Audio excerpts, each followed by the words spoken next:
And no transcoder options today. How y'all doing today? I'm Federico. Welcome to the channel. Let's get this started. The friend I think is busy. He may or may not get on before I finish, so let's try to do some more of our placements for OpenQ so we can finally get that crap out the way.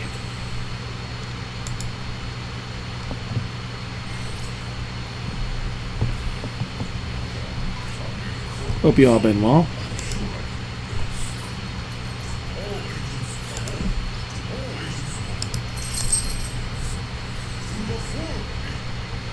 To the former. Oh.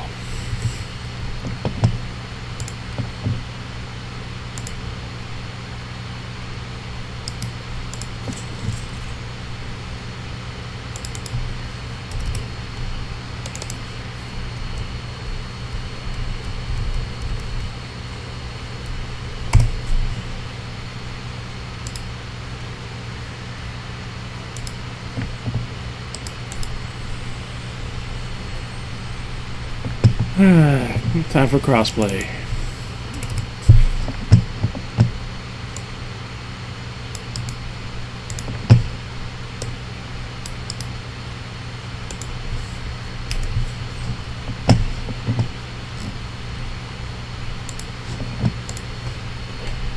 Alright. 5, 2, 1, start. That's that. Start.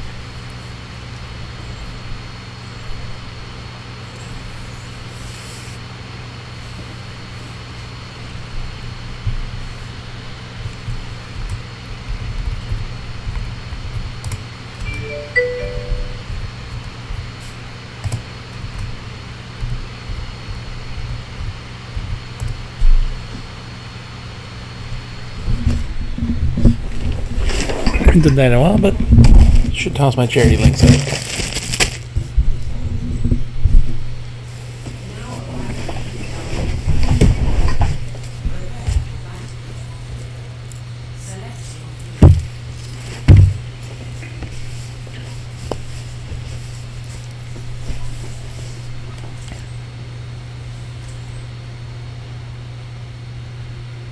Hello, hello.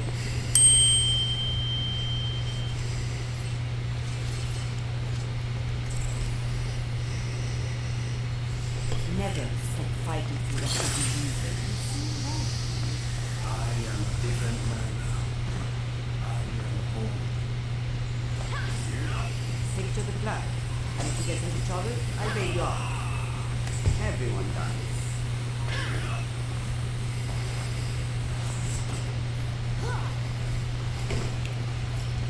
5, 4, 3, 2, 1. Round 1. Capture the objective.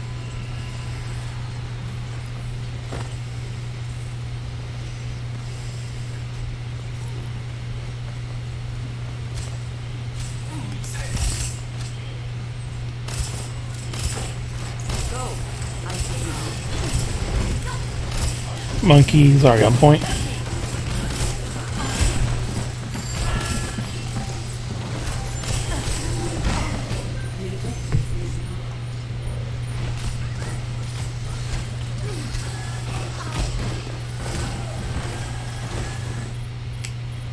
All soldiers are hard to kill.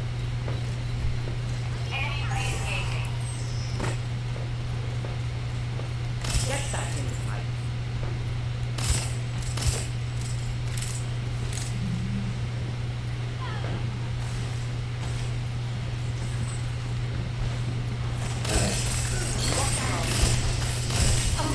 Monkey is half health and anti. Come on. You ignore the monkey killing your healers to.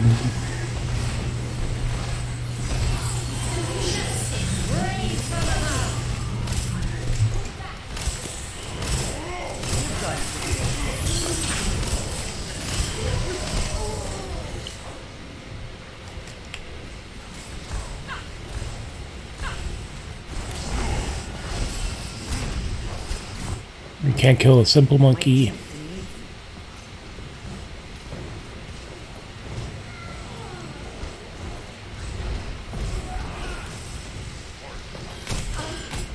I will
Zarya's around the corner.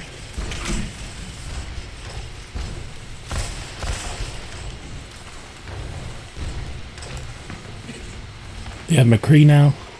McCree and Ryan.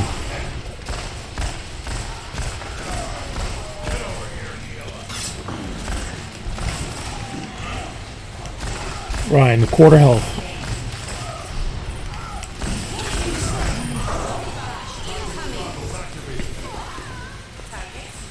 We can't lose that point. We can't lose that point.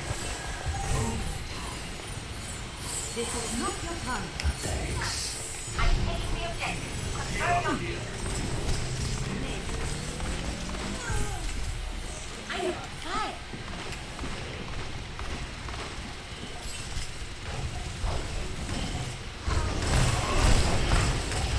No barrier, Zarya. I did charge her.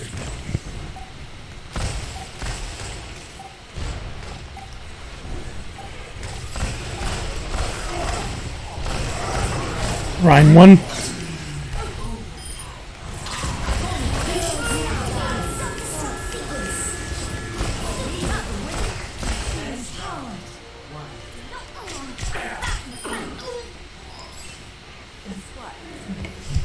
All right, good comeback.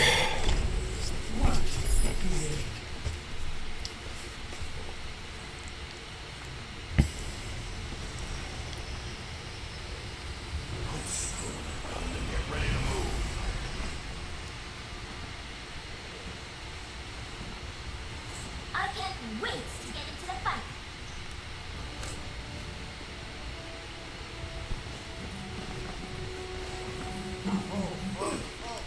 Accelerate.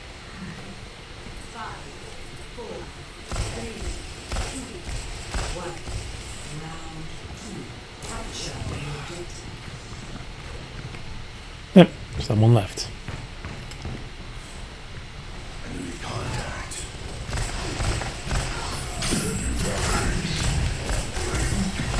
Hog no heal. Ryan shield about to break.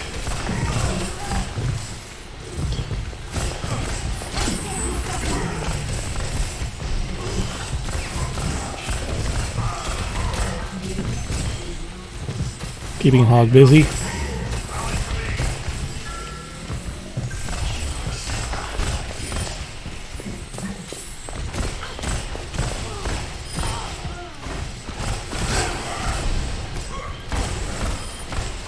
Teleporter gone.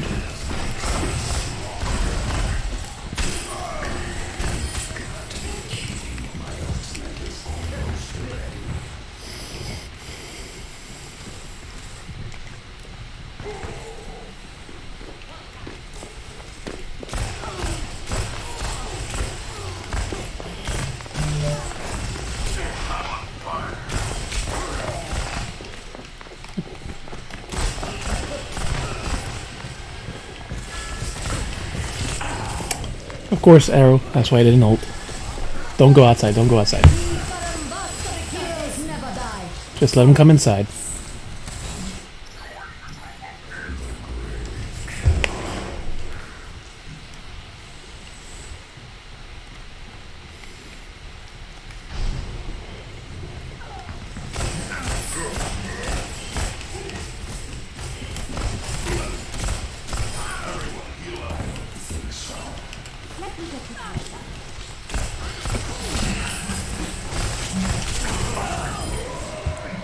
Teleport, teleport.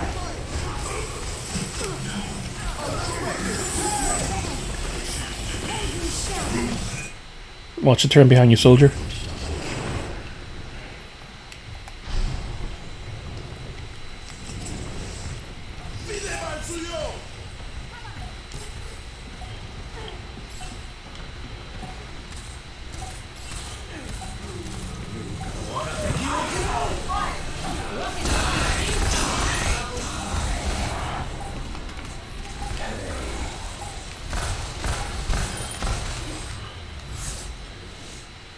Alright, good job, guys. Good luck at your next games.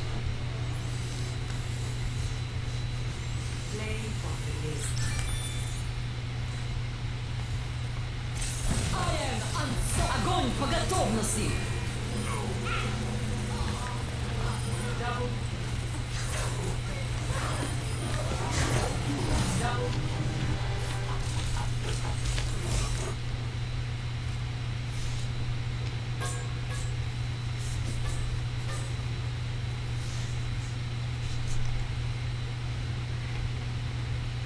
Well, once I got off healer, hey, we were succeeding. Because no one could fucking kill the goddamn monkey. Oh, I'm not watching myself.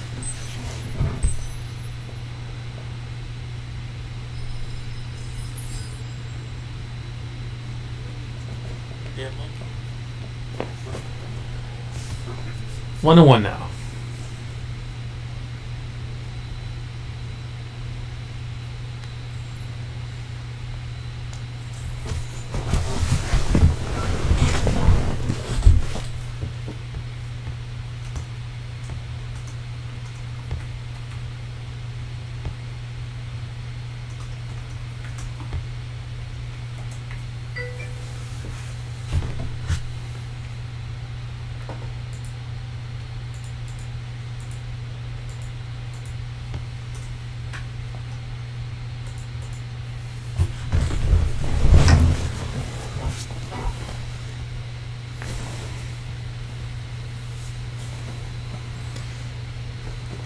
Yeah, I was not able to really heal. We could not destroy the barriers. We could not kill the fucking monkey. Or the Zarya.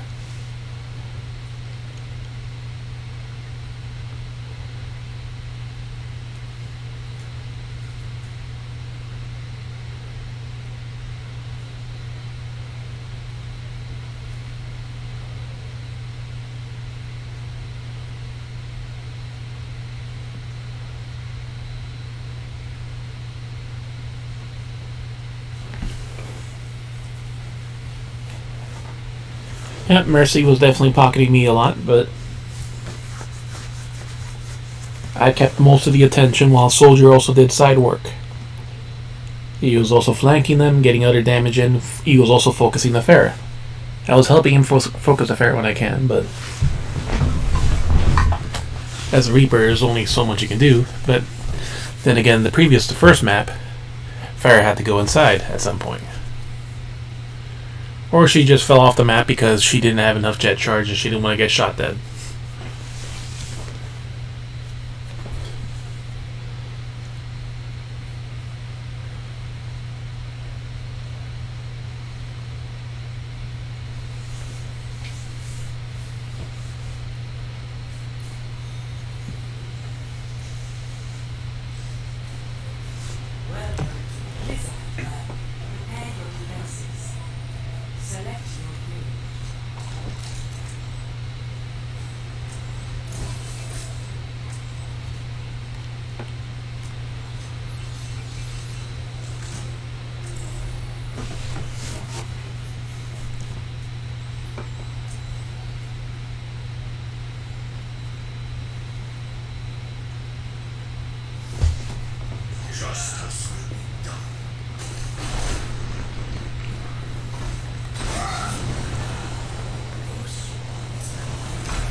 Lucio coming in.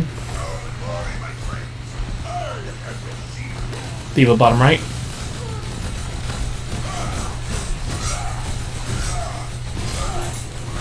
Diva's low.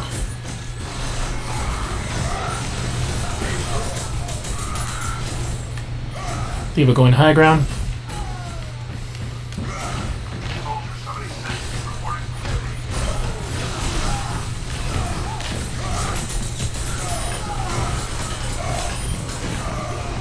Baby Diva low.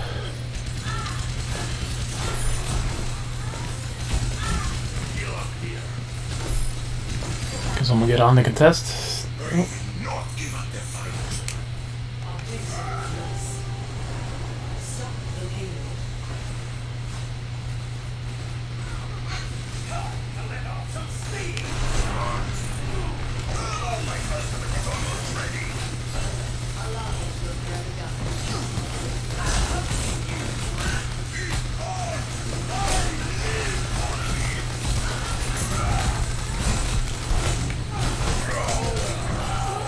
Fucking flashbang.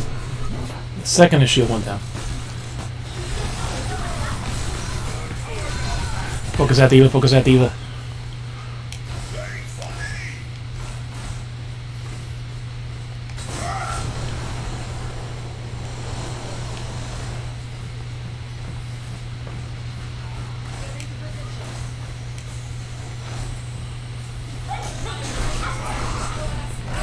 Lucio 1.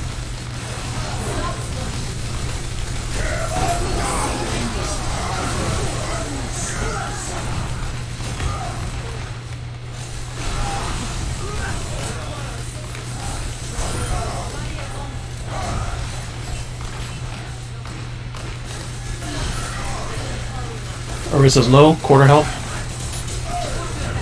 McCree half left, 1. McCree is 1 stick.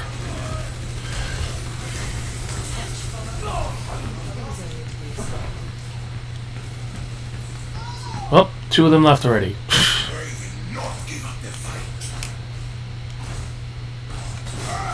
How sad do you have to be to throw in frickin' quick play plus? Open queue.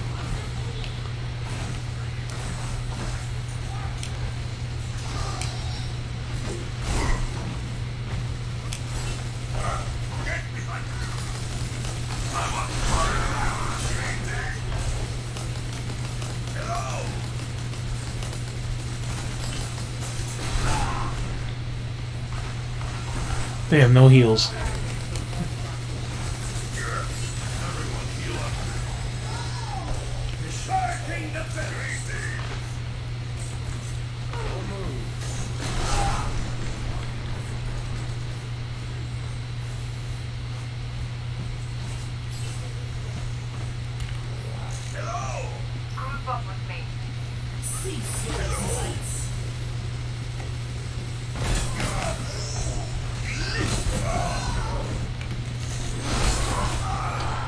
Just Junkers fighting in Orisa. McCree Diva just sitting in the point.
Thank you, my friend.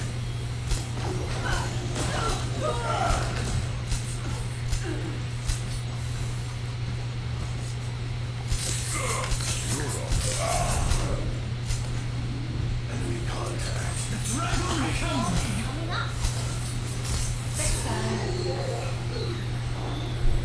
Getting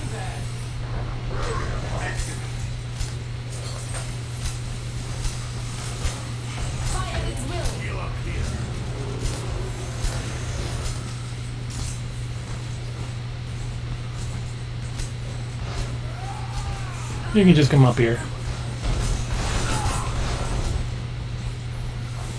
60 seconds remaining.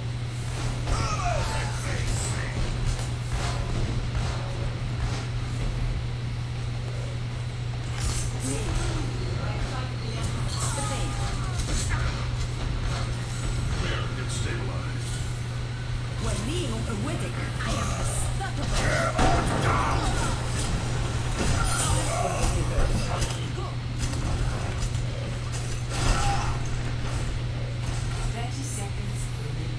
Don't worry, my friend. Steel yourselves. Push them back. Setting out the welcome mat. Спасибо. Greetings. Beer. 10 seconds remaining.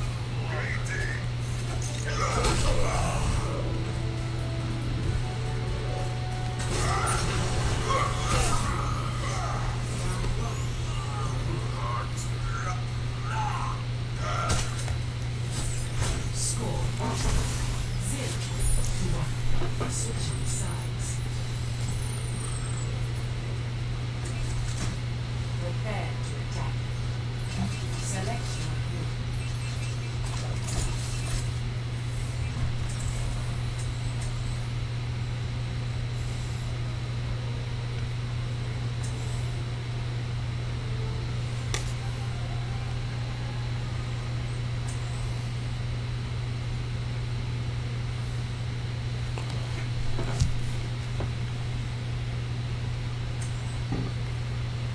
The true enemy of humanity is disorder. Seppi, do not deviate from the plan, and victory will be ours. Attack commences in 30 seconds. Despite our differences, I do respect your work, Dr. Ziegler.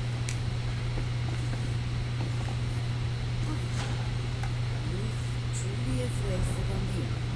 At least statistically, I've wasted less than most. I understand. 5, 4, 3, 2, 1. Attack commencing. Capture objective A.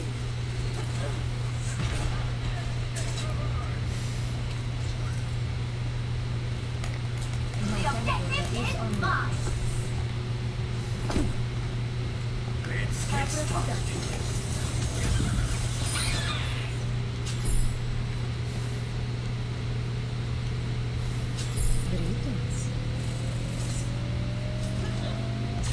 Objective A captured.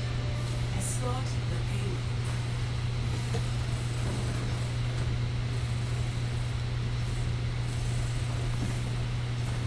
Escorting the payload.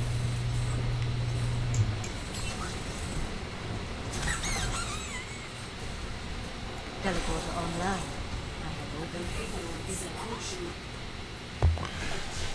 You left right before the actual thing. You couldn't stay 2 seconds more, really?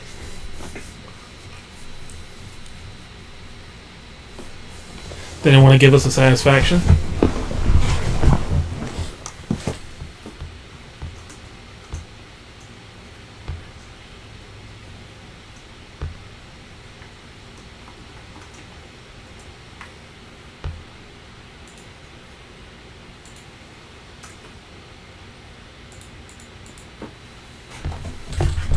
I was like, okay.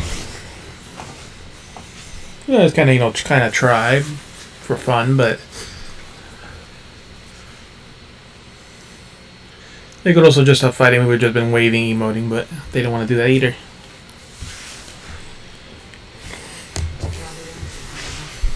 Prepare your defenses. Select your hero.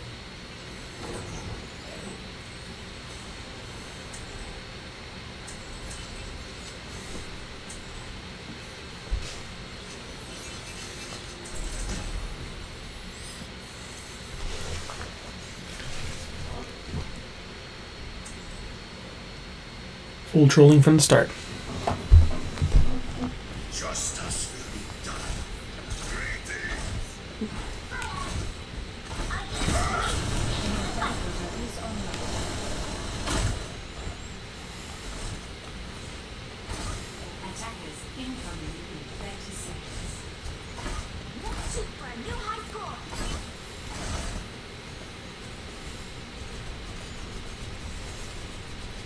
can keep up with me. Hi.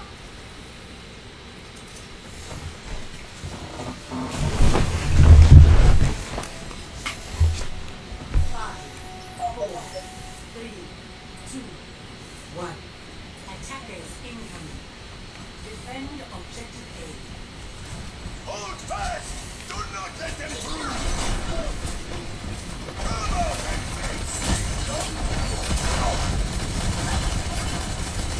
Shield low.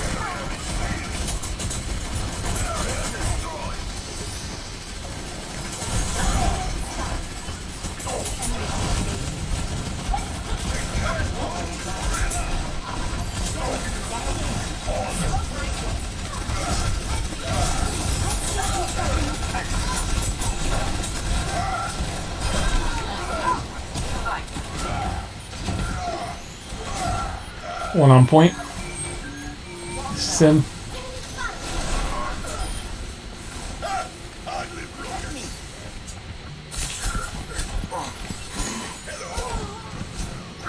And in front.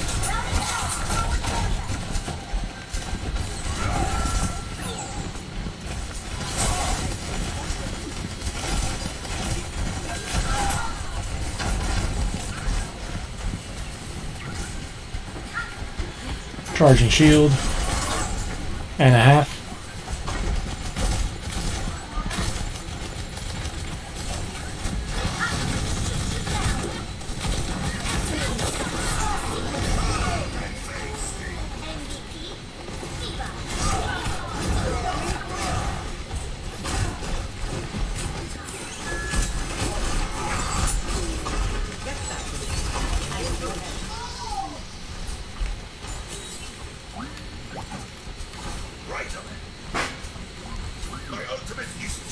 Sombra top right. She's going behind probably.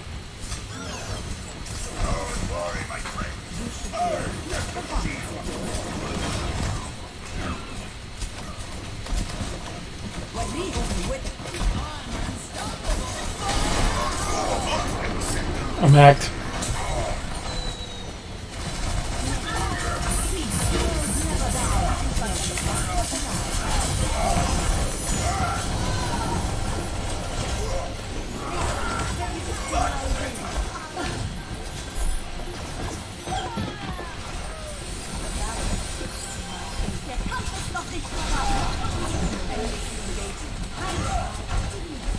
Fake pharmacy on the right.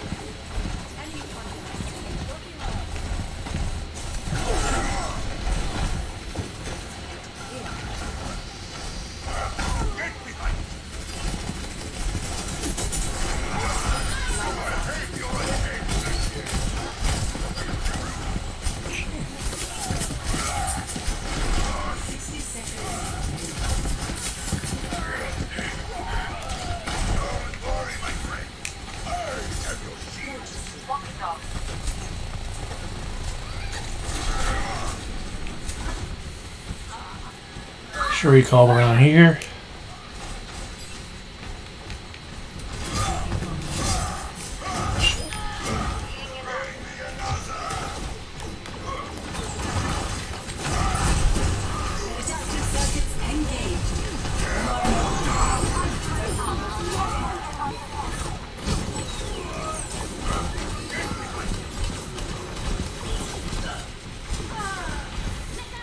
Sombra's behind. Ryan left.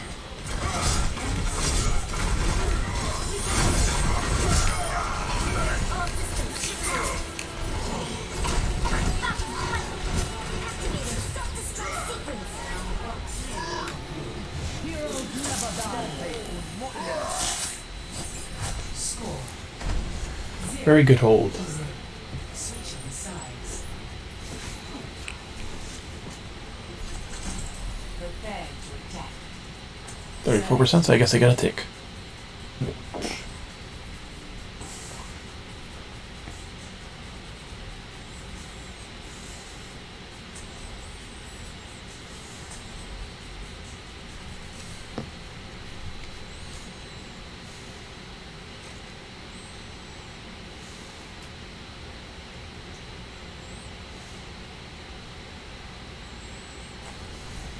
Justice will be done. I'll just charge on in, so they'll either come after me or ignore me, and we'll see what happens. Attack commences in 30 seconds. How can this be? I'm sorry, Ray. Anything that happened, I knew it.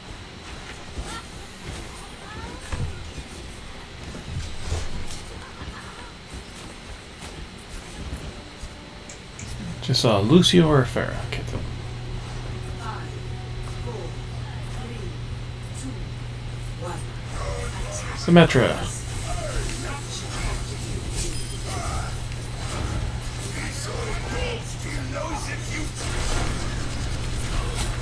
Soldiers low on high.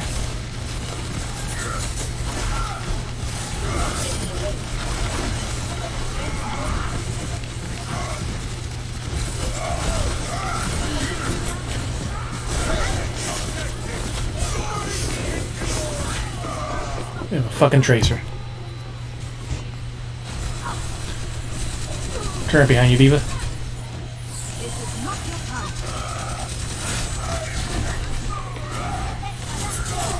Tracer low.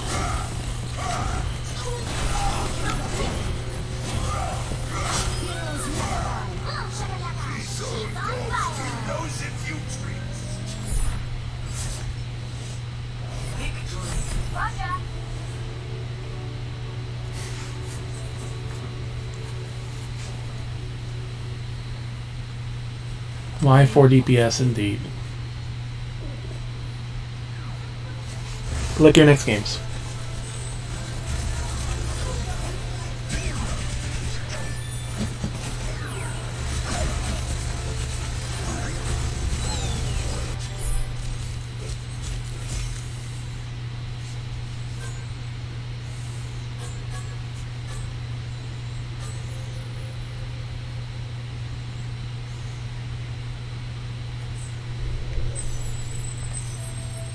Sure, why not?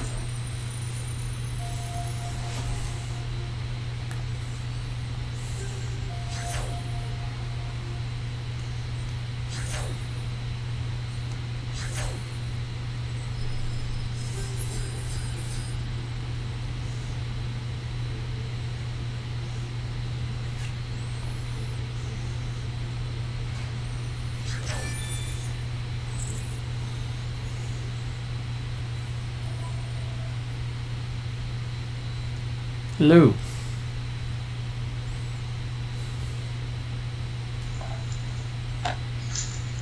Hello. Surprised almost everyone stayed. It's for real.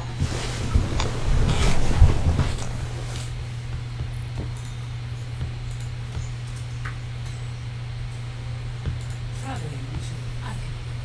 Prepare your defenses. Select your hero.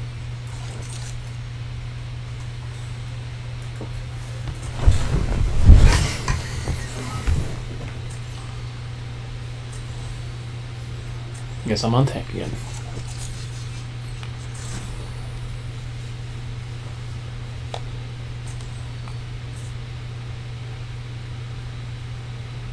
Justice will be done. I sometimes want people that are.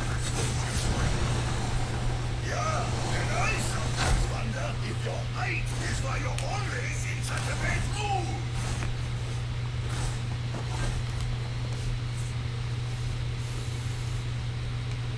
Yep, Chihuahua complex.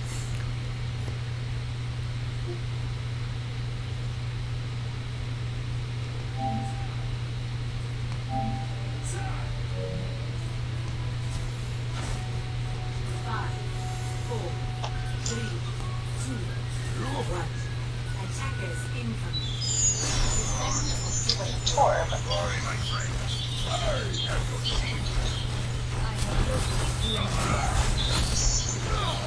Sigma no suck.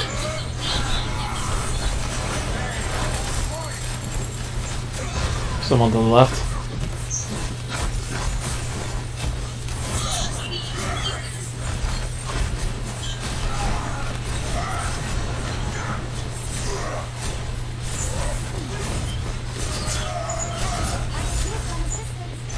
behind us. No shield, no sleep.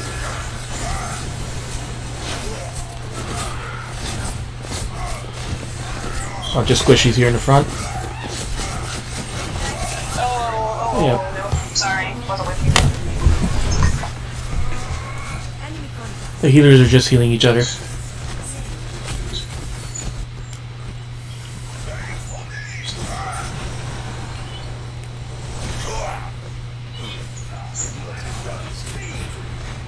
Junk on the left.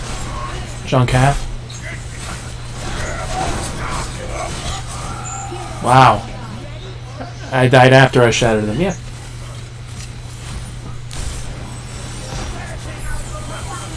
Poor Exalted. My god, I can't keep anybody fucking alive.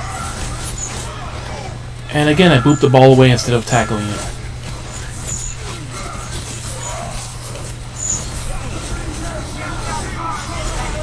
I'm dead.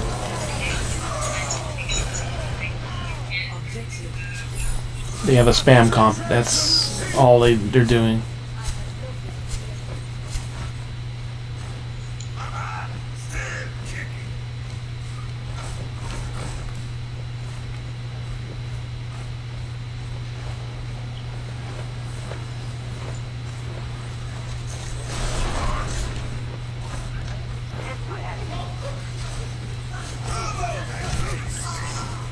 Where you at, Ryan? I just got booped off by ball.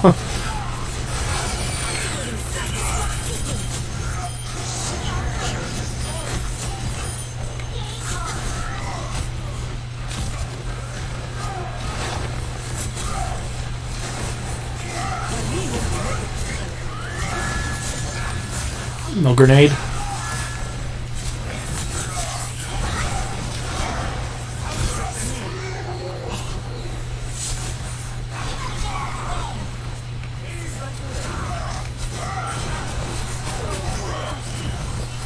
This fucking Junkrat. Junk is low. It's almost ready.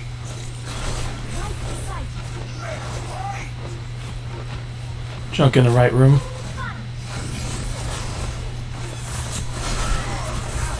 Shatter's ready.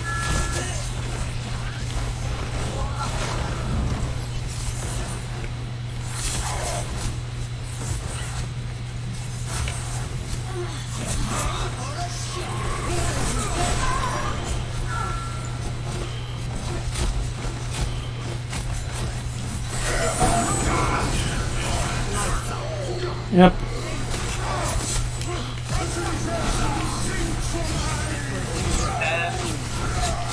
And has no abilities right now. That's one. Mercy running away.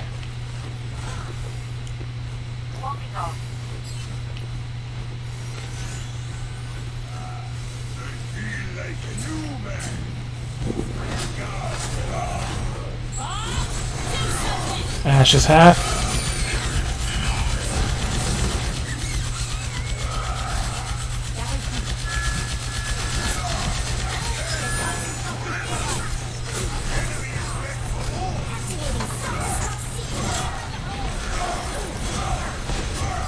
Ash in the lower tunnel.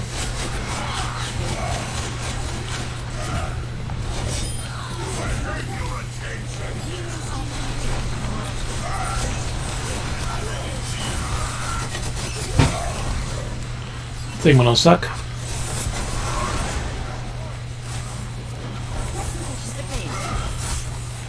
No sleep. And I missed. Ah, you're way far up there. Sorry, They I nanoed- just needed a payload. Nah, they nano Sigma all the way back here. That's fine. He's not in front. He didn't get to do anything with his nano. 90 for shatter. Soldiers behind.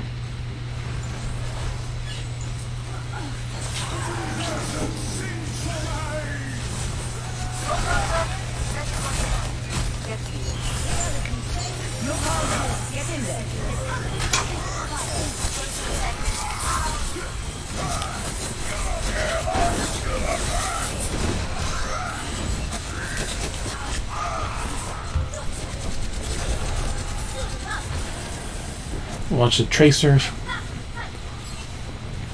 Soldier left side, he's in left tunnel, going to spawn camp.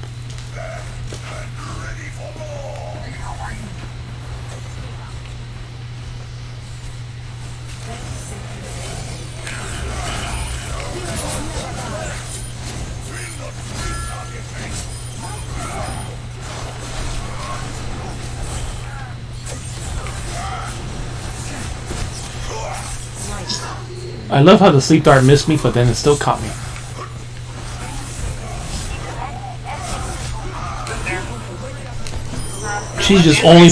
She's only pocketing the Sigma. Soldier sleeping left. She is only pocketing the fucking Sigma.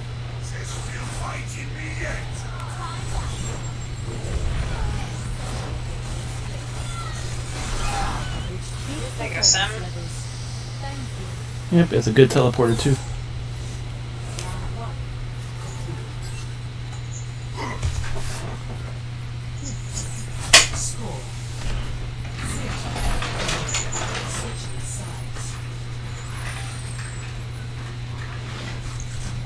Prepare to attack. Select your hero.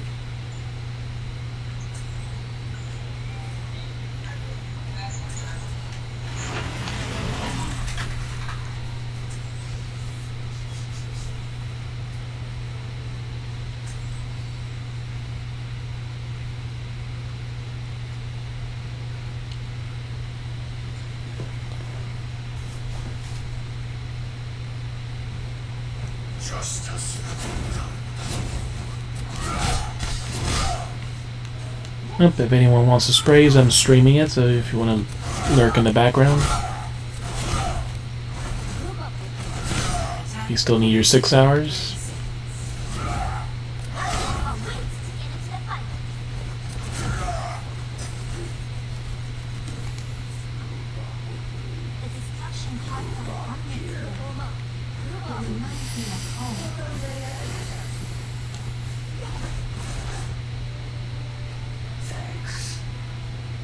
Hello.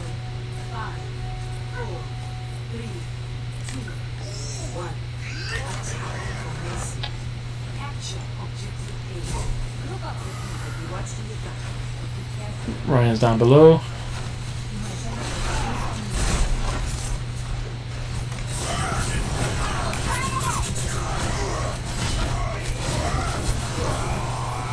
Alfie, go from the map.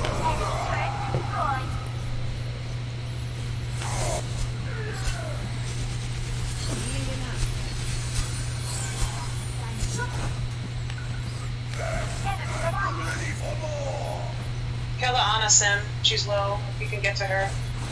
And by herself. Kill the Ana, kill the Ana.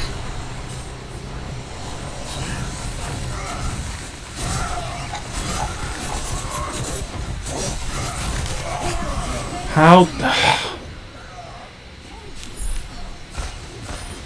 Just literally show up to point and instantly dead. Back into the frame.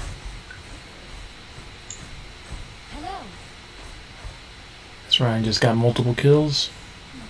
He probably already has Shatter.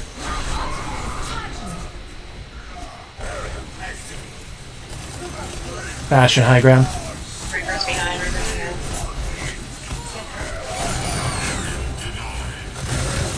Can't go back. Don't back up, Ryan. Careful, careful. No shield.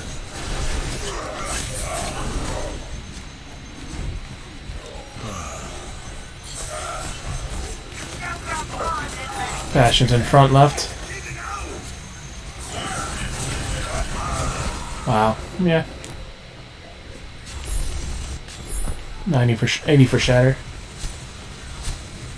We need to focus this Ryan down. He's just getting too much value. Fall behind us.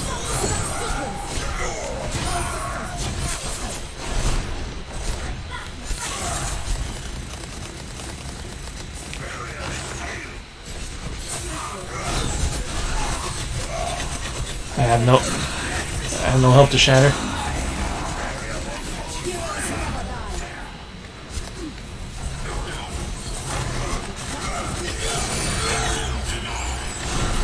No shield. Damn. He's behind us. That ball has used at least 3 ults so far. Reaper's right here outside. Ball still spinning above. Oh.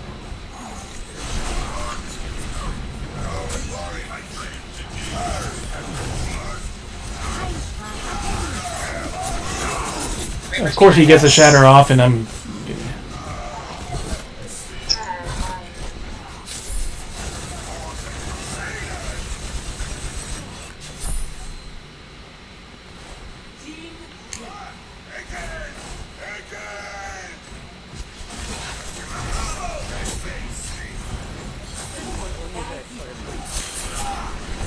And it's half.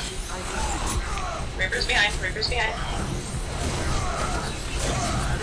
Turn around, Genji. Turn around, Genji. There's a Reaper. And nope. My pin missed every fucking thing in the way. They can call it. Oh, it's only us. That's why. Nobody's Yeah, on mic. literally no one else is on mic. Channel. So, this was...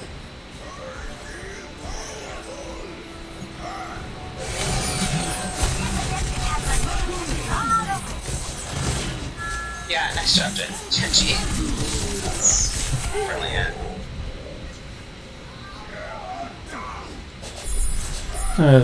Not really much we could do in that one.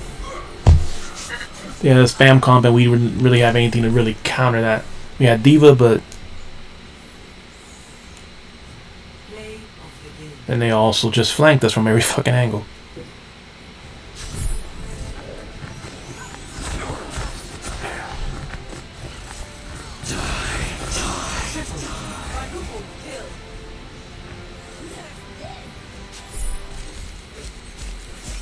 Alright, next.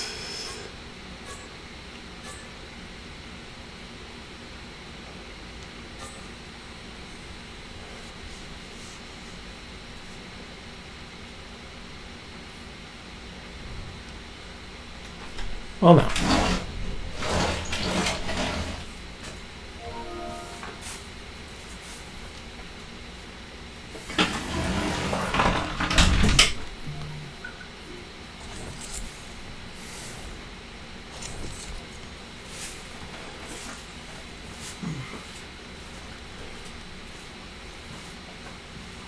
It's like one or two branches thing and you hold wood with them, not gonna go there when there's still a bunch of cats in.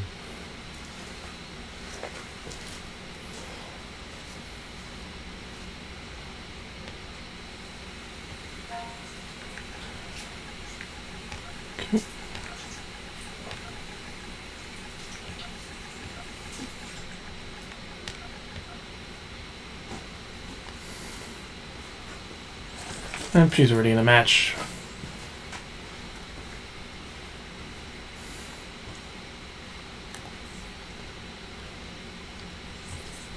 Oh well.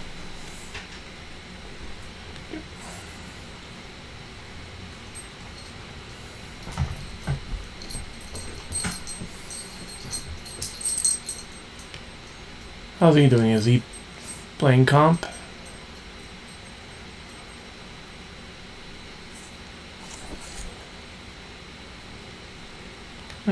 Okay.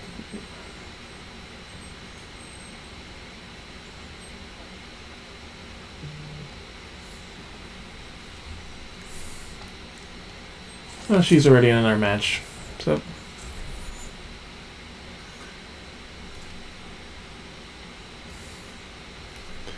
It's like, what's the point of fucking Whisper if you can't fucking... It's like, they're not on your friends list. And it only shows people on fucking Battle.net as online.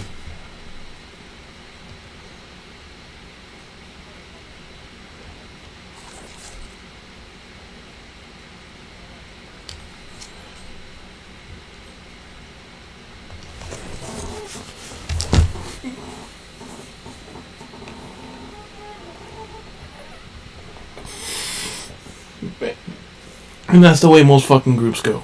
We go for one round that we won, the team up, and then we lose one round, and then nope, fuck it.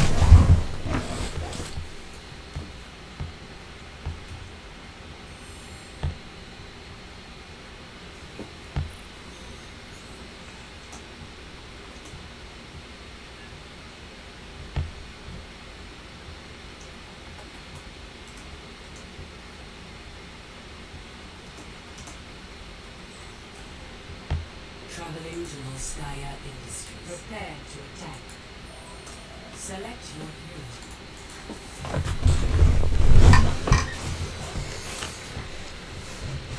hero. Level up.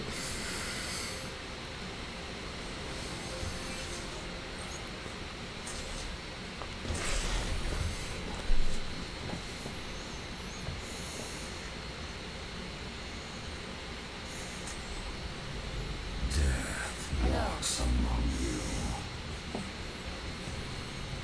Time to kill.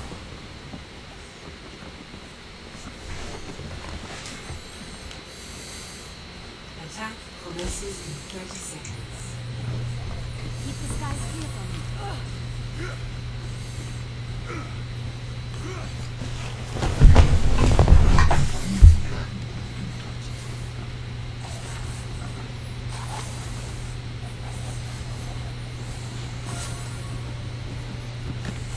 How about that? 5, 4, 3, 2, How about 1. Attack commences. Capture objective A.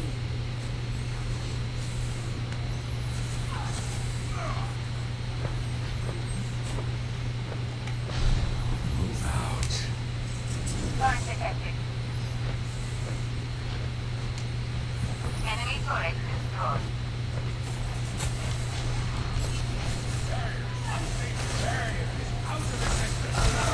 Rhino shield.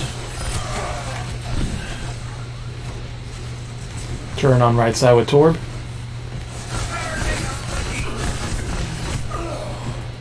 Fucking little armor.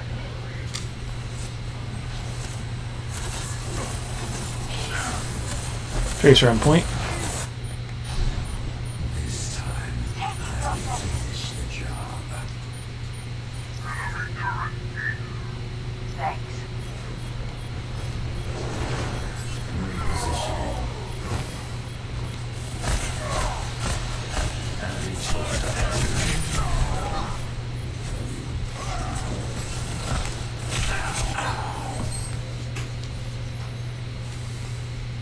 Hello.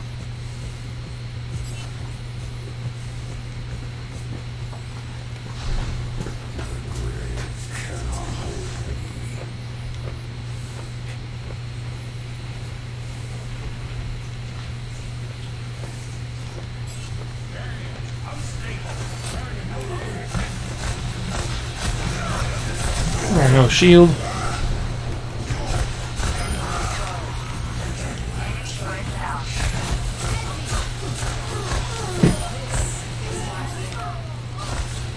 Tracer low, no recall.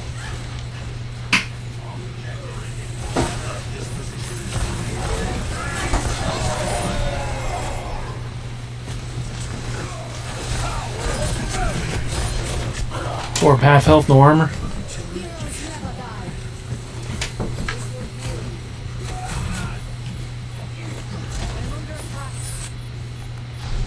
Let's try that again.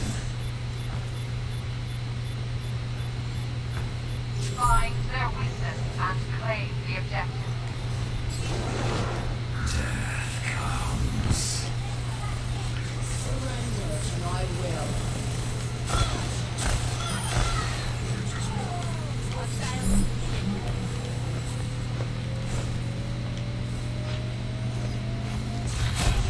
Objective A captured. Hog no hook. Attack for objective B.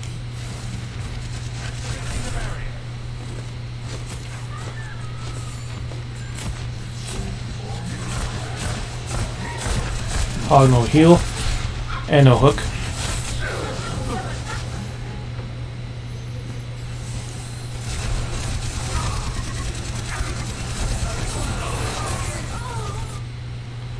Behind on the right.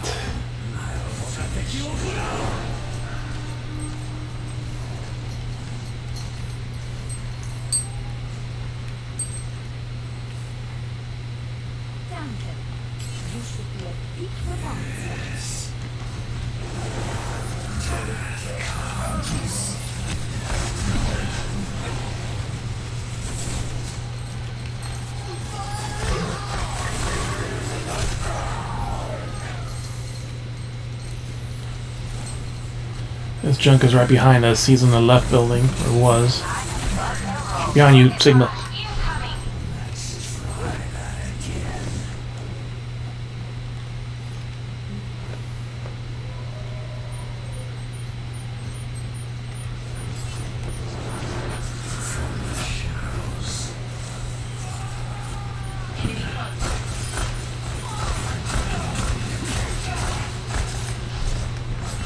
McCree quarter health. No flashbang.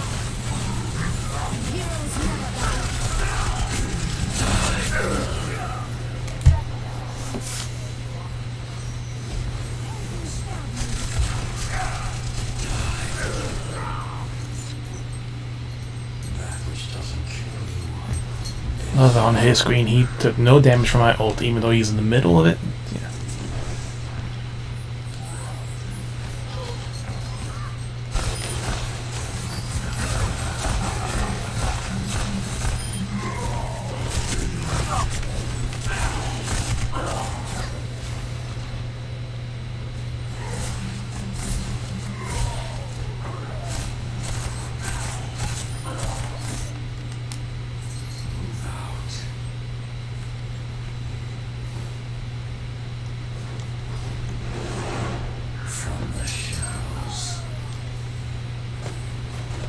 Junk on the right ledge.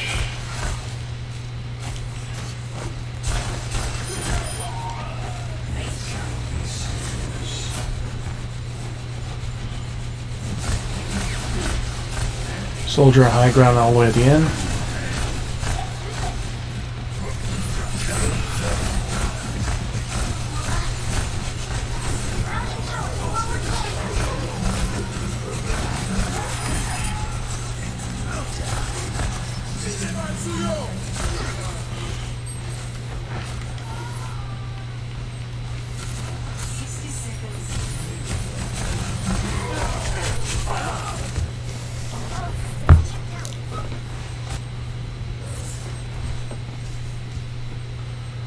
All their fucking shooters on high grounds. This time, I'll finish the job. Come up here.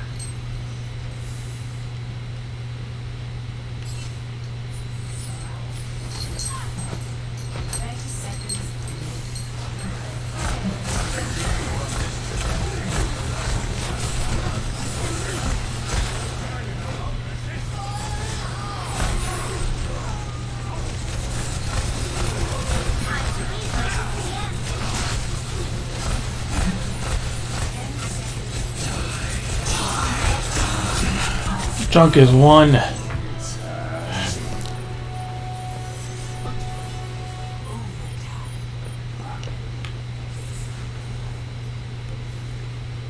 time, I'll finish the job.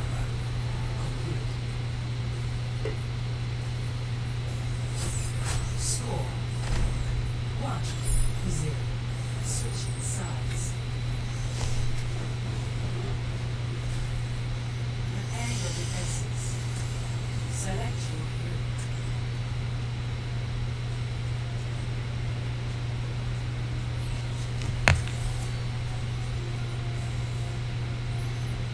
Oh, Sombra's not gonna work in this. Good work.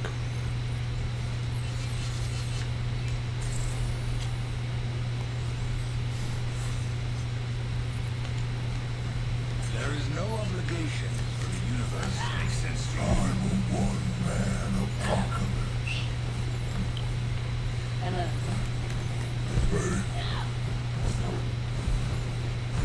Attackers incoming. 30 seconds. despite our differences, I do respect your work, Dr. Zebra. I will simulate our upcoming mission to identify all possible outcomes.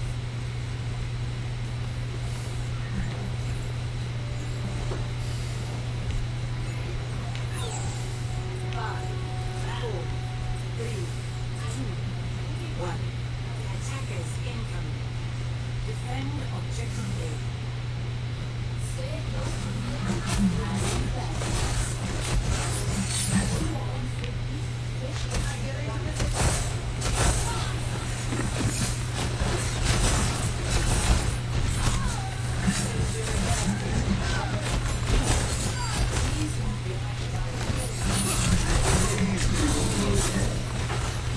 No flashbang.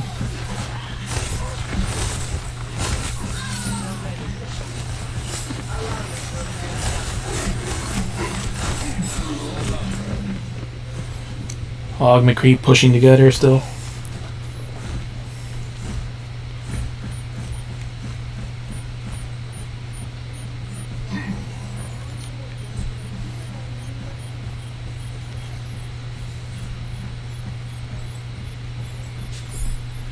It's almost impossible to isolate any one of them.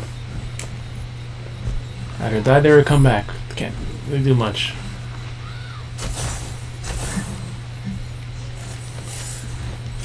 Objective lost. New defense point. Objective B.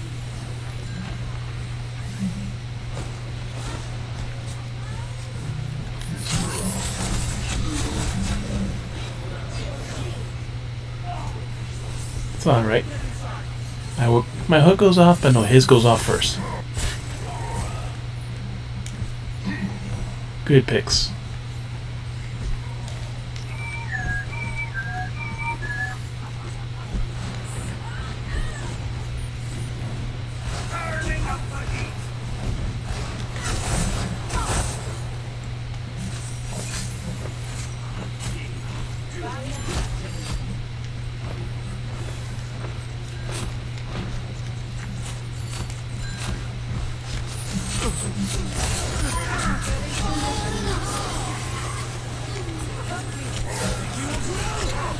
Dragon middle.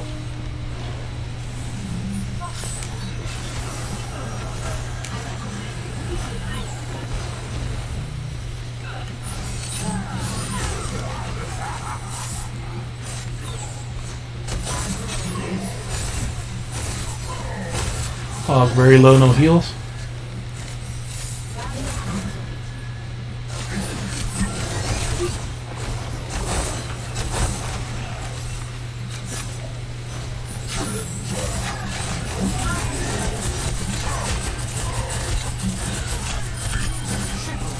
Let's play the game.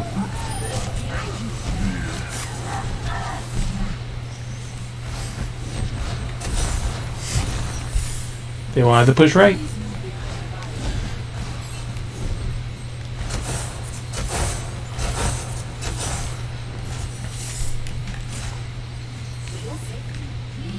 Their only tank is a hog. They have 5 DPS or 4 DPS in the Batiste. So essentially 5 DPS.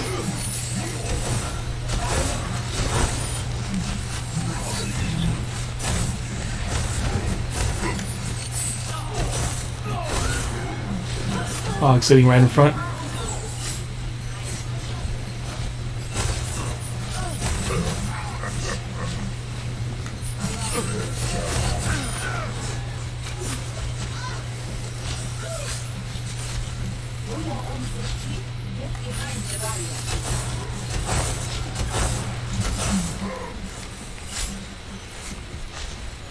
They don't want to push right now.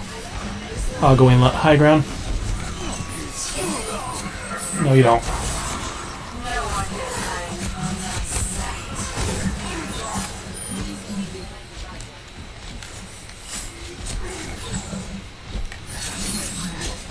Genji no deflect.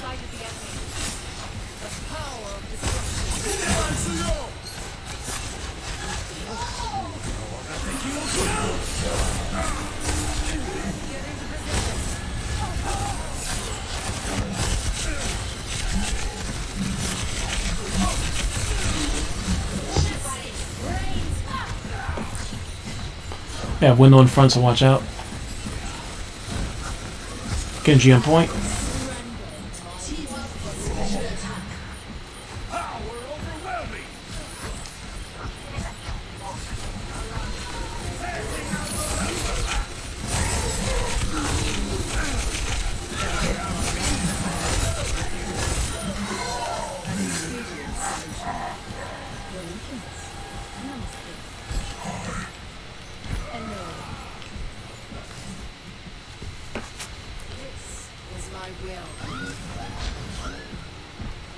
The only one on fire in their team is their Batiste.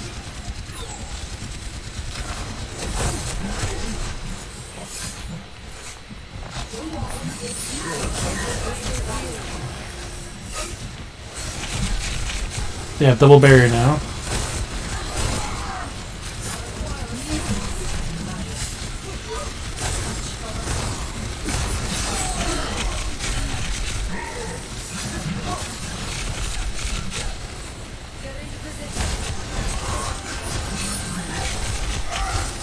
Ryan has 1 health, quarter health.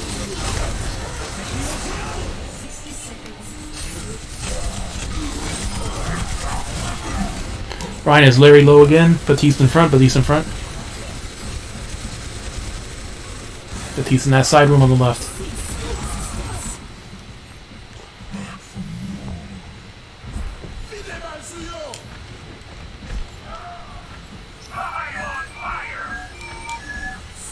One more push.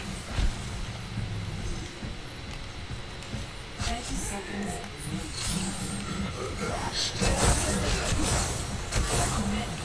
Yeah, he's sitting right on the edge, so I can't even hook him. Instantly breaks the hook. No! I can't move! Fuck.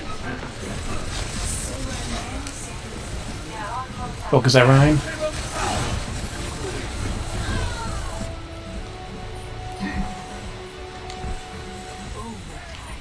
Someone's on point.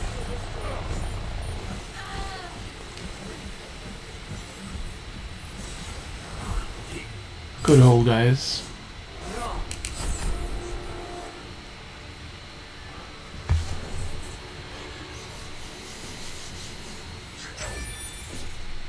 Play of the game.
So it's a draw. Not too bad. We got a second draw now.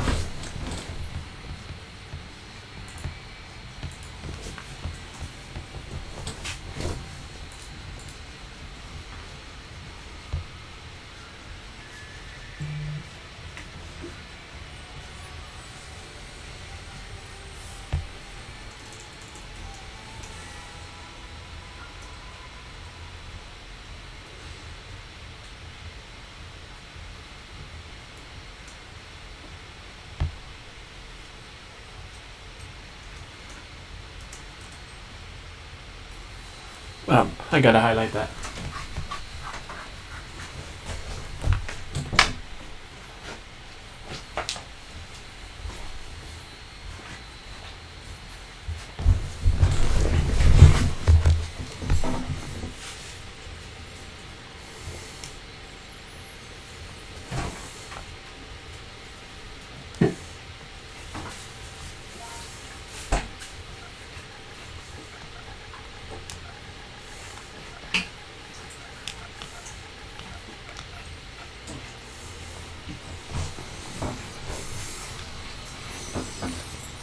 Hog play of the game.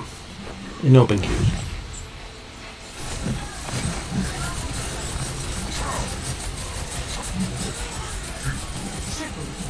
Yes, that their Batiste could not stop DPSing as their only healer.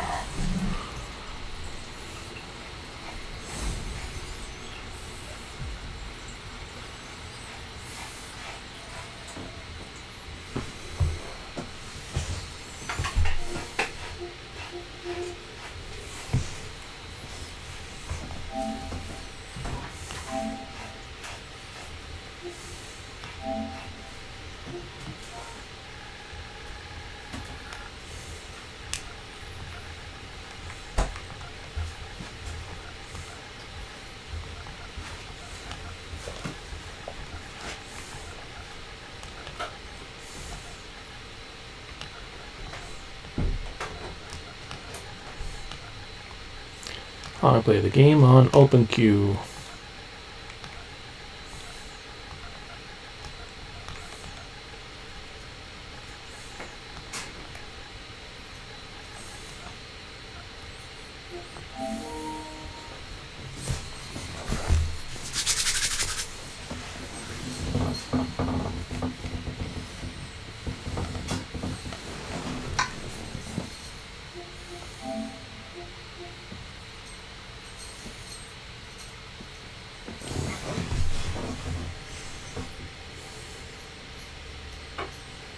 That's why you don't push from the right side when you're fighting a hog.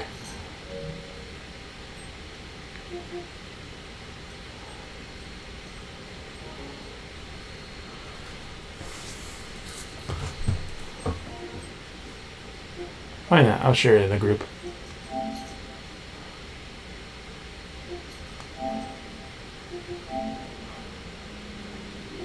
Should be short enough.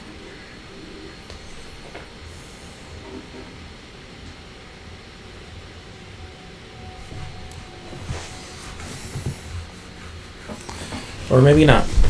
Fucking, there we go.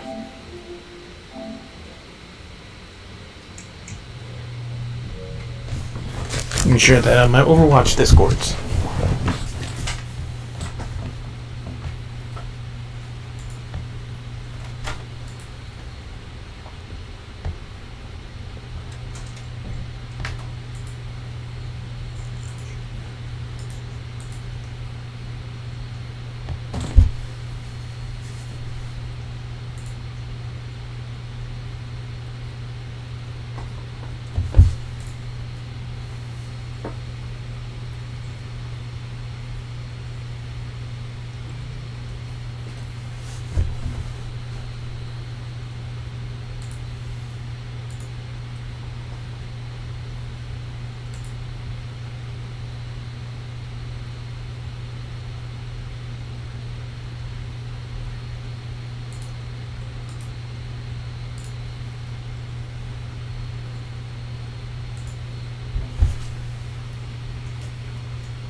And my other friend.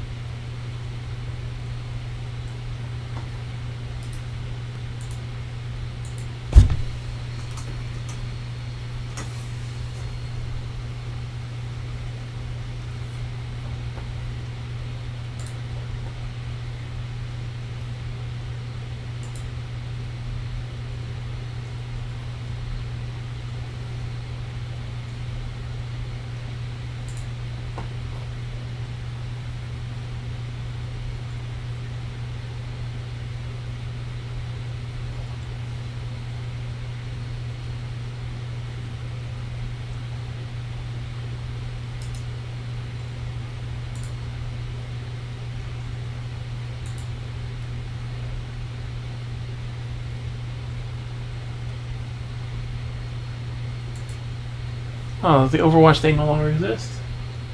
Where's Overwatch?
Well, I guess I got rid of the Overwatch channel when they were doing things. So, what time is it?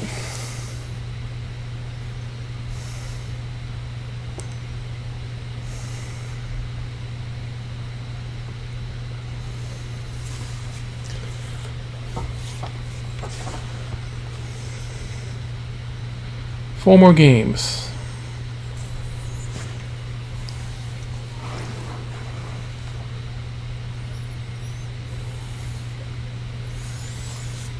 So let's finish this so we can finish our placements. This will take about an hour probably. Welcome to the army. Prepare your defenses. Select your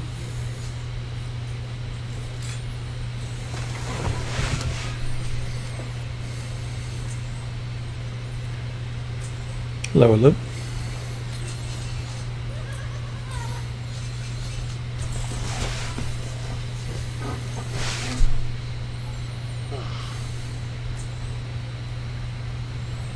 Justice will be done.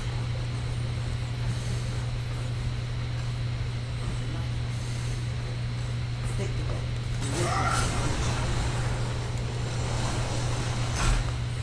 Attackers incoming. What the fuck is that? Sasquatch?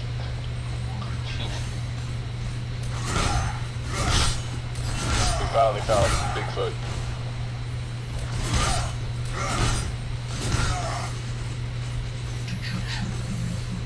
It looks like they got bats that come down bottom left.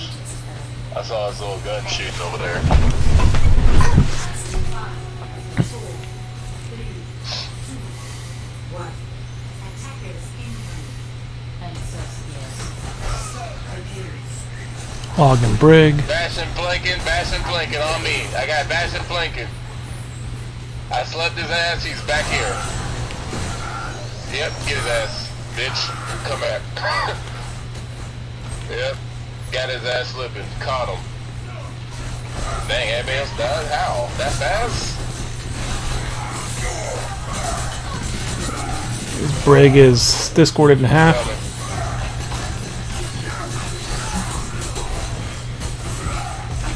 I do what I do best. Just sit on the payload. Fuck. Yep. Reaper on your ass and everything, man. Yep. They was all around you. They just swarm the Albert. Yeah. Back into the front. The problem's gonna be more the Brig than the fucking than the Hog. Bastion top mid, sleeping Bastion. Bastion split up. Bastion still on top mid. Bastion dead. Run on these hills. Damn it! I got booped stunned away. Coming. Thank you for taking that health from me. I mean that because I was fucking she shielded up so I couldn't get the shield. I'm waiting for Bastion to get closer to Shatter. Reaper's low. Yeah, I'm coming. Bastion is heading at a distance, but let's see. And you're ready for more. Reaper back half. Experience. Reaper's in mid, bottom left. Reaper's in that bottom left room right beside us. Too late.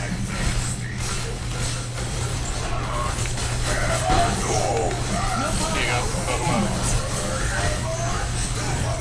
Come here, Hog.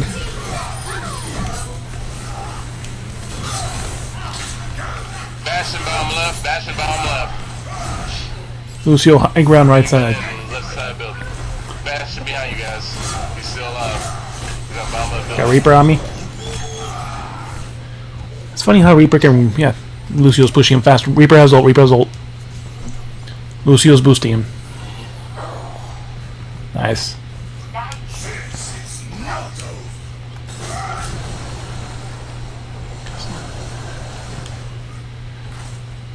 75 next Shatter.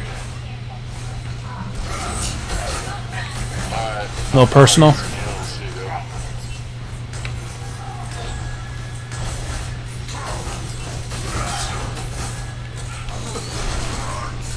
No friend shield. Bastion, mid building.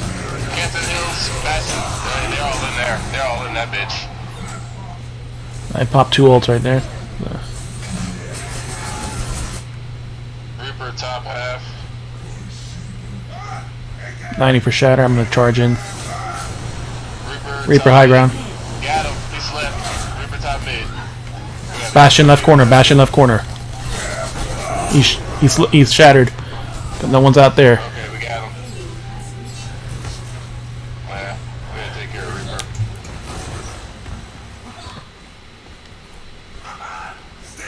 Oh, he got me. Fuck. That hook got some long ass range. It's long when it's against you. When you're using it, it only has like 5 feet and breaks in every corner.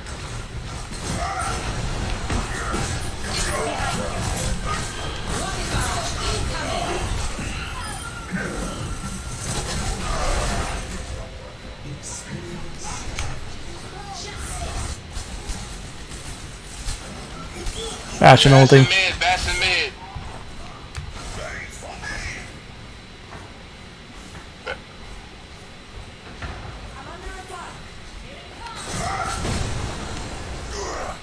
Baptiste mid, building. Baptiste dead. Reaper on cart. Left side, Reaper on left. Reaper low. Reaper running away. Yeah, I got good shit. I was like, hey.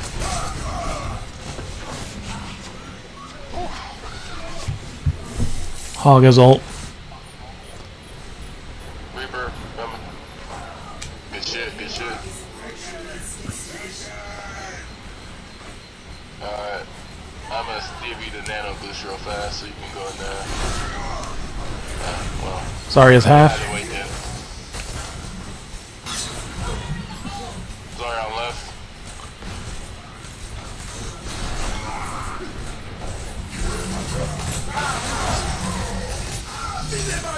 Window, get back inside. Reaper left tunnel.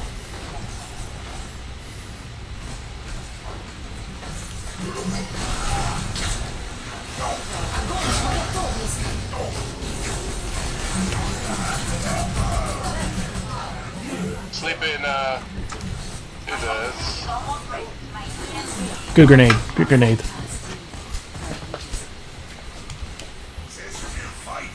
Cart.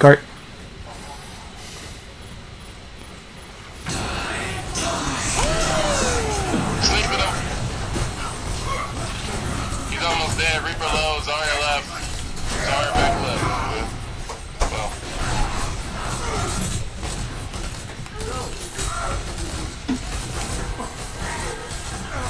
Batiste is very low. Reaper left. Bastion left tunnel. Bastion's left tunnel. All the way in the end.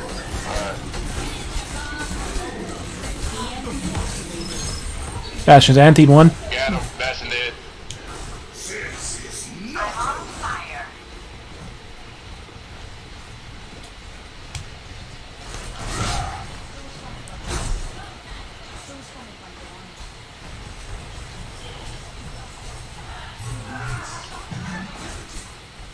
Reaper high ground. Top mid.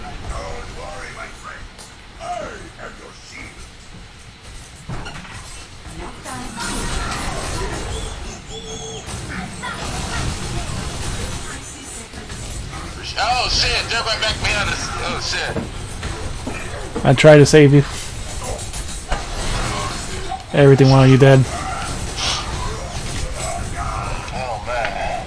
I literally can't fucking do anything as Ryan. Reaper. Reaper's hacked. Oh shit, Bastion mid gun in mid.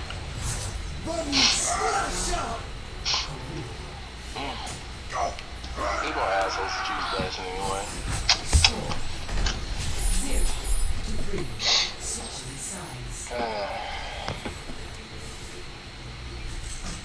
Prepare to attack. Select your hero.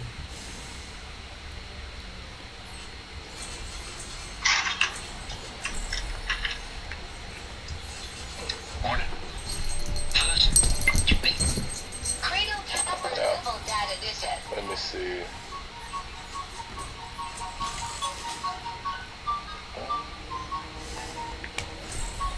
on, because we ain't got a lot of shooters, so yeah, I'll just keep shooting on.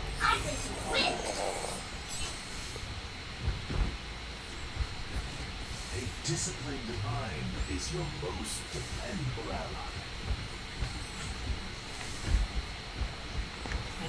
They had Ryan Zarya, right? So they don't really have a shield. I mean, they had Hog Zarya.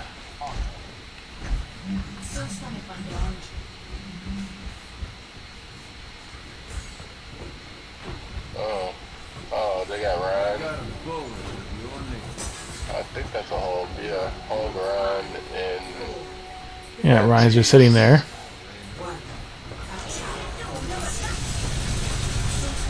They probably still have their Bastion.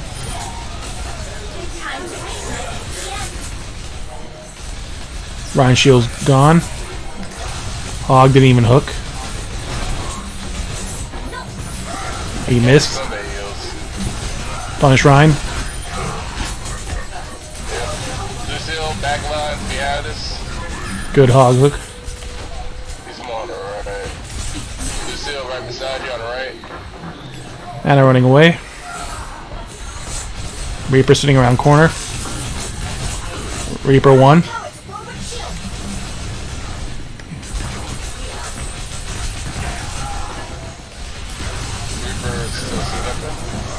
Of course he pins me again. Coming.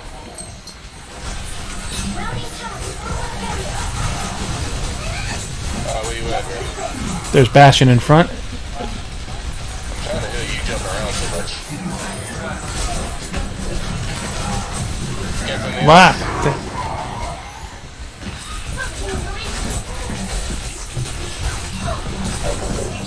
Ah, 4% for fucking bomb. Fucking Reinhardt's sharp chasing the fuck out of me, man. I have bomb. We have 4 ults.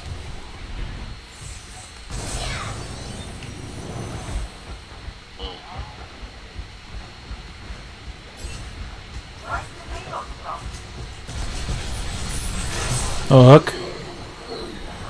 They got matched them in.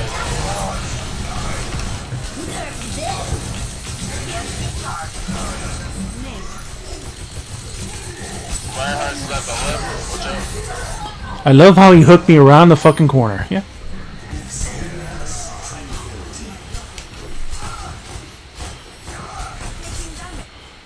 We got Reaper. We just gotta clear the point. Clear the point. If they're not on it, don't worry about them yet.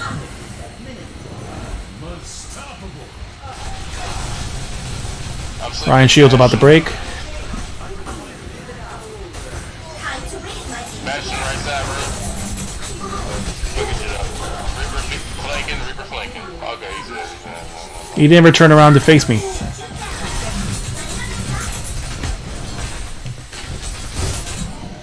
Wow. He pushed me off.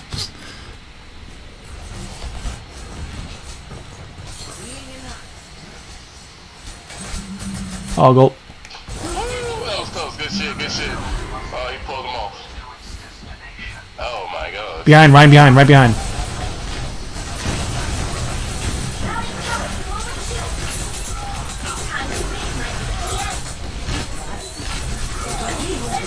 I can't kill the healers because the fucking Ryan is in the way.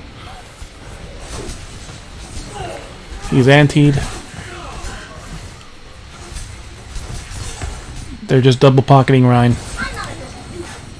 Need to either focus him or kill the healers. Bash is in the front room, first floor.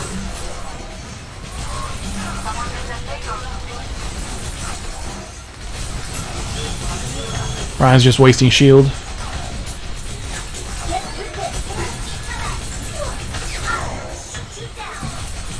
Bastion did nothing with his ult.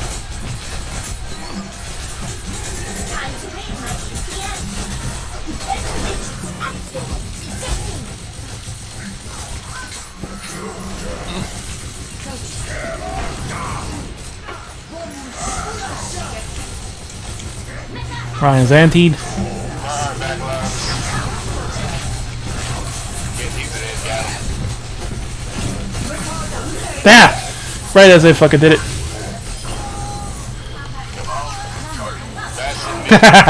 Got him. Sleeping Bastion. Bastion slept. Bastion slept mid building. Oh, gives 1 health.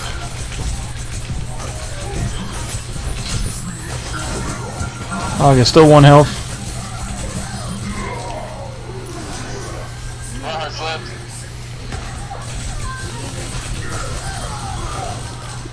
He's going up. Good shit, good shit. Front room on right. The Bastion. Reaper. Bastion's just covering the frickin' long straightaways.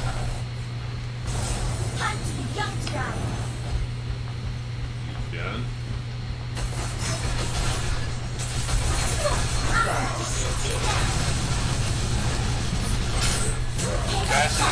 Camping mid again. Good anti. Oh, I made it. Oh, no. I only got to push off the edge, but I landed around the edge. Got him. They're so fucking pushed up. 80 for bomb. Alright.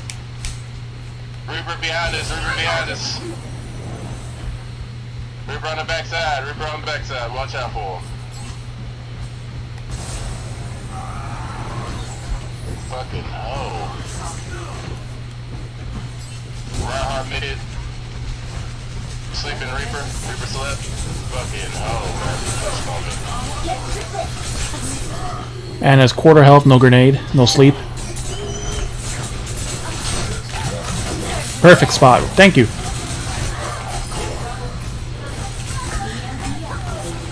Reaper and Lucio in right room. He's just boosting him around. Bastion's in the right room as well. We're not gonna get to the point. Yeah. Oh. Oh yeah. Nah, they pushed up so fucking far, and yet we still could not take advantage of the damn Bastion. He stayed in the room the whole time. He just straight in the straightaways, which, you know, it's a good way to play Torb also, where you cover your team instead of actually being in the front.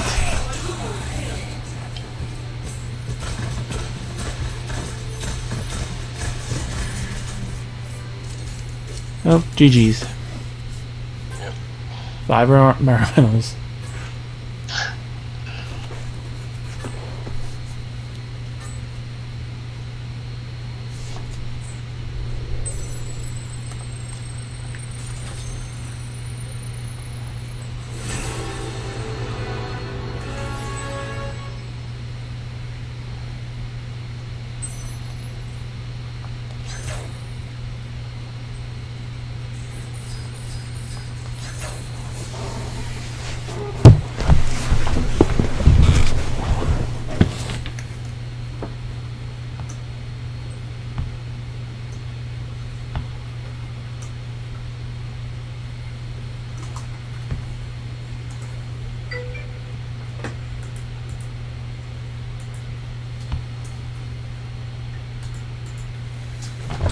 Alright.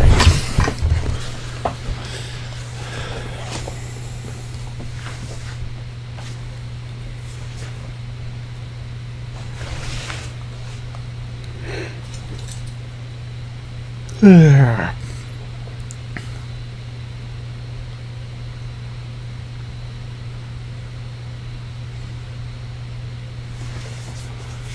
3 wins, 3 losses, and a draw.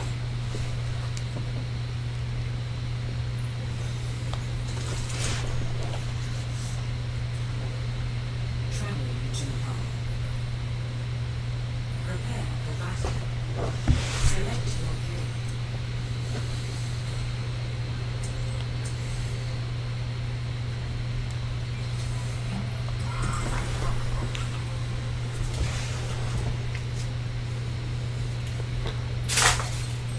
Hello, hello.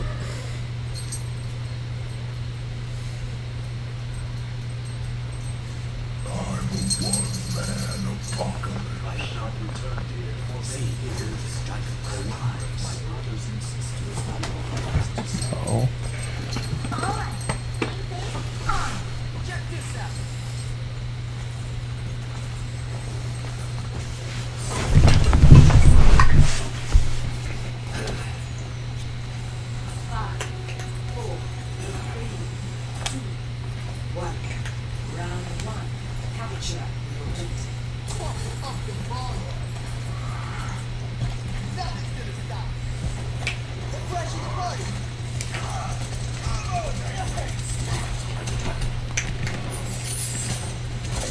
Soldier Reaper high ground.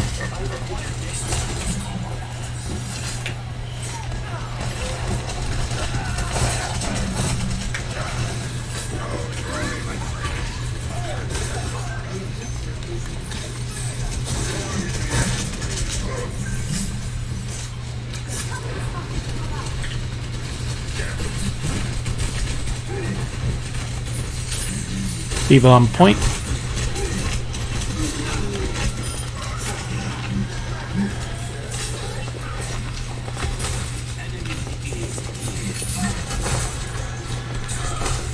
Ball feeding. Soldier still on the right. Mercy 1.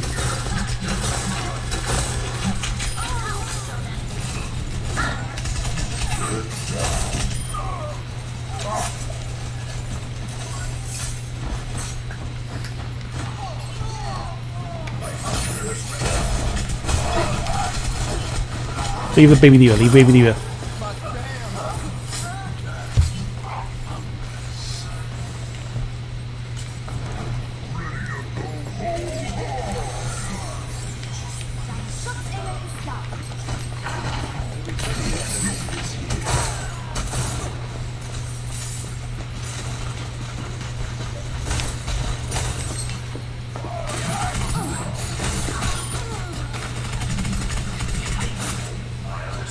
It's worth a little feeding. Good hammers. McCree low ground, left side.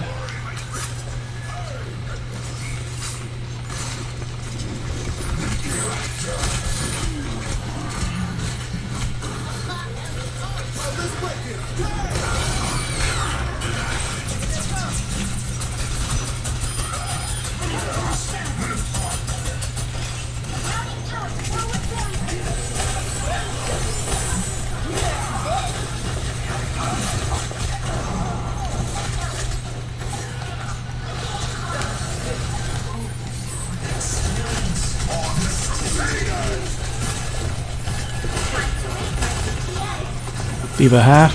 Reaper on point. Ball is body blocking for the fucking Reaper.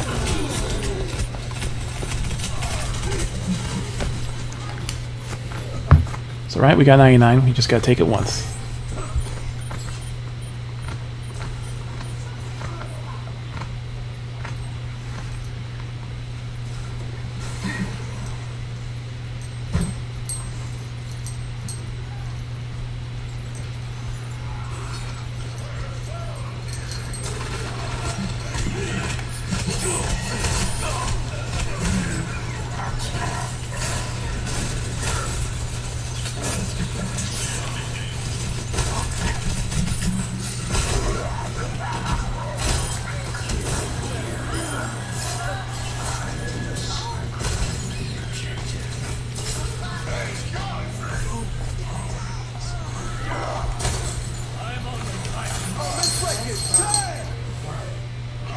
Alright, one more to go.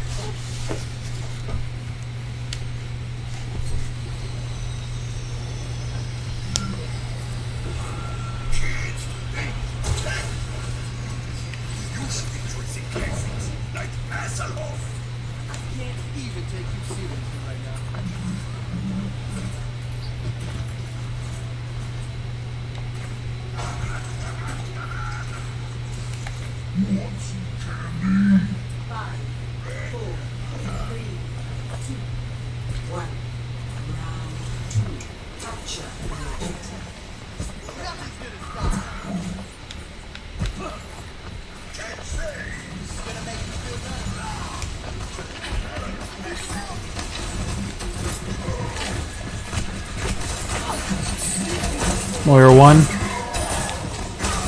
Reaper half, antied.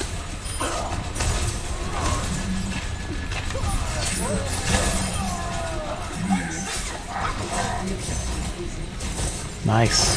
Good focus. Sim on the left somewhere.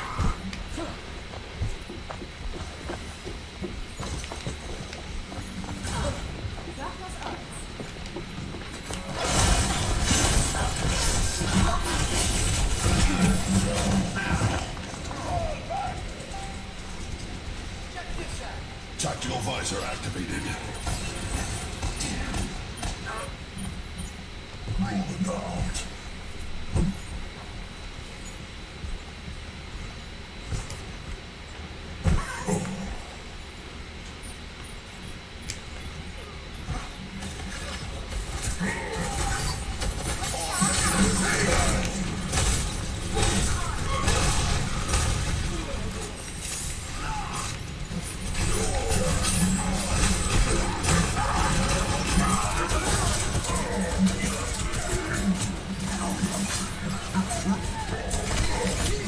Reaper no Wraith.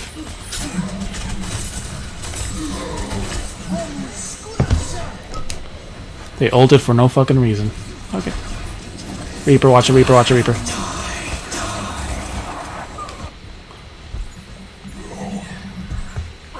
Mercy and Lucio ult to save the Reaper.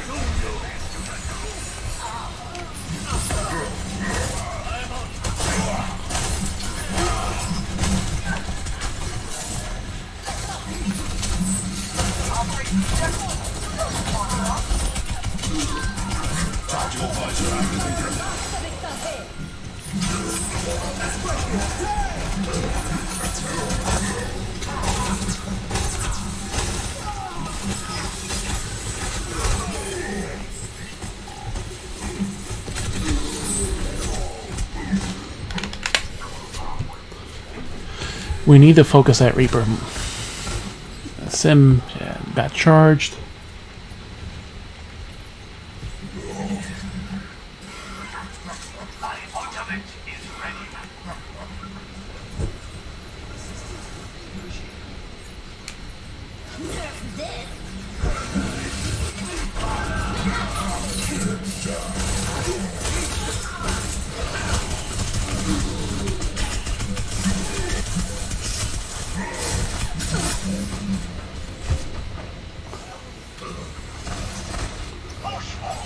They're basically playing a death ball with spam and we can't get near him.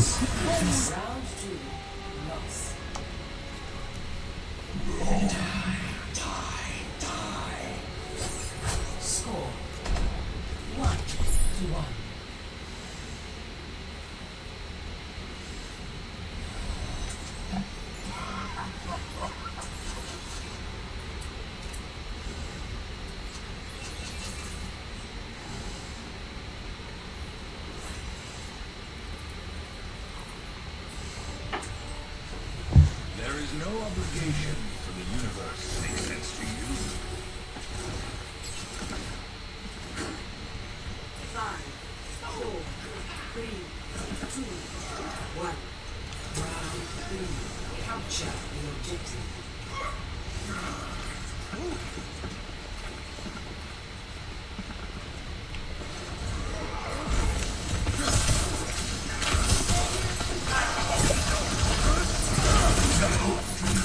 Hog behind. Reaper no Wraith on point. Monkey is half or 3/4.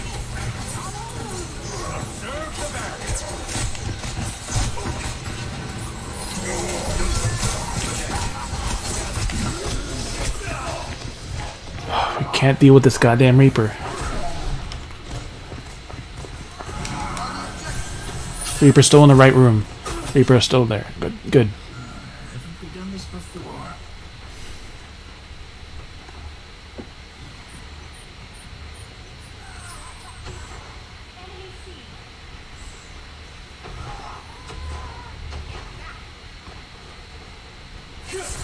Monkey jumping in.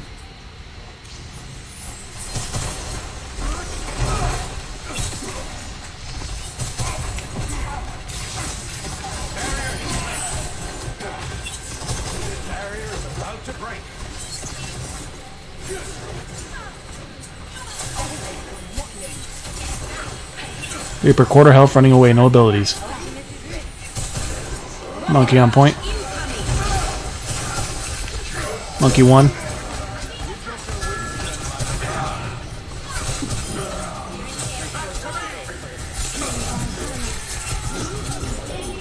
One health.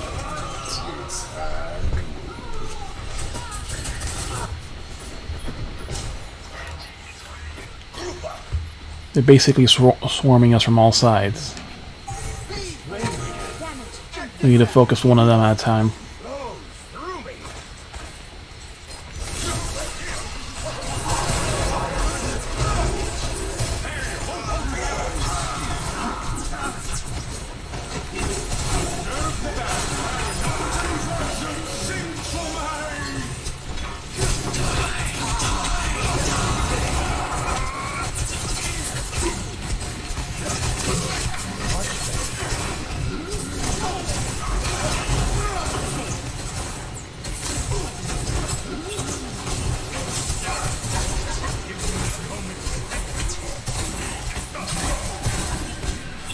Reaper's low.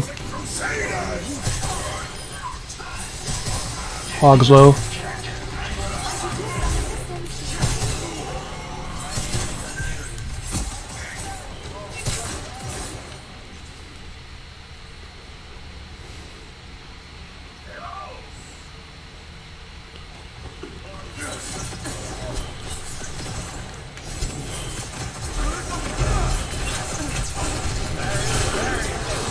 And I was low. 1.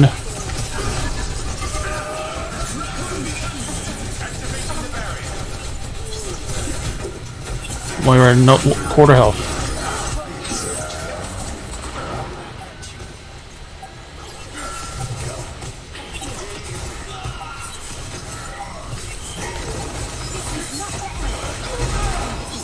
Reaper is 1 quarter health on point.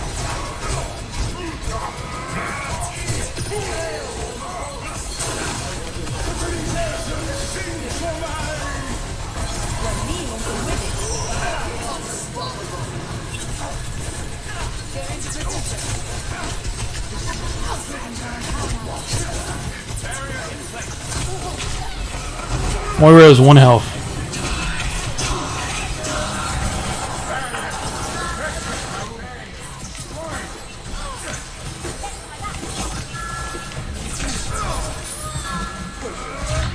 Nice. Good job, guys.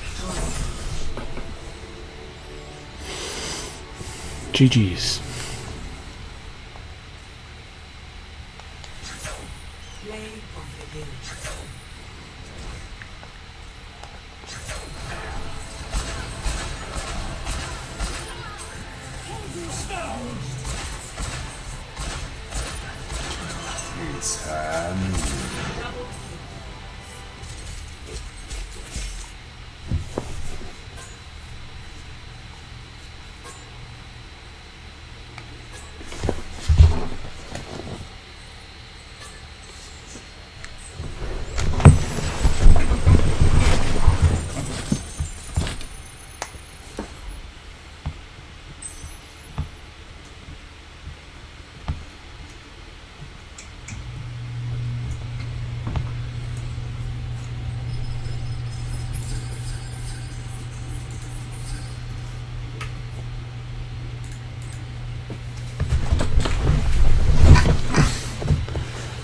Two more fucking placements.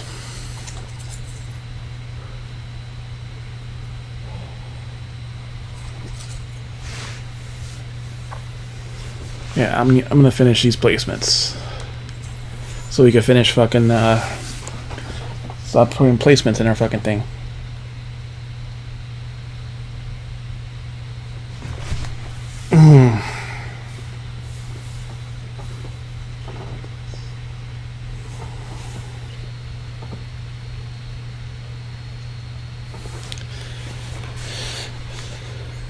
That was a good match. Prepare your defenses. Select your hero.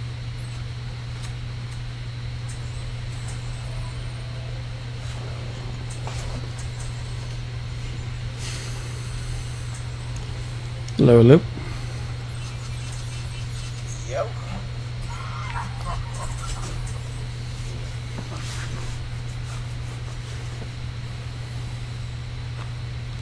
Justice is done.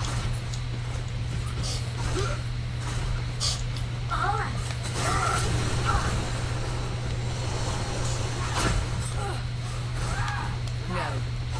Attackers incoming in 30 seconds. No. No. Hello.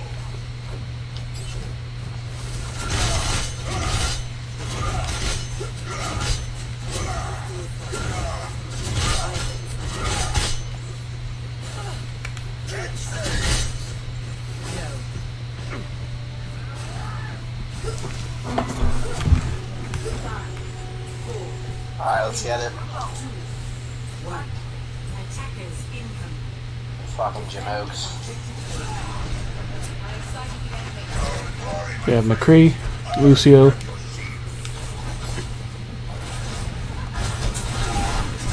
I'm gonna hit I tried to get you, Zunk. Yeah.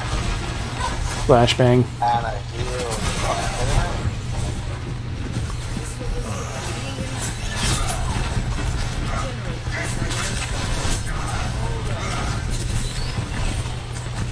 Someone's on point.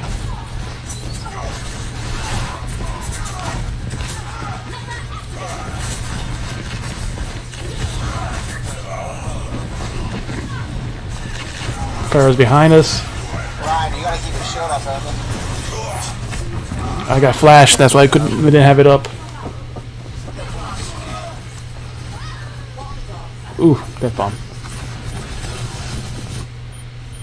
Mercy McCree high ground. Oh, that's it.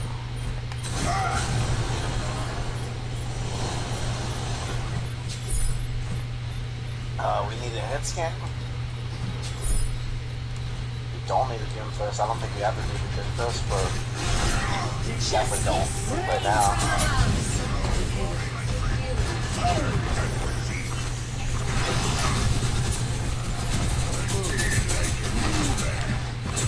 Do we have anyone here? I have Shatter. Everyone's down. They pop Lucio. So holding cart. Diva, die of the fire. Quarter health on Lucio. You gotta worry about the fire, dude. What the fuck? Our healers are so far back. We're fucked.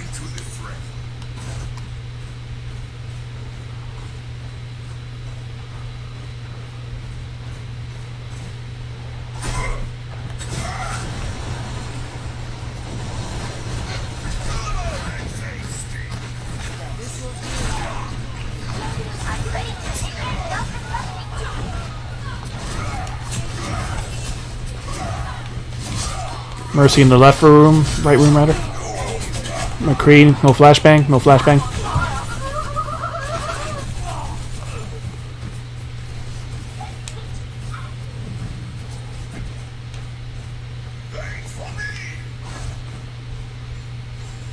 What?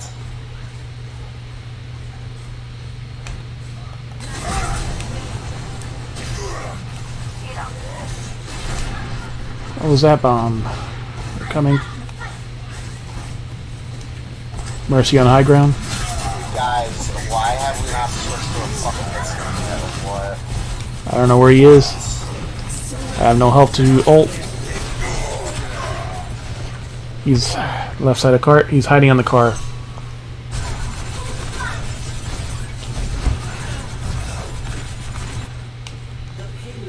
This is painful.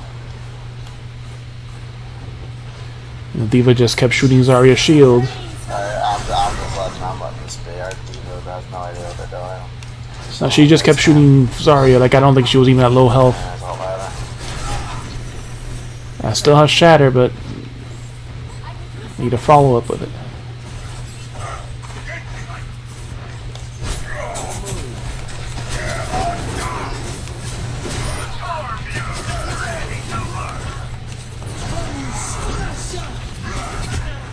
Yo, Mercy, you ain't resing fucking McCree. No friend shield. Lucio is half. Zarya is almost half.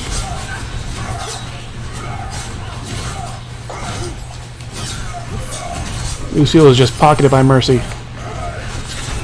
No flashbang, no flashbang. No friend shield. 95 shatter.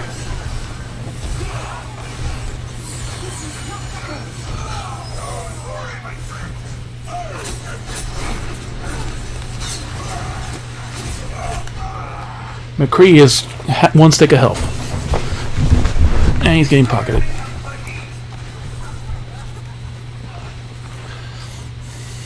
Alright, we at least stopped him for now.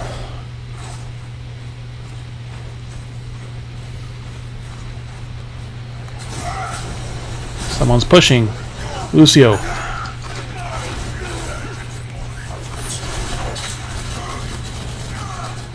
And Zarya's in the side room too.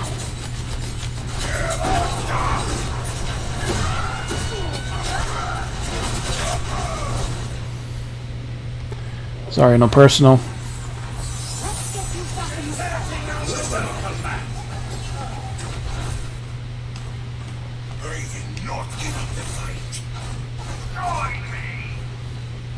Zarya's on top here, dude. Gang up on them, yep. That's what we need to do. We need to gang up on them.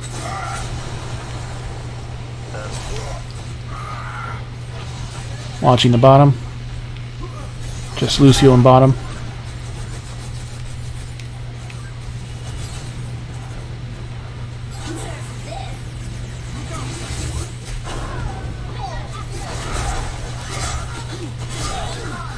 Mercy is one.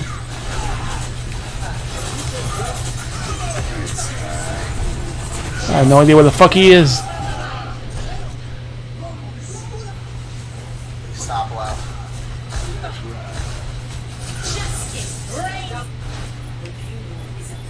And we're not going to make this.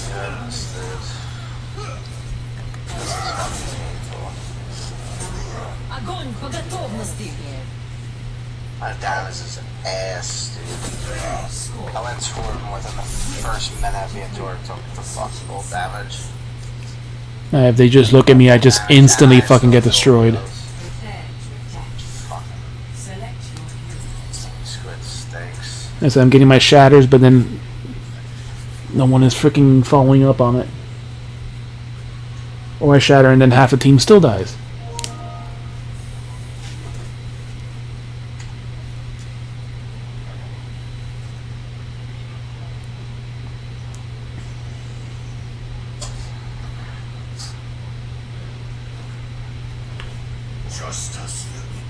I'm at bronze damage.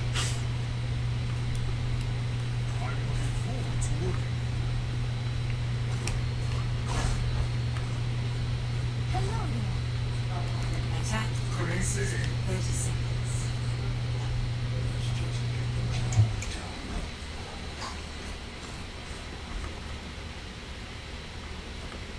You know, Anna, there are procedures we can look into to repair your appetite. You're very kind. But I'm comfortable with who I am. It's a good reminder. Bastion or Sim would probably work right now if we're going to push the high ground. 4, 3, 2, 1. Attack commences. Capture objective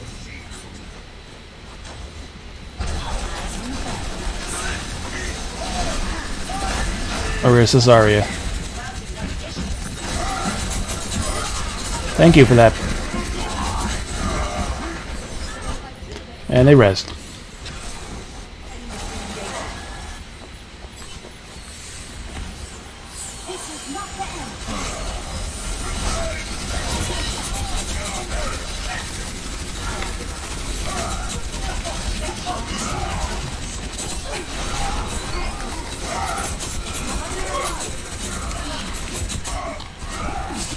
Going for the Mercy. Mercy is half. On point.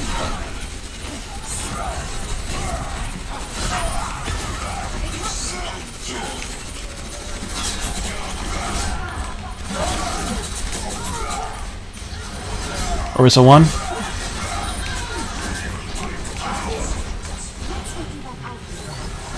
Just take the point. McCree front along the road.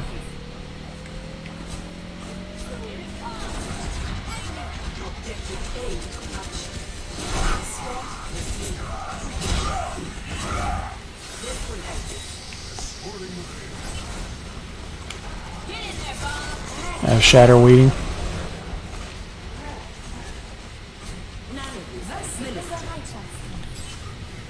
Someone's on the right.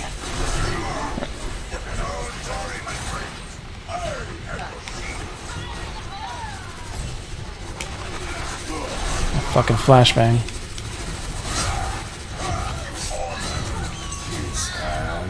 He's in the front.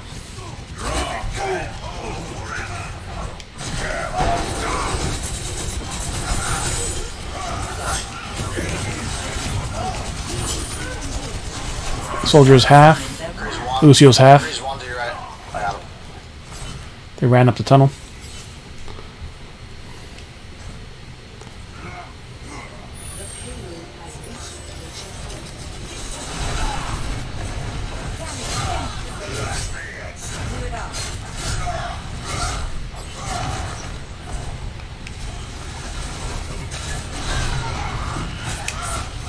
Watch the Reaper.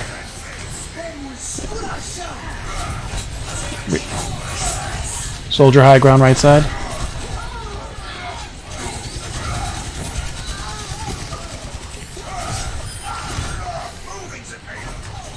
We almost got it.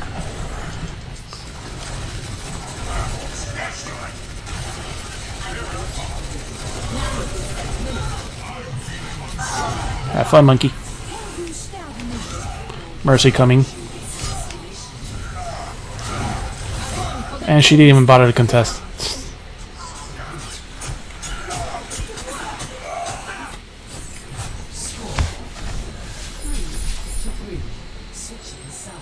They get to push again.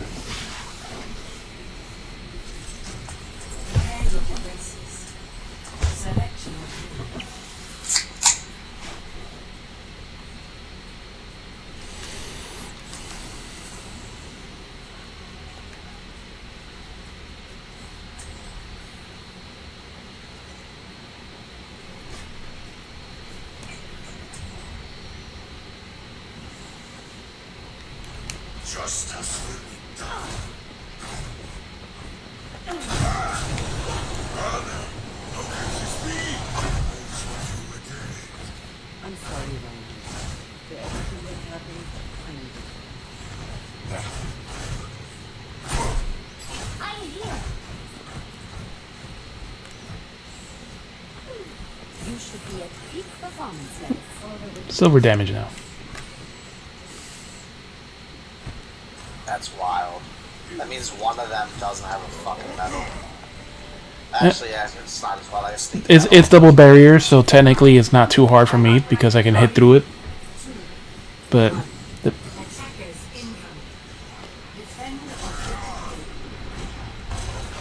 Ryan and I can't see the rest. the fighter's gonna have a bad time, I'll tell you how much. They're going below. They're going below. One behind them. Both healers on the stairs. Zen is 1 health. How's there no res there? How do I not get res?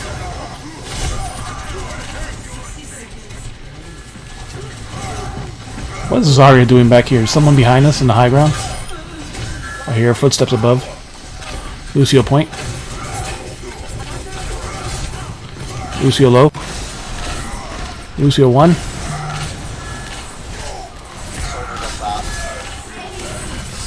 Ryan below with Lucio. You can back up. I'm fighting fire. Back up. This is left. Reaper's in behind you. Reaper's behind you.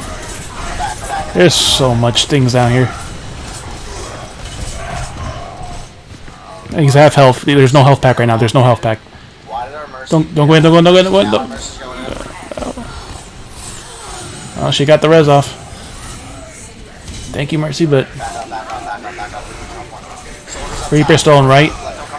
Reaper half health.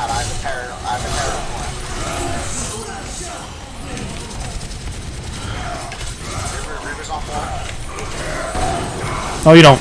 No rest for you, Mercy.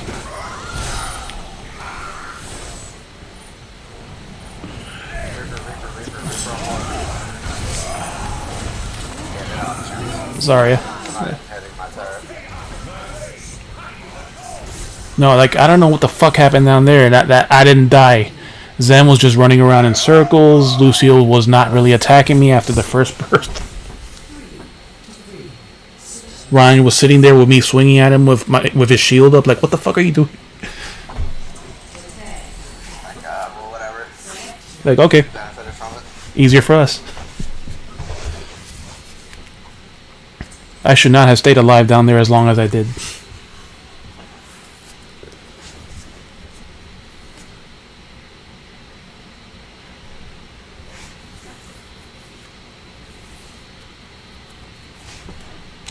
We just need one tick. Yes, sir.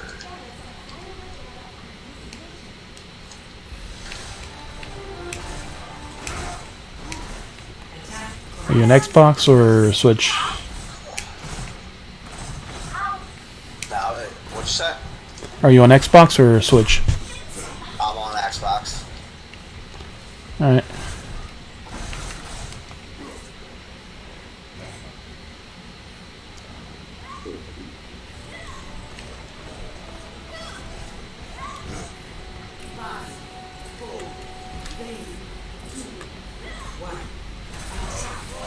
Sim.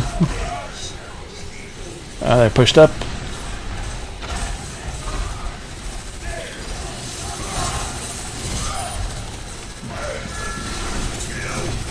I'll distract at the top.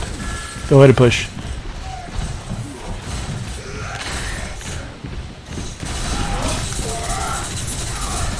Orisa pushed on the point. Where's their turret at? I can't see it.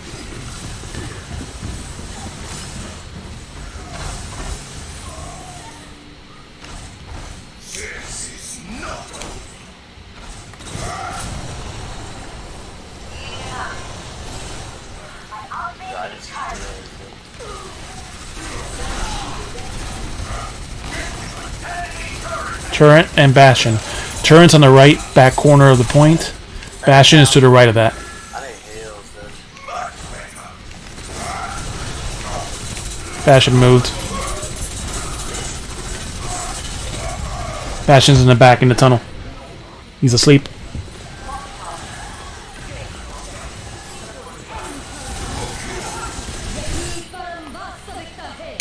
Soldiers, there's a dude, they have a fucking parrot on top.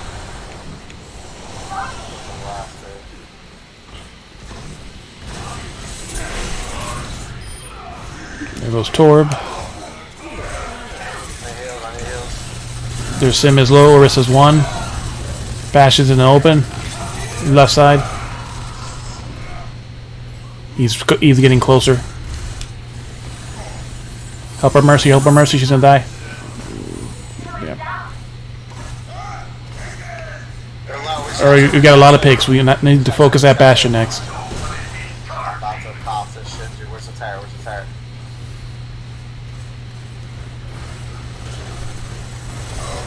He's on point. Heal me, you fucking idiot, dude. Why won't this Mercy heal?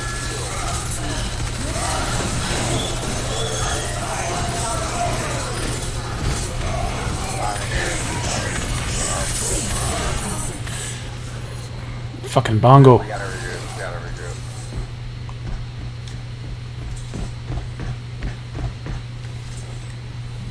I'm one man apocalypse. We need to push left or push up. Or even below. Whatever, I just need you to pop your ult. If you can get a fat hit on them, about to... Left high ground is empty. Nah, we're there. Soldiers on the far right side. Turrets behind the plant on the right. Found Bastion. Got Bastion. Get a point, get a point, get a point.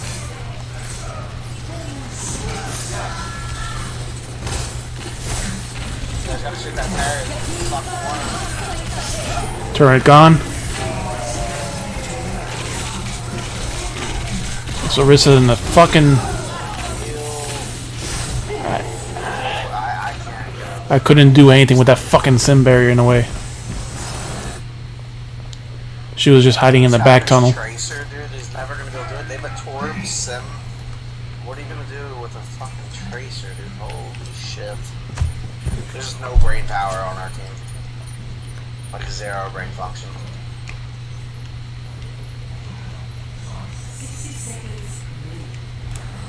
I'm gonna go to high ground again, see if Bastion comes up here again. Half our team is not even here yet.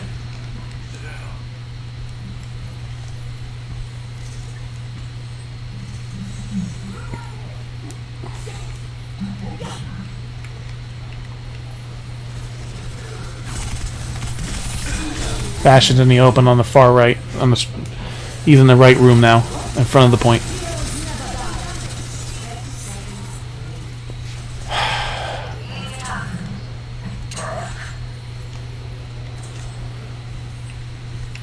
There's so much damage and we're not doing any damage now.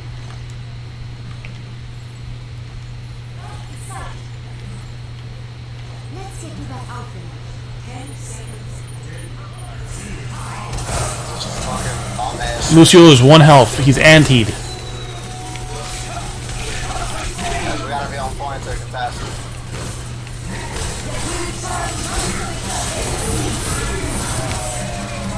And instantly destroyed. Yep. The second I ulted. Lucio was alive with half a fucking stick of health and antied, and then he escaped and healed. Oh, GG's.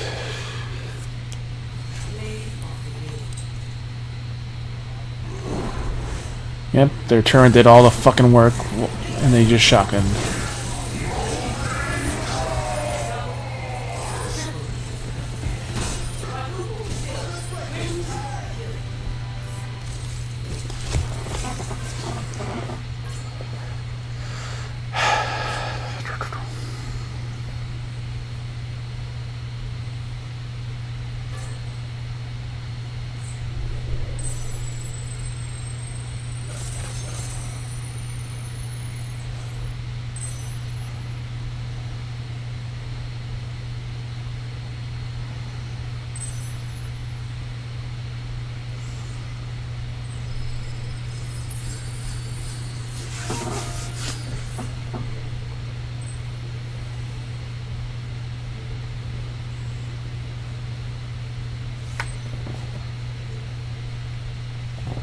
We're 3 and 2 draws, and the final fucking match and the placements.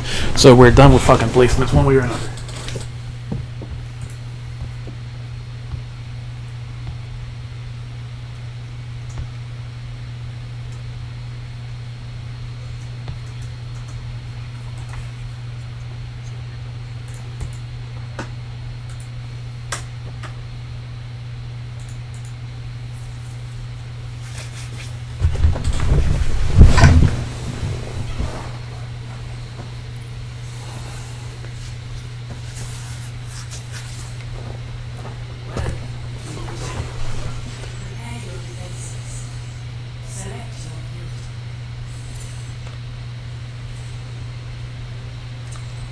Level up.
Mercy is quarter health.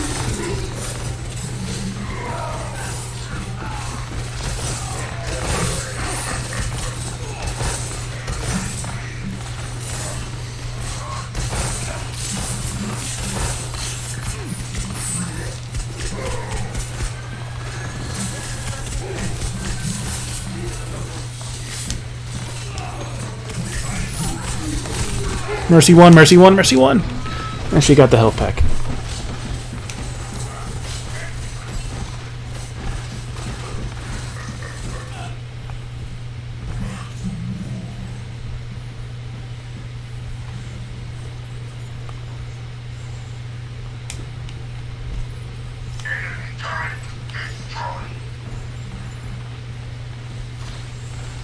Someone's on the right.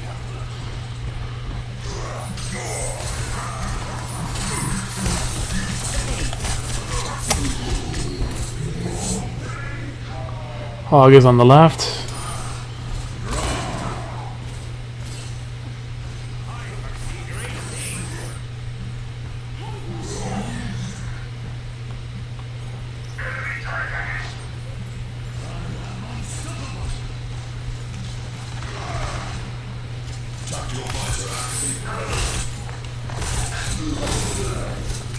Oh, nothing we could do there at all. Flashbang, Fan Hammer, and arrow in the head. Yeah. Hounslow has dragon.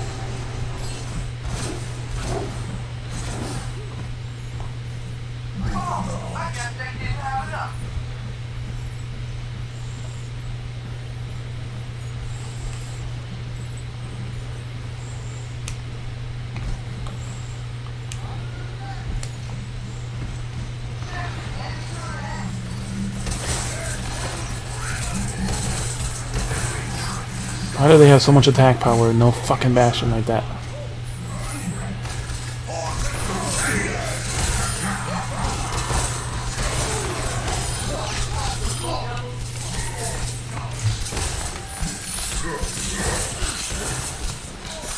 Hanzo is half. One.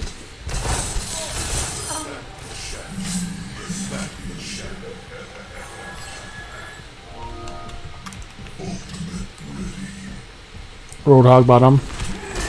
McCree in top with someone else.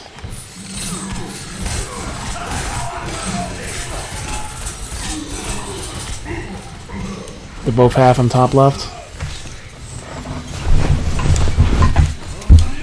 Both DPS high ground left side. Left side soldier.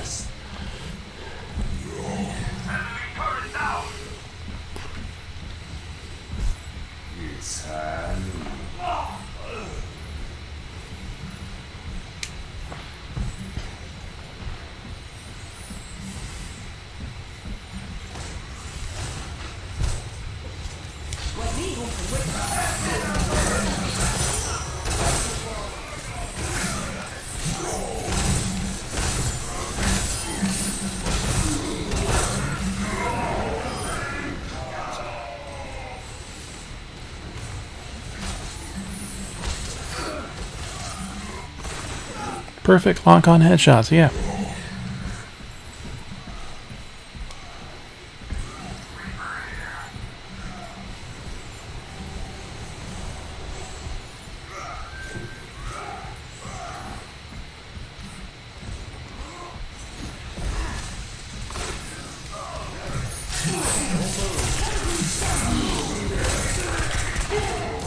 He got the fucking flashbang after I hooked him in front of me, right?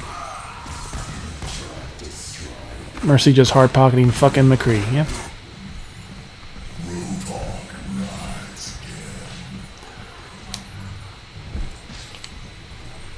We need to deal with this Mercy and McCree.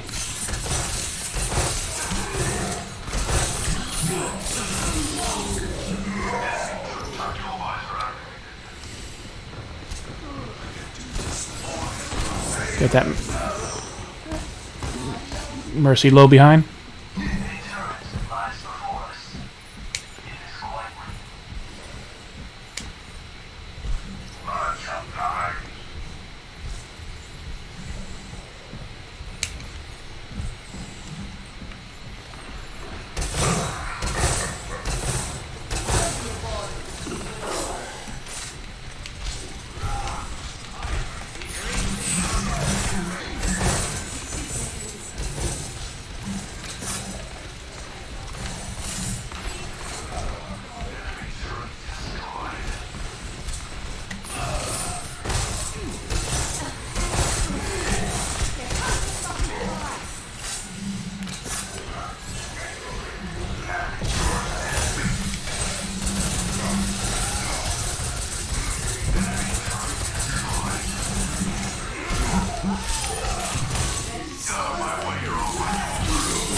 Monkey is very low. Was low.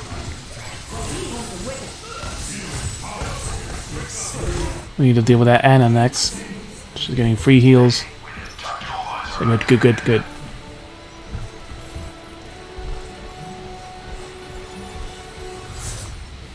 Alright, not too bad a push. We can get there.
You're a big fan of those old-fashioned cowboy movies, aren't you?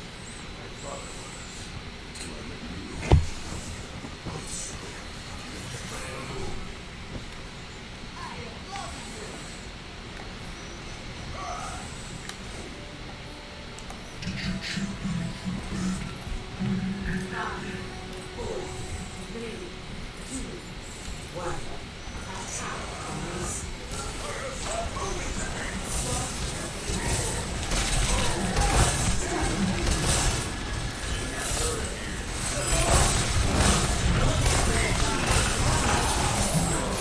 Hanzo.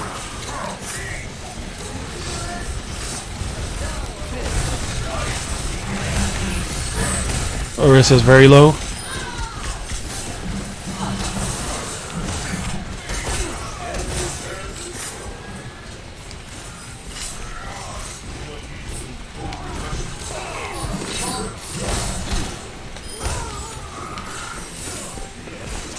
Someone's above.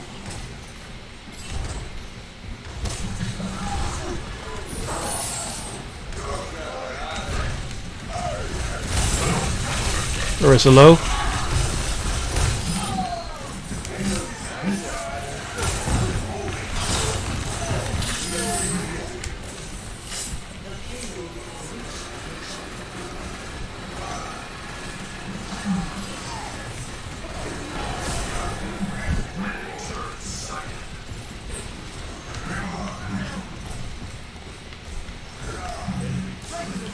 Why don't they have their McCree? This would be like the perfect time for McCree. They have Reaper though.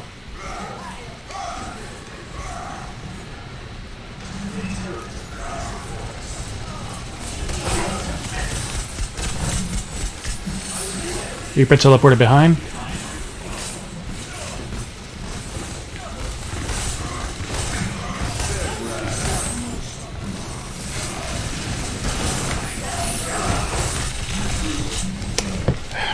We ignored this Reaper too much.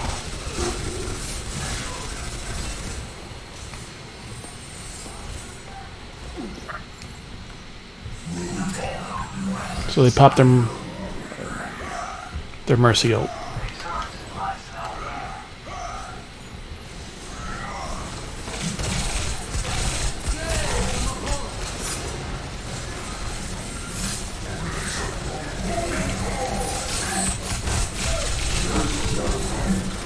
Instant hook, yeah.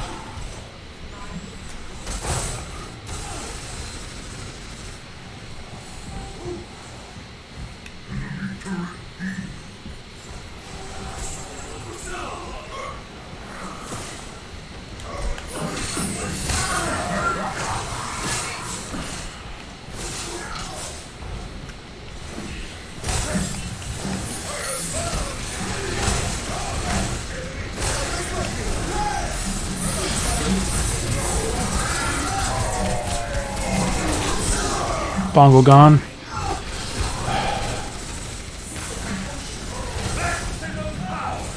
Focus on Moira. Reaper coming back. Nice, nice.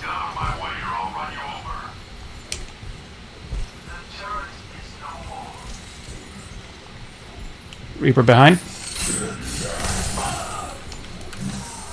He was trying to get you, Zen.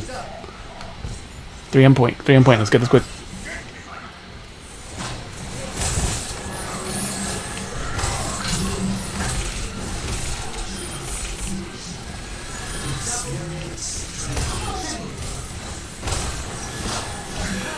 Moira on point. No fade.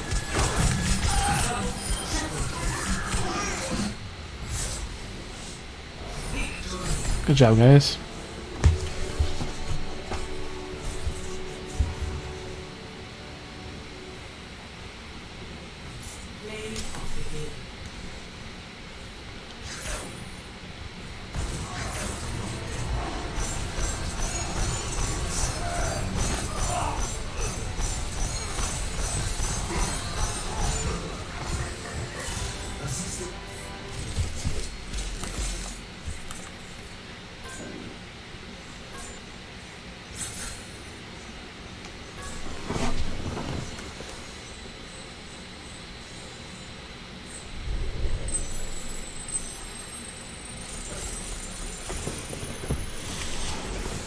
Five, 3, and 2 for the open queue.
Alright, let's look at our shit so we can go.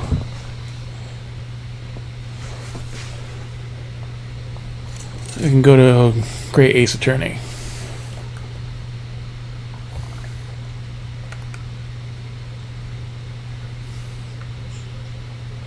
Okay, what's our placement compared to last week? 35-25. 22-96. Okay, that's not bad. We won only 3 games of those. This time we won 5.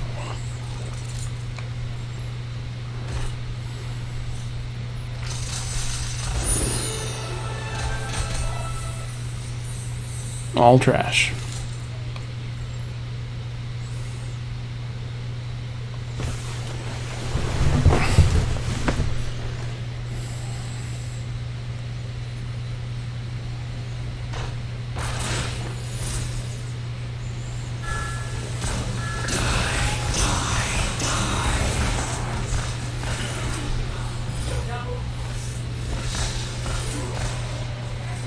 Yeah, we needed the Reaper in that match.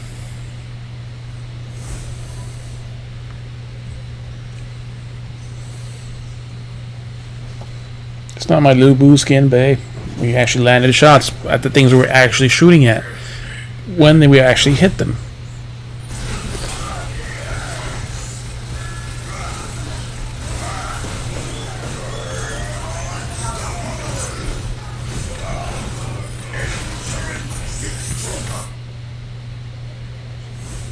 Yeah, even killing half the fucking team, we barely made fucking progress.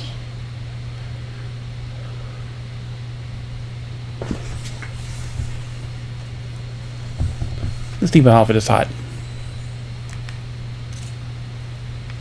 Even more so than the skirt.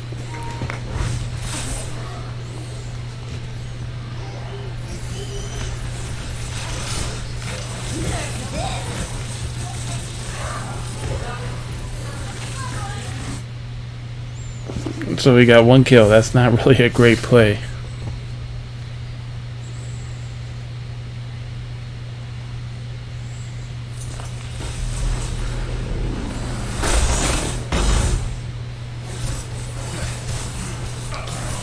Yeah, they're in a narrow spot.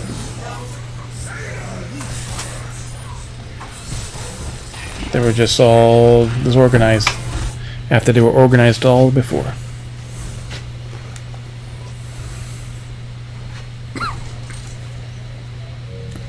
Alright, so we finished the challenge.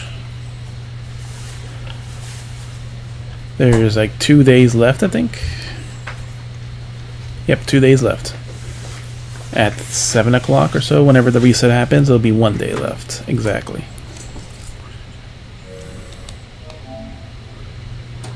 Alright. Great Ace Attorney time.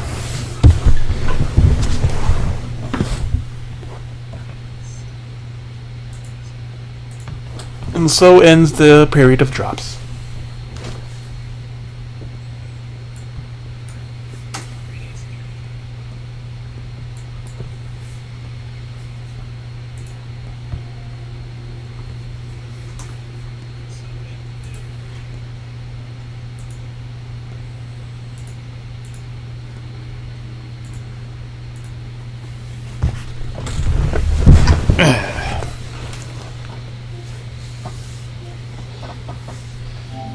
So now we've reached a trial.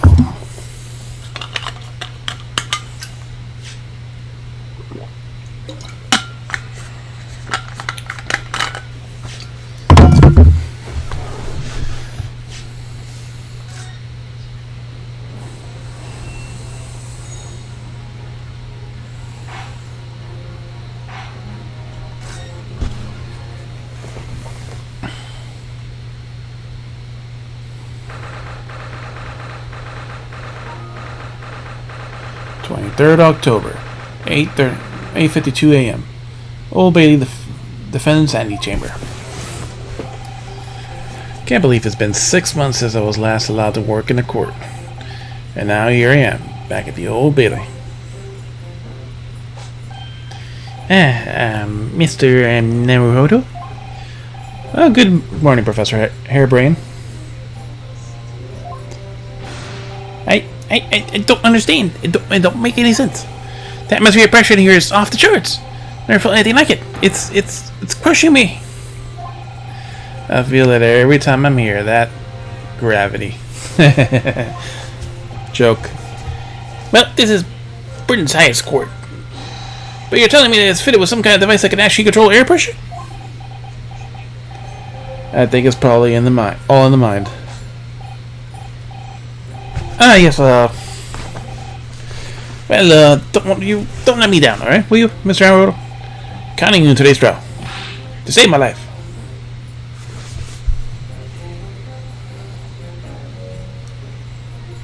Well, since they're on, it's Monday.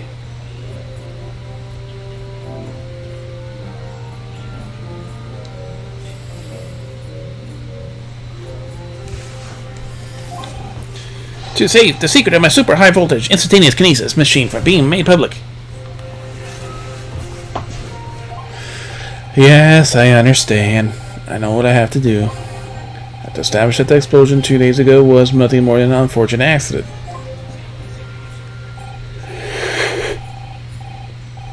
Well, I'm sure there's nothing to worry about, really. Justice Roboreal. My commiserations, Mr. Naruto. You appear to have lumbered in the most tiresome case here. Mr. Sholmes, I didn't expect to see you here. That was very mean, Runer, leaving me alone at home with Hurley. You know what kind of man he is. Took me at least an hour to wake him.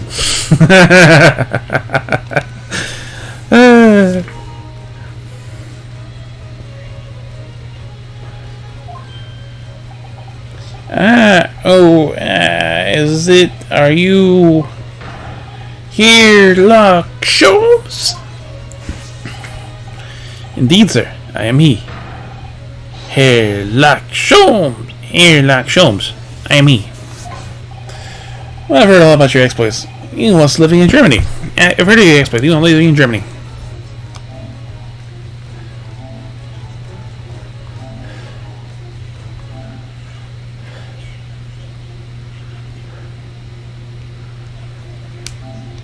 Took me at least an hour to wake it.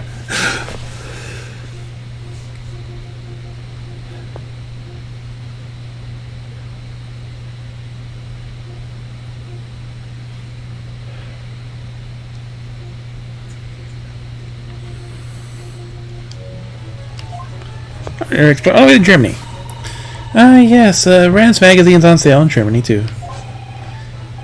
This month's installment is sublime. Your deduction in the Adventure of the Silver Blaze was wonderful. Yes, memorable in case indeed. A concern of Snake, if I recall. No, that was the Speckled Band. Well, thank you for coming. Well, thank you for coming. We appreciate your support.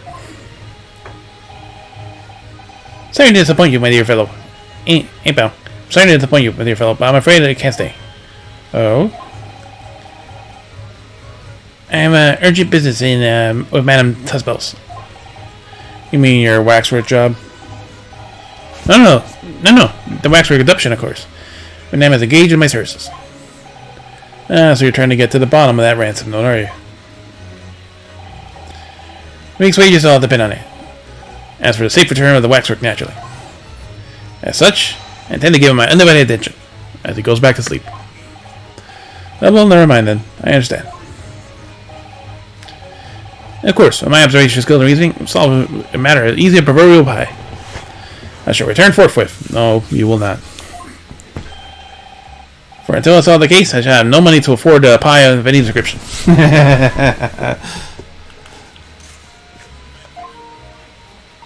Yet she gets money for her magazine job. Oh, then you must absolutely give it to your full attention, Hurley.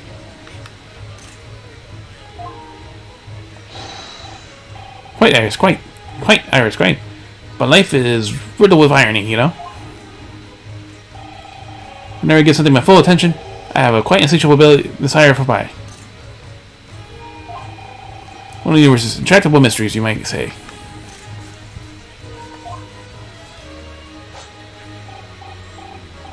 Oh, yes, yeah, quite, definitely, absolutely, yeah, I totally understand. No, you do not. Is someone a little starstruck? Wish you the best of luck, Professor Hairbrain. Yeah, I get certain things like they take actual characters, like instead of Einstein and Professor Hairbrain, and what was the other person's name?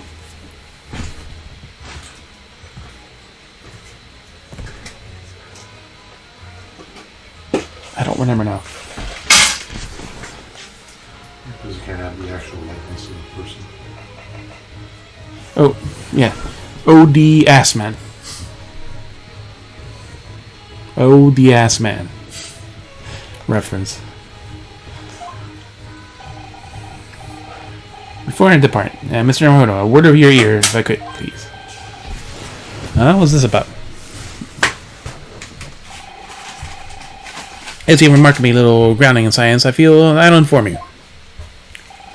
As compelling as this super high voltage essentialist kinesis of as it may be, practical implementation such as was attempted by that professor in the Great Exhibition is quite impossible. But the professor in demonstration was a success. Yes, it would appear that he firmly believes it was. I read Professor Bunnybrain's paper about it too. We're gonna have to say. Hey. What do you mean it took her an hour to wake up first? It's like, how could you leave me alone with Sholmes? It took me an hour to wake him.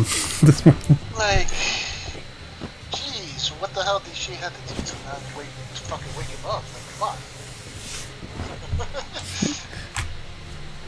I read Professor Bunnybrain's paper on it too, Bruno, and I have to say, I'm sure it can't be done. It could barely be done theoretically, let alone practically.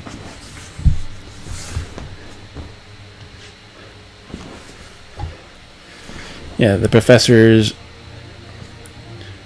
The super high voltage instantaneous kinesis hypothesis. I forget, was it you or Eddie that was here last week about the characters in this case? I think it was Eddie. So the person being accused is Albert Hairbrain, not Einstein, of murdering O.D. Assman.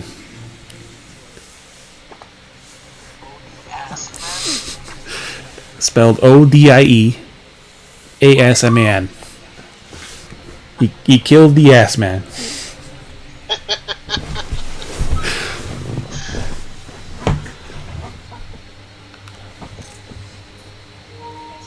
Well, some ass got killed.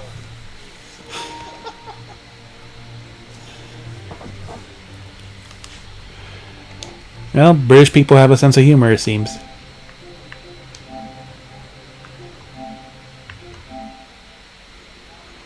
And this is what they look like.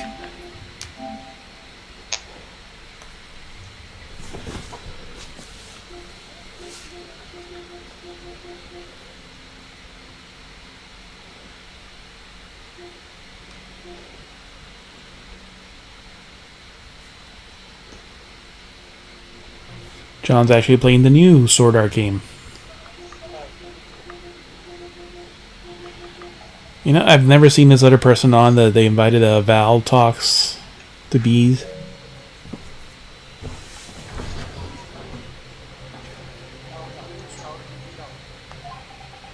So he's completely barking up the wrong tree. But how could an experiment that has no possibility of succeeding that in fact succeed? That's contradictory. And that's the contradiction you have at the heart of the crowd know that. What's that supposed to mean?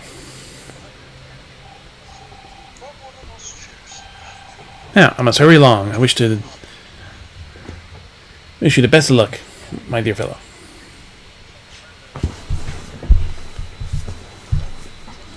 Why is the S?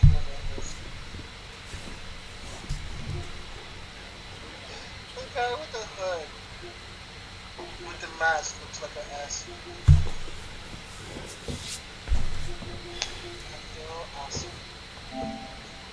Yeah, I think it's called Ass, not Ass Man. Oh, the ass man. That's literally the phrasing of it. Oh, the ass man.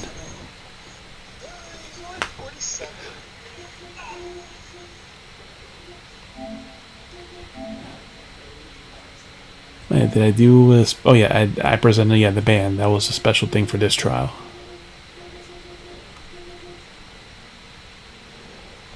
Oh, wrong game. This one. The ladders. Iris is bored. I gotta go back for that trophy.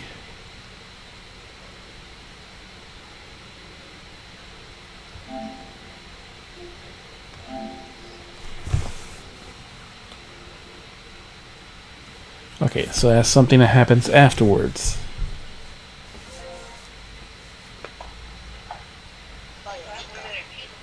Yeah, what's up? Sorry, I joined the wrong chat. Hey. What? Yeah, I don't want bread. Just put mine on the plate. Just the burger. No.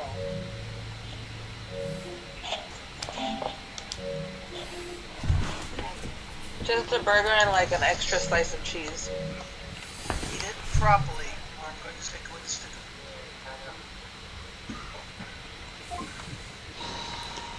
See you later, Hurley.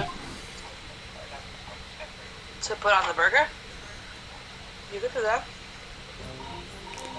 Well, it looks like you're on your own today, Runa. Shut up. You can do it. Whatever. What are you playing, Mark? Oh. Yeah. Oh, what about you, Alice? I know, I'm afraid I can't help. Red Sox player. I have something I need to do. Created that game. I see. I don't care I said I would never play it because the Red Sox are a mortal enemy of the Yankees. So. But your argument is mute since no one watches baseball anyway. So what does it matter? What do you mean nobody watches baseball? I watch baseball. It's a dying sport. It's not a dying sport. Your ass is a dying sport. I watch baseball and I love fucking baseball. So shut up. Listen, if my ass was a dying fucking sport, shit. Tell that to the more than 7 million people that go to the parades in New York. Tell that to the 7 million people that go to the freaking ticker tape parades in New York. Because they live in a frozen wasteland. They have nothing else to cheer for. I want you to go on the float and say that and be confident about it, and let's see what happens. like I said, they live in a frozen wasteland with no hope for anything. That's always getting attacked and destroyed in every movie. Like, literally, what else do they have to do? Until the next, cataclysm.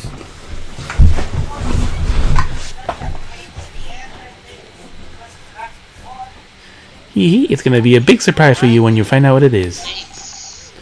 Ah, that sounds ominous. Listen, I know you don't like it. I know you don't like it because of the person who fucking created it. Who gives a shit? I do. Like, that's like saying that you won't play Final Fantasy if a person was a Red Sox fan. I wouldn't. Yeah. Oh, whatever. Not saying. Yeah, but good thing Japanese people don't invest too much in baseball. They do. They don't. Yes, they do. According to Yakuza, they do. American baseball. They do. Or they did, according to Yakuza. I think I'm gonna have a freaking YouTuber the next time that they have some sort of chat with the creator. I want to know what his team is. Well, you can always submit a question for the live letter, I want Yoshi P to say what his favorite baseball team is. This is what Jazzy's gonna lose. And then he's gonna respectfully reply, "I'm sorry, but I don't have time for that. I have to work on this game." Like, sorry.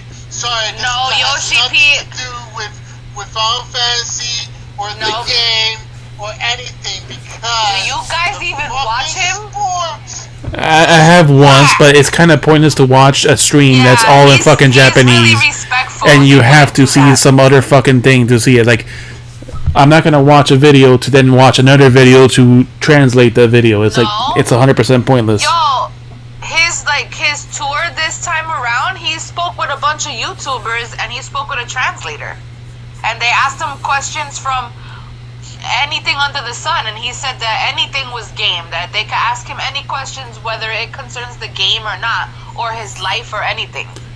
And that's the type of person that he is. And funny enough, the last live letter that I did watch like that, it had the same thing. Like, there's a translator app or something for Twitch, and of course it's not turned on by the developer, by the person streaming. So it's like, yeah, it's kind of pointless to watch any live letters. Well, the last live letter was translated. Yeah. Translated with his official translator. Yeah, like I said, that because normally, they just speak in Japanese. Other websites are translating for them, and live blogging or redditing or whatever. That's the ones that's what I hate. Don't have to do with new content, like new game content. It's a live letter. They typically have to do with the game content. No, I mean like a major DLC. In a major DLC, he has to have a translator. Yeah, patches and little expansions to that, he doesn't do it. But for major DLCs, he does. He does an entire tour and everything. I love Yoshi P. He's mad respectful. He even asked some YouTubers about their family. You find out he's a Red Sox, I'm going to kick your ass. Yeah, dude, I won't play no more. Because that is so stupid. Huh. Yeah, she won't play anymore. She'll have her kid play for her. And then she'll be backseat gaming the entire time until she starts playing. That's how much you know me, because I would never do that. Yes.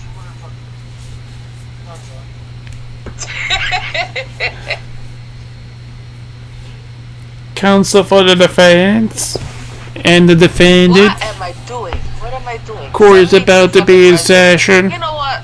Make your way to the courtroom at once. I'm not studying it. We're on the way.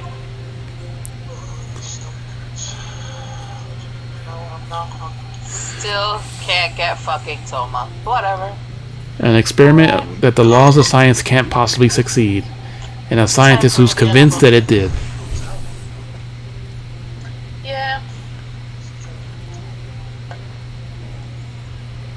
I haven't gotten either one. That's how great my fucking luck is in the game now. That's why I don't pay for it. Yeah, and let's see. Professor Hairbrain's thing is the super high voltage instantaneous kinesis hypothesis. Crazy today. He basically wanted to invent a teleporter. Yeah, my day started up with a kid throwing up in the gym that I had to go clean.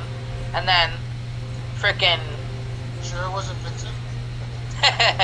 then today, You sure it wasn't John? Water dispenser at the end of the hall started fucking backing up through the drain, the fucking sewage water from the second floor bathroom. And I had to sit there with a bucket and make sure that the bucket didn't get... First of all, I had to clean first the original spill, which was all over the floor. And then I had to sit there and babysit the bucket to make sure it didn't overflow. So that was my day, running between bathrooms and fucking... and the water dispenser. But I have one good note. I received a hand-drawn picture of a Santa Claus with a green hat with stars, and it was from my boy Gavin in the classroom next to the bathrooms. He gave me the picture. He said, "This is for you." Yeah, that made it all fucking worth it today, I swear to God, yo. Oh, you bet you got a crush. Oh my God, I got so many crushes. Oh my God, these kids. There's this one little boy, his name is Matthew. He's from like one of the special classes like downstairs. He's like, I swear to God, he must be in 5th grade. But this kid is shorter than Tristan when he was 4. Oh my God. Like, oh my God, he's a little chino too. He's so fucking cute. Every time he comes to the bathroom, I'm like, "Hi, Matthew." He's like, "Hi, Miss Arroyo." I'm like, "Can you sign in for me?" He's like, "Sure." And then the day before, I think on Thursday, last Thursday, he came to the bathroom with this with these horns, like these red horns. I was like, oh my God, he's so fucking adorable. And then I got the upperclassmen. The upperclassmen are, you know, they're getting me now. They know that I don't bullshit around. That if they fuck with me in the bathrooms, like pulling pranks and playing around and messing up the bathrooms, that they're gonna hear it from me. But when they're cool with me, we talk about gaming and we talk about what they do on their weekends and shit like that, you know. So they know that I'm cool. But if you fuck with me, that's it. See, that's the thing. They gotta respect you. Otherwise, yeah. Yeah, and I listen to them. When they talk about what's going on in class, if they come to the bathroom, it's because they need a break. Because something happened or whatever the case. And I sit there and listen. You know, they tell me what's going on with their teachers, with other students. And I sit there and listen. I give them advice and I tell them, you know, try to breathe and, you know, like I calm them down and stuff like that. That's why this kid gave me this picture, because every time he's in a jam in his class, he comes out to the bathroom and he just stands there and talks to me. He's like, "You're the only one that listens to me. Not even my mom or dad listen to me." And it freaking like broke my heart today when he said that. I had to go to the office to grab a water, and I was like crying and shit. Some of these kids are like severely neglected at home, you know? Yeah, that's what school's for. It's daytime babysitting. That's how a lot of parents treat it. You're so pessimistic sometimes. No, he's actually kind of right. They do treat it like that, but A lot, not all of them, but there's a lot. not all parents. There's a lot that do. My son Vincent is home because I can't do it. So ultimately, one of the upperclassmen, he came to the bathroom with a counselor, and I wanted to give them privacy, so I just walked up to the fountain and was just staying up there to pay attention to the water so that they could have some time to talk. And by the time my feet were fucking telling me, bitch, you better sit down or you're gonna lose them, I fucking walked over there and I sat down. And she's like, all right, just sign yourself in, go to the bathroom, come back to class when you feel ready. And then she left, and when he went into the bathroom, he only washed his hands because he wanted to talk to me, I could tell. He came out, and I was like, Mason, what's up? What happened, yo? He's like, yo, this teacher, man, he was cursing at me. He grabbed me by the back of my neck. I'm like, are you serious? I was like, what teacher is that? Yeah, I was like, exactly. Yo. Yeah, I know. That's the same way I felt. I was like, yo, if I was his parents, yo, I'd make a big fucking deal about that shit. And then but the thing is that there's no proof, right? So I was like, Mason, listen to this. Between me and you, I know that they take your phones away from you, but they take your phones away? From time to time. Yeah, in the beginning of school, they take your phones and put them in a lockbox. Really? Yeah. So what I did was I told him, listen, between me and you, if any of your boys have their phone and you don't have your phone and some shit like that happens to you, make sure one of them is grabbing it on video. Because if they go and say something, if they go and say something, it's going to be the teacher's word against yours. And it's not going to have any weight because the teacher is going to be more respected, right? I said, if you have proof that you didn't get riled up, you didn't attack him, you didn't say anything to him, and he just did that to you, you could get him in trouble. I was like, don't let them win. I'm like, don't get upset. Try to think about it in the moment, Okay, if he's doing this to me and somebody grabs that's when you bring out your fucking old phone or fucking... Yeah, yo. Like, don't even, no, my mom told me I need to keep my phone with you all the time. Nope, sorry, you can't take it. Yeah, you just keep it in your fucking pocket. What are you gonna do? You're gonna reach in my pocket and grab it? No. Yeah, but you can't do that. I calmed him down, though. He was like, he was real heated in the beginning, and then he's like, thanks, yo. I was like, take a minute. She said, take a minute. Take a walk, take another walk, and just cool down and go back to class. And the counselor didn't really do anything? And the fucking counselor didn't do nothing. Yo, these teachers at the school... you ready? No, I'm already heated. Yeah, I want to go over there and just fuck up the teacher. That's exactly how I felt, yo. I questioned my aunt. I said, listen, who's Mr. N? Because, we had an issue. I didn't explain it to her too much. There's a lot of ears in that office, so I don't talk to her too much about stuff like that until after she gets out of work. Until we're out of work.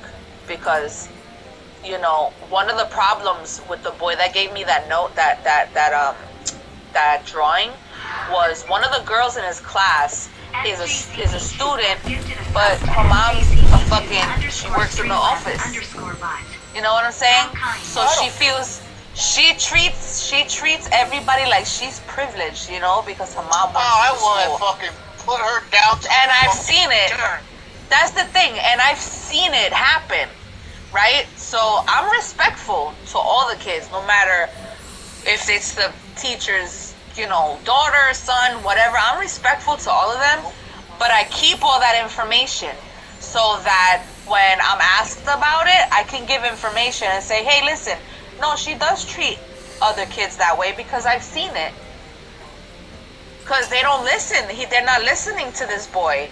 He's telling them he even wants to get out of the gifted and talented classes because of these two girls. They keep bullying him, yo. I was like, and he can't take it. He gets in trouble for getting loud and stuff like that, and it's not his fault.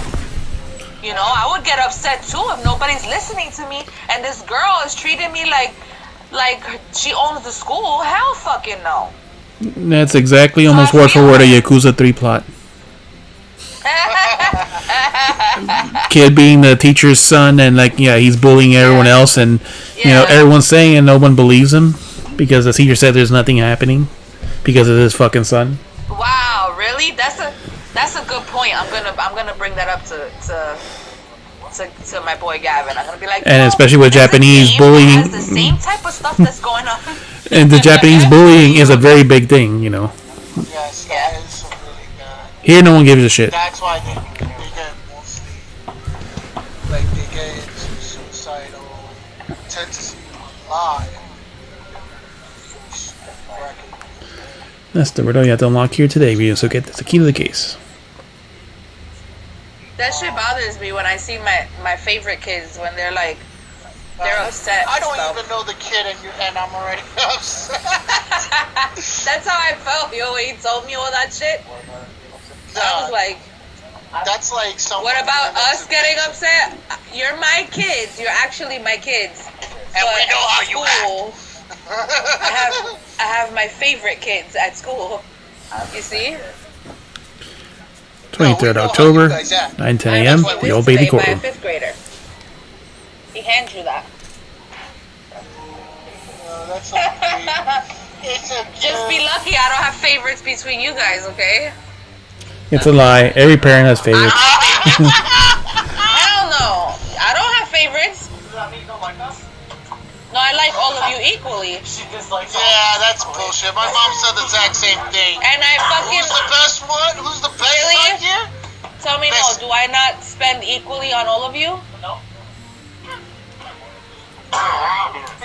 No, I don't buy you all the shit you want on fucking PlayStation. I pay your PlayStation subscriptions, right? I don't have my present. Fucking buy my little one a PS5 for him to fuck it up. I don't have my PlayStation Plus presently. What? Okay. You want to pick one name. Out of your mouth. Who will you call first? Who would I call first? Yes. I wouldn't call my kids. No. None of my kids. If you're going to call someone to ask them to do something, who's the first one you're going to call? Who's the first one I'm going to call? If Chincho was not in the room, and everybody's doing their own thing. You have to be more specific. Who would you call for something good or something annoying to do? They're two different things. You always ask Miguel, and Miguel does it because he's the only one who's mostly helps with stuff like that. Yeah. He's the only one who could multitask everything without. He'll complain, but he'll still do it. Yeah. Yeah, but that doesn't mean he's my favorite. No, I didn't say that he was. I don't have any favorites. I told you. No, he's the dog. Alright, back to this. The dog is the favorite. No, I dote on them equally. Oh, you know? No. In the name of Her Majesty the Queen, I hereby declare this court is now in session. The cats. Because definitely there's some of those pets you're like, I fucking hate you. Yeah, no, I do have favorites with my pets though. We are sitting here today in a public trial, Professor Albert Hairbrain. Chiva? Logan. Oh, that's right. Because he became a fat boy. Yep, he's my fat boy, yep. I now call upon the counsels for the prosecution and defense to declare their willingness to proceed. Because she sleeps with me. And then comes... No. Scar's last. The prosecution is He's ready. an asshole. He fucks up my chair. He knocks over my fucking Defenses. TVs and Defense is shit. ready, my lord. He pisses me the fuck off. Like... I'm 6 months out of practice, and what's more, shit. He's like, you know what? It's funny because Miguel gets along I'm about to settle son today. with Scar, and Scar's got Miguel's fucking personality. Oh my god, the way you just explained it, yes! Yes, he does! Oh my god! Is this my imagination, or does the air here feel even more oppressive than usual? Like, I so see that. So, I must say I recollect the victim of this case all too well. Has the same Mr. Odie Assman. Mr. Assman was well known as a financier, though that was merely the front for his diversive criminal activities. And it's up all fucking night. You can tell by how she sleeps. That's definitely Chicho. Yo, Tell by how she's sleeping. It was only a month ago that the man appeared in court prosecuted by you, Lord Van Zieks. But the jury unanimously found him not guilty. Neurotic as shit. Because the manager had been bribed by the sound of it. Powerful London criminals are prepared to go in extreme lengths to keep their freedom.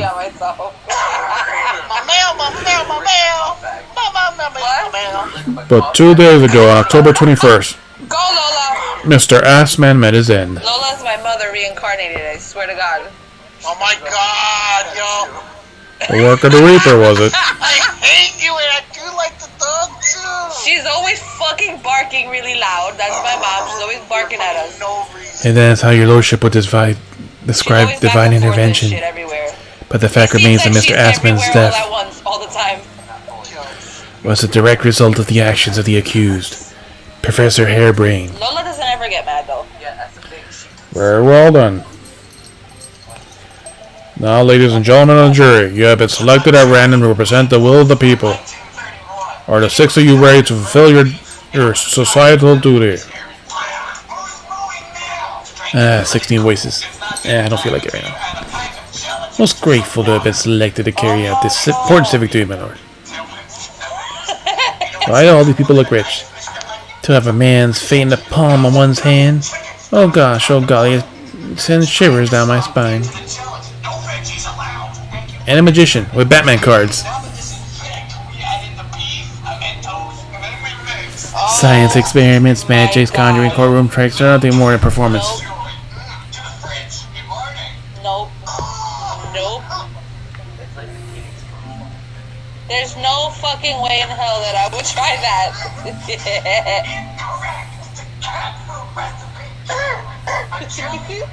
Ew. Fuck no. Fuck it, I can't even. Wow, all these people look rich and pompous. I hate cottage cheese. I found something, Mark, that I won't eat.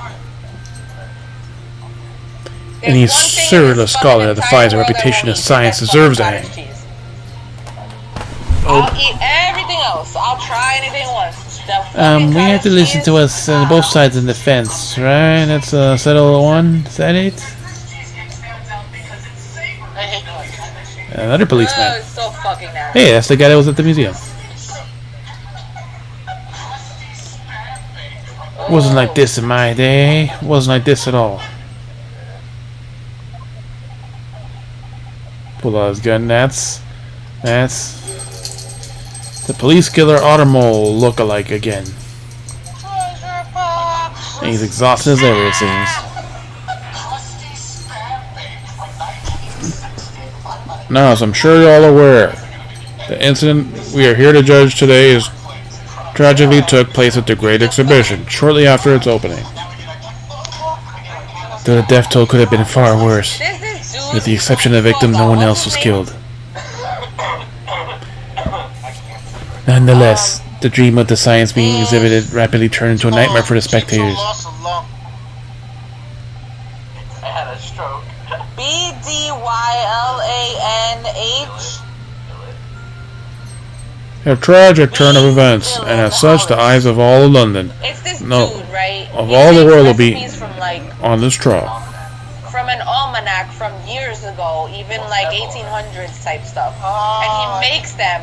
I think I know what you're talking about. Oh my god, some of them are funny as shit, but It is our duty to reach a swift and just conclusion, I feel. Yeah, there's some that are really good, but there's other ones that is just like... So, your opening statement, please, Lord Van Zieks. I'm not making fun of the Great Depression. Oh my god. At the heart of this incident is technology never before demonstrated anywhere in the world. Oh my god. One of the science's latest developments, I take it. The government's been keen on capitalizing on the Great Exhibition to improve Britain's technological advantage. The technology being demonstrated by the accused was described as super high voltage instantaneous kinesis, or in layman's terms, teleportation. Good lord. Is designed to disassemble human subjects at extremely high voltage electricity. and beam them instantly to another location where they are subsequently reassembled. This is the exhibit that this accident happened. Oh. Is such a thing even within the realms of possibility? No. Well, I don't believe it, that's for sure. Disassemble people with electricity, my goodness. How shocking.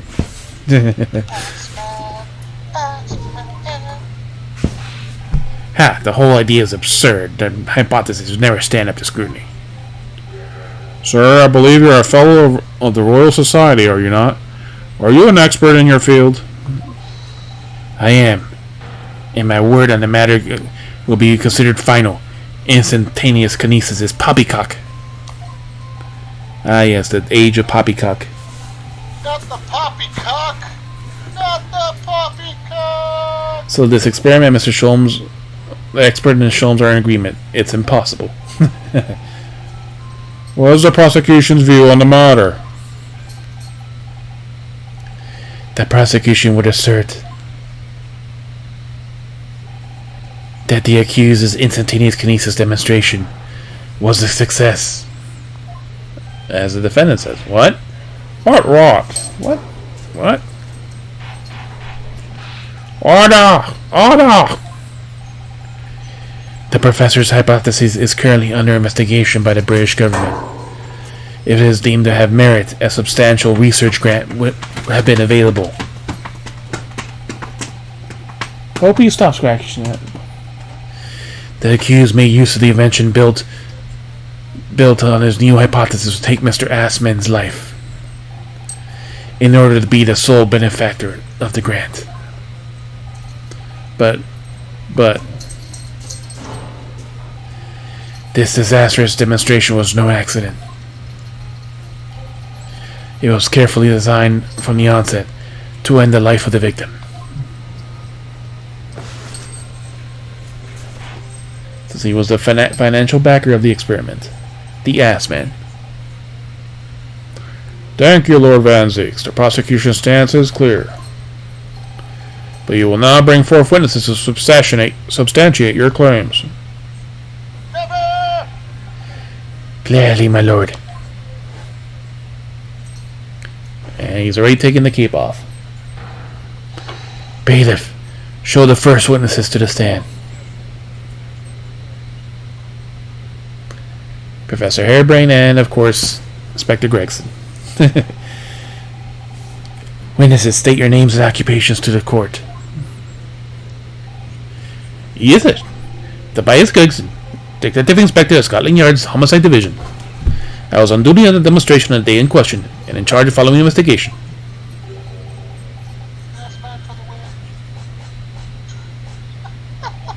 Albert Harebrain, sir. He was a scientist. You were born in England, but you have been carrying out research in Germany in recent years, correct? Yes, that's right. After graduating from university here in Britain, I went to work in Germany and made an amazing discovery, which is what brought me back. I had to demonstrate my incredible hypothesis at the Great Exhibition. What you did, Mr. was incredible, right? An incredible explosion. But the science was a success. The instantaneous kinesis worked. Everyone saw it. They must have done it. Yes, there was a terrible accident, but the demonstration of my hypothesis was a success. Well, that much is undeniable, as a result of the photograph taken by the forensic investigation team. Something in his heart, it looks like. This was taken on side the Crystal Tower, I take it. The centerpiece of the exhibition, no less. That's right, my lord. Seemed like the victim rammed straight into it. I see. Very well. Submit the photograph as evidence. Photograph of the victim has been entered in court record. The photograph of pin of the victim taken after he has ostensibly been beamed to the Crystal Tower. It shows an apparent stab wound in the chest. As the court heard, The victim of the incident was Mr. O.D. Assman. O.D. Assman. Okay, so it's just a picture of him. Nothing too specific. He's pompously rich looking.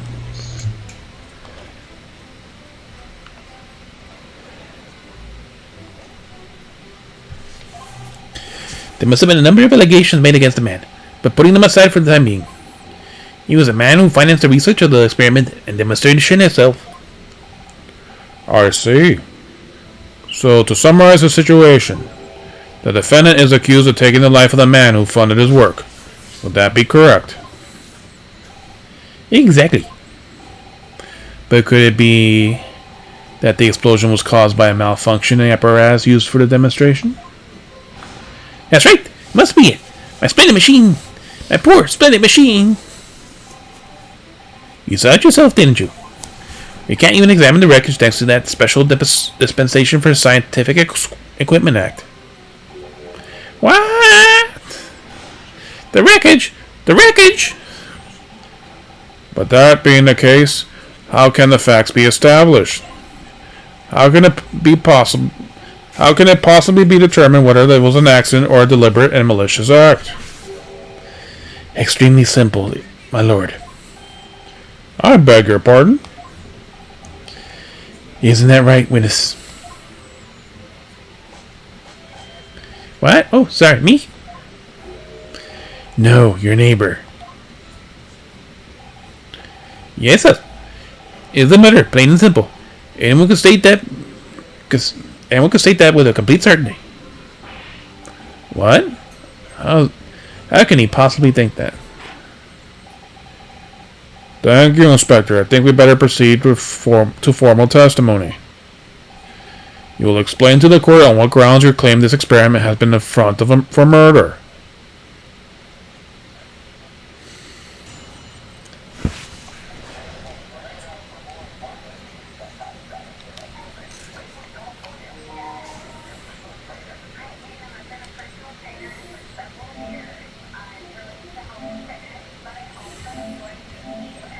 Well, at least I'll get some time to play. And the inspector always with his We chips. go on winter break on the 17th of December. Yep, and you have, I'm assuming, Thanksgiving break this weekend. We have a 4-day weekend, but on top of that, on the 17th, we go on vacation till the 3rd. No, A front for murder. school, so I'm off for 2 weeks.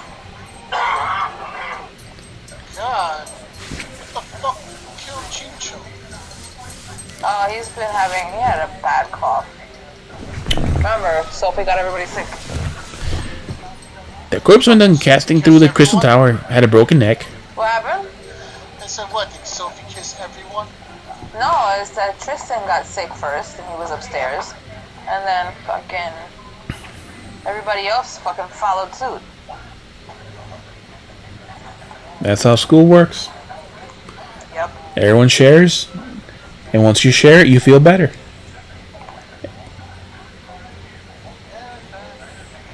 And I made a minor miscalculation in the angle of the beam and projection. That's all. It was my mistake. But the acting needs to get better. But the post-mortem examination revealed another injury, a fatal wound. There was a lesion in the chest, where he had been clearly stabbed by something sharp right in the heart. The victim was killed before he went anywhere. And this fellow's the only one who could have done it. What? Need your glasses? Dot. An extraordinary business. It's not medicine. This is not medicine. This is a gummy to help you go sleep. In addition to suffering a broken neck, the victim is stabbed in the heart? Yeah. Information I'd really like to have heard before someone other than the judge. The coroner says the death would have been all but instant from a wound like that. Well, he's usually in bed by 8. You could say, in fact, That's cool. that the victim was killed twice by the accused. I'm in bed by 8 too now. Jazzy, eat your gummy and go to bed. Yo, for real, dude. I wake up at fucking 5 in the morning.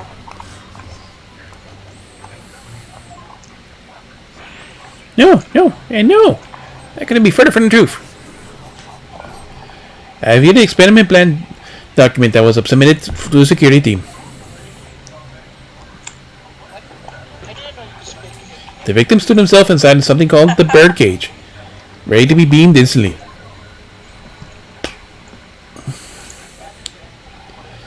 To the second level of the crystal tower, about 25 yards away. All these onions. The experiment did not go according to plan, however.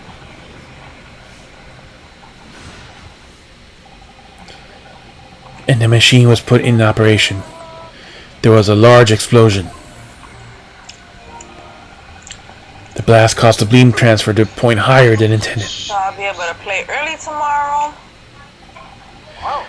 Accordingly, the kinesis resulted in the birdcage materializing in midair. Why? Because Tristan's getting his first Oh, okay.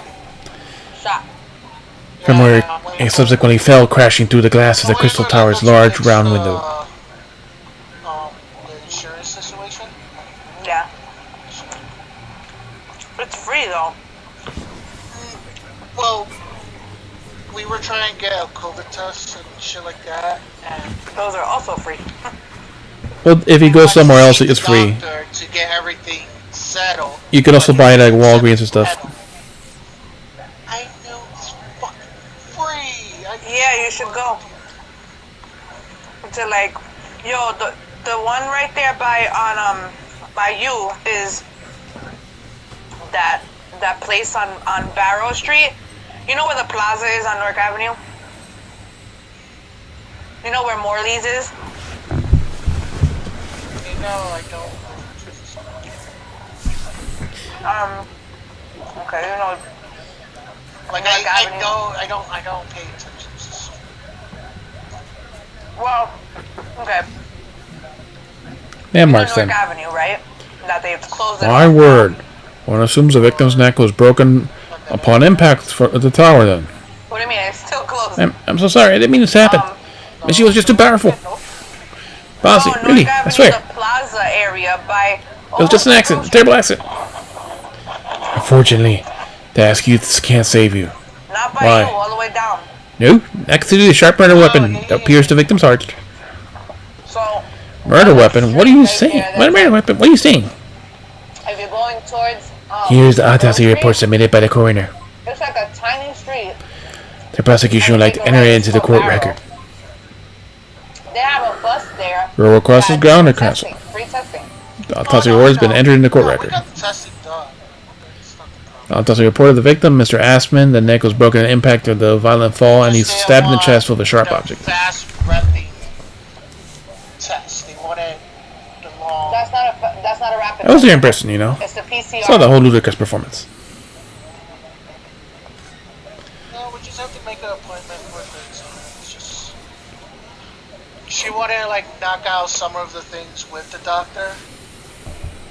You know, because. Yeah. Now it's against the law to give the nurse packaged medicine, and I almost killed someone. That's why I was. When did he threw up again? Friday he threw up. Yeah. Last week, the week before that one, he threw up on himself. Yeah. So they couldn't keep him in school, so they were like, well, he's not going to be able to be in school without getting a COVID test. So Monday, I tell Linda, and I've been telling everyone, he has motion sickness. Yeah. Severe, bad motion sickness. Yeah, I remember you telling me that. This boy could fucking pajel his vomit across the windshield. Yeah. It's really bad. So they don't fucking understand that. I tell them when he comes about complaints about the heat, make him take off his jacket. Open the window and let him use the fan. Yeah, yeah. So I have motion sickness pills. Yeah. Because in the morning they take him from. He's the first one to get picked picked Yeah, up. so he's on the bus for a long time. Exactly. So, like lately now, I've been giving him in the morning before he gets in the bus his medicine. But last Monday, I went there. I made Vincent walk from here all the way to fucking Mosquito Park. Yeah. Because his school's right next to the park. Mm-hmm. So I go all the way up there, and I didn't know what time the school starts because he gets picked up by a bus, you know? Yeah. So I was like, I don't even, like, I walked into the school and I was like, hi, yes, I'm here to drop off Vincent, and it was like 7:40. The security guard gave me an attitude. Oh, you shouldn't be walking in here like this. I was like, what? What time does school start? First of all, you know, I was like, okay, I'm sorry. What time does the school start? Oh, you should already know this. And I was like, all right. You know what? I'm here because my girlfriend told me to get here, drop Vincent off. Everything was supposed to be okay. You know? It was like the nurse is supposed to come here and validate and all this shit. Right. I was like, call me. Like, they were like, oh, we'll call you when the nurse is ready. I was like, fine. I text Linda. And I was like, I'm about to fuck someone up. Not realizing I didn't took any of my medication that day. My medication lets me calm down. And I could take like a breather and I'm like, whatever, you know, I could brush it off. Yeah. So the nurse was like, we got called in, we sat down, and the nurse was like, oh yeah, Vincent's allowed to come in school because it's not COVID. I was like, yeah, exactly. I told you guys like 40 million times it's fucking motion sickness. And I didn't curse. I'm cursing now because I'm wired up. Yeah. I told him it's motion sickness. He needs about an hour and 30 minutes because they were like, oh, you know, he's already in school in an hour after the bus. I was like, no, you don't understand. It takes about 2 to 3 hours for a motion sickness person to get better. Yeah. If not, if he gets riled up or drink and eat something right after, he's going to puke everywhere. They didn't listen. So the nurse was getting mad at me, and she's like, "Oh, you're not supposed to give me this letter because the nurse told Linda to write a letter saying that it's okay for him to take the motion sickness and stuff like that." Yeah. And then I was going to hand it to the nurse. I don't know if this woman was the nurse or not, but she almost died. Like, she's going to be needing a doctor. How much she pissed me the fuck off. So she's like, oh, I can't accept that. Excuse me? I was like already agitated with the security guard. I was like, excuse me? I was like, what am I supposed to do? You know, you told Vince's mom to write a fucking letter and give you this medicine. And now you're telling me that I can't even give him the medicine. Because he will throw up after school too. Like coming back, he will throw up on himself. You know, because he doesn't really understand. And I'm getting aggravated. And I was like, do you understand it took us 45 minutes to fucking walk here? I had to wake up at 7:15 in the morning, eat beforehand, and then walk here? What time does the school open? Like, I was ready getting frustrated. Then she's like, you know what, I'm going to get the child study team. I was like, go right ahead. Oh my god. So this one lady, she like pulled aside and was like, oh, do you want Vincent to be transferred to a different school? Who the fuck said that? Are you serious? Yo, I got so heated. I go, this conversation is over. What did they say exactly? They were like, oh, do you want Vincent to stop taking the bus and get transferred to a school that's closer? I was like, you're the only people with the fucking school with the program that he needs. Yeah, they can't make that decision. It wasn't even, I don't even think she was a child study team. I think she was a fucking one of the vice president, whatever, principals, or whatever. That's when I got really pissed. And then my brain was like, hey, you did not take your medicine. I was like, this conversation is over. And I was getting angry and aggravated. And you know when you see me when I get really pissed. Yeah, I know. And I was like, this conversation is over. And the nurse was like, here's the dagger. Poke, poke, poke. I go, I have not took my medicine. It's the worst time to poke the fucking bear. Because she was like, oh, I'm going to report you for the medicine. I was like, excuse me? Report me for the medicine? Like, what the fuck?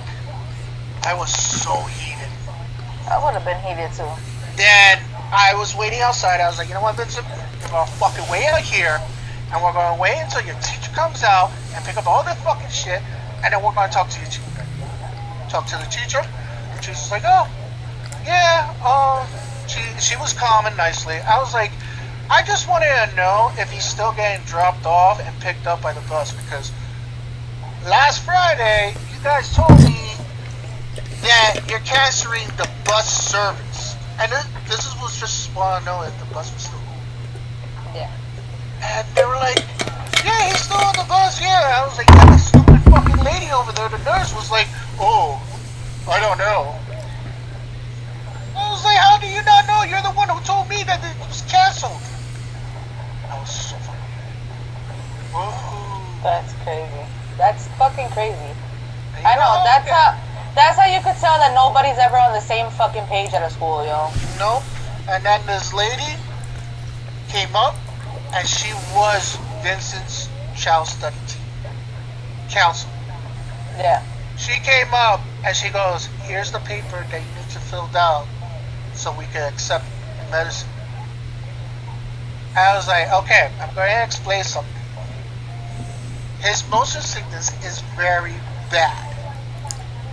It's going to take him an hour to 2 hours to completely get better. Yeah. And then the teacher's like, does he eat at home? I was like, yeah, of course. He eats right before, he eats 45 minutes before he gets on the bus. Yeah. You know, so at least it's already settled down. But the school gives him milk when he gets in class. That's fucking terrible. So he gets a dry cough and starts puking.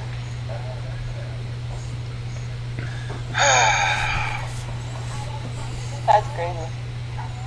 So yeah, that was why I was like, you know what? I don't want to deal with Eddie's voice. I don't want to deal with anybody's voice. That's why I was like,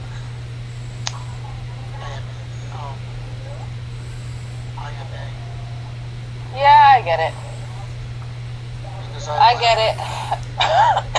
Today was like something similar to that with my kids telling me all these things that are happening in the school that are like wait, you got them back way beyond my fucking realm of helping, you know what I'm saying?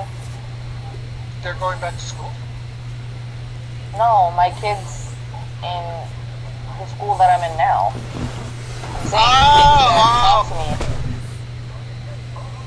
No, thank God my kids don't go to school. I don't have to deal with that bullshit. Cause just seeing how this fucking school runs is crazy. You know that the teachers there don't even need a teaching degree to teach? What? Yeah. Charter schools, you don't need a teaching degree to teach. And also, you don't need a bachelor's or whatever to be a dean.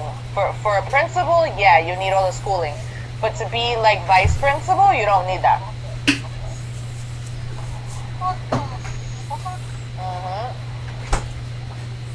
Isn't that some shit?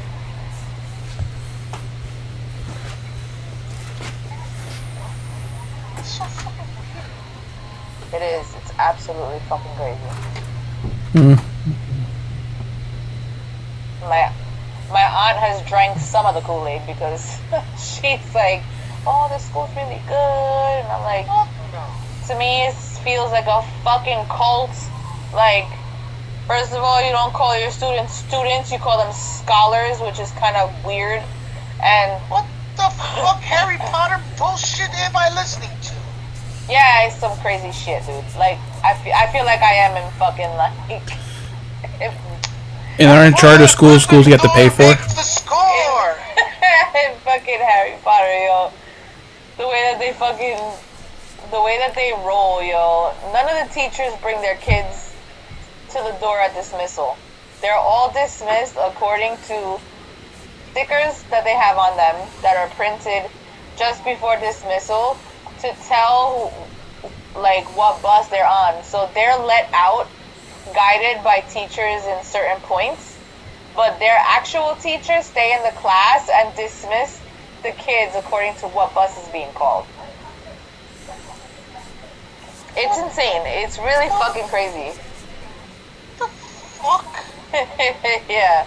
I guess so that everyone doesn't gather at the same time and become a giant crowd, Well, maybe. to mitigate that, you just do staggered fucking dismissal. Because that's what Jersey City public schools do. They fucking stagger their dismissals so that nobody's congregating in too large of a group. And that makes more sense to me than letting the kids run down the stairs by themselves to the bus. And then they block off the street. They block Sherman between South and I guess Griffith.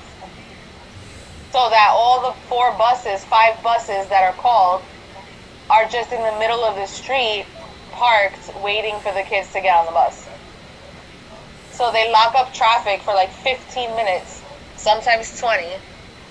And it's like mind-boggling to me. Like how the system is not the way that it should be as a school. Yeah, that's not even a school. So they don't even have like an actual ramp or somewhere for the buses to go into? No, they're just parked right there in the middle of the street? Nope, they park right in the middle of the street and lock up traffic for like 15, 20 minutes. Sometimes more. Yeah, if my high school did that would not work, because when I was still in senior, they still had about 4,500 students. So yeah, there's no way in hell. No, there's only like there was at least like 40 buses alone there. I want to say like maybe 500 students in this school, because it's a middle school. It's not really like a large high school or a large grammar school. It's only 4th, 5th, 6th, and 7th grade right now. And next year they're going to implement 8th grade.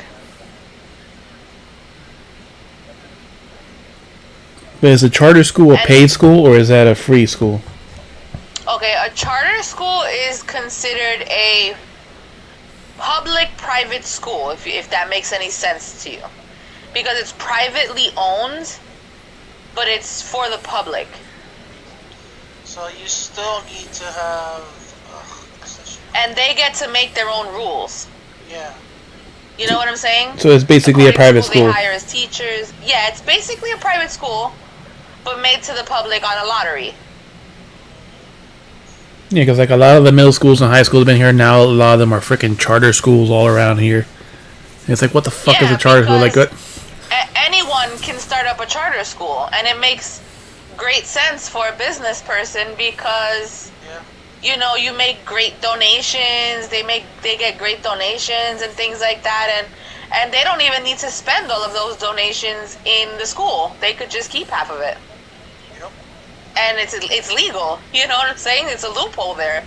No, and like here, like in Florida too, if, you know, with the governor and everything else, they want to use public funding for private schools. Like, you know, they charge their own admission for a fucking reason, because they're a fucking private school. Like, so why the hell is public money for public schools or public colleges getting used for private institutions? That does not make any fucking sense. That doesn't. It doesn't. It doesn't even subsidize their fucking admission. That's just more money into the schools' pockets for the administrators and people who own it. Exactly. That's what I'm saying.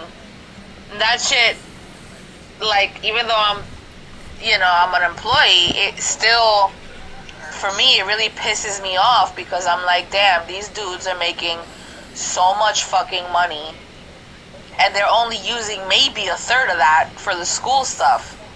So I'm like, you know, of course. And then you got people who doesn't even know their school because they're trying They to save. and they don't know how to handle the kids either. Is another thing. Oh my god! Yeah, what happened? Sued. I would have sued. Yeah, it's crazy. It's crazy. You should see the shit that goes on. Last week there was a kid that fell down the stairs and fucking injured his ankle, and EMT had to come and take him to the hospital. And another kid during the same time had a severe asthma attack because the fucking nurse likes to send all the kids back to their fucking class even though they're sick. Yeah, well, I punched the nurse in the face. Yo, see? the nurse is nice, but shit, she doesn't have the fucking know-how to deal with these kids. This kid today, he went up to the nurse, and then he came back down, and I said, Elias, are you okay? What happened? You just went to the nurse. Oh, she said that if my stomach doesn't feel well, to go try to use the bathroom. Oh my god. Yo, and then last week, like 3 kids got hit with a fucking puck in their mouth, were bleeding, and they told them to go to the fucking bathroom to wash it off instead of the nurse. I was like, no. I was like, you're not coming into this bathroom like that. You're going to go up to the nurse. Because your parents need to know that this was an accident here. Because if not, you know... Yeah, because someone's supposed to fill out paperwork if something happened. Yeah, that's like liability. You know what I'm saying? Their parents could easily be like, that's it. No. I think Jazz needs to do a fucking... In gym. A teacher, what's that shit called? Union? When all the teacher has to be meet up and shit. Yeah, no. See, if I was running the school, it'd be so fucking different, dude. There would be so many protocols in place for a fucking reason. Not this half-ass shit. And when they go to lunch, they have to exit the building to go to the lunchroom. So they have to grab their jackets and walk between the courtyard to another building to go to lunch. You know what the liability there is, right? That the fucking door stays open, and any fucking Tom, Dick, or Harry could just fucking walk in the school and shoot up the school. Because there's never any fucking security at that door. The school's not even behind a fence? The purpose of all the alarms. No, it's not fenced in. People could walk right through the courtyard. Like, public people walk through there all the time. To cut through the block. Like, if they don't want to go all the way around the block, they'll cut through that courtyard to go to Sherman. If it doesn't even have a freaking fence, yeah. Nope. And I bet you no cameras either. So what you're saying, John, is there cameras? There's minimal cameras. Trust me, some of them don't work. I know for a fact they don't. So what you're saying is I can visit you. Okay. What you're saying is you could go into the middle of the courtyard, take a shit right there, and walk away, and nobody would like even notice. Nope. Not even, dude. Not at all. And there's nooks and crannies in that fucking courtyard that anybody could hide behind a car, because the staff park in that courtyard all the time, and like it's actually the school is in front, or rather maybe behind a church that's on the other street around.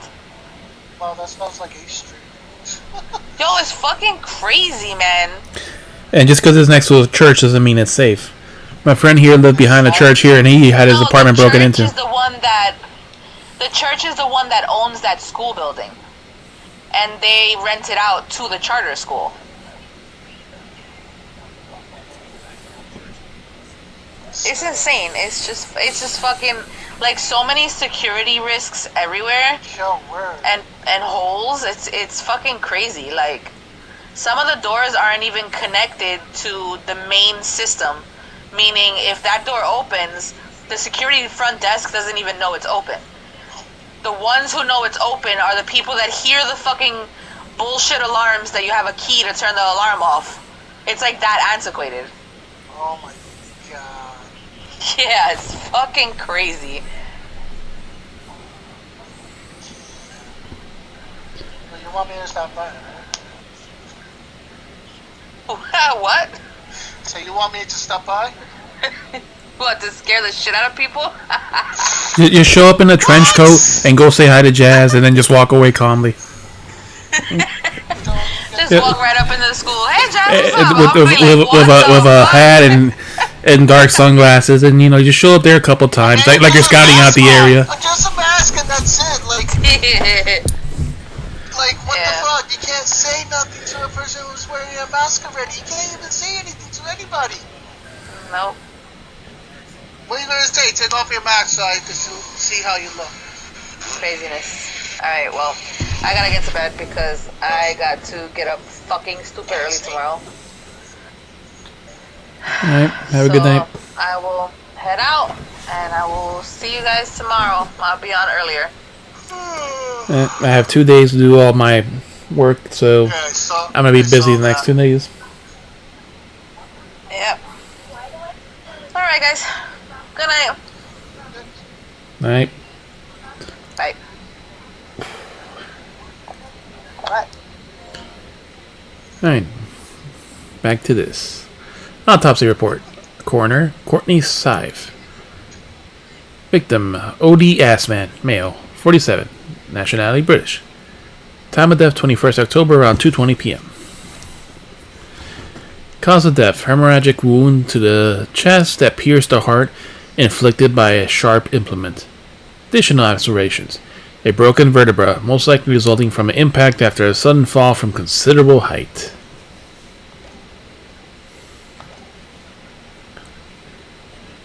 I was there in person, you know. I saw the whole ludicrous performance. The only person on stage with Mr. Assman was that disgraceful excuse for a scientist. Then really, by all accounts, it must have been him.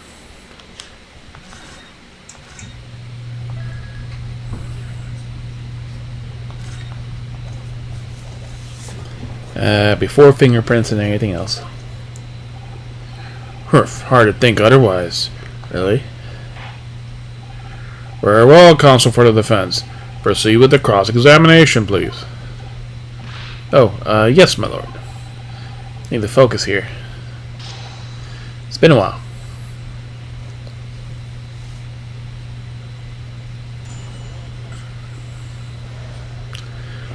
Front for murder. The corpse of Wade crashing through the Crystal Tower had a broken neck.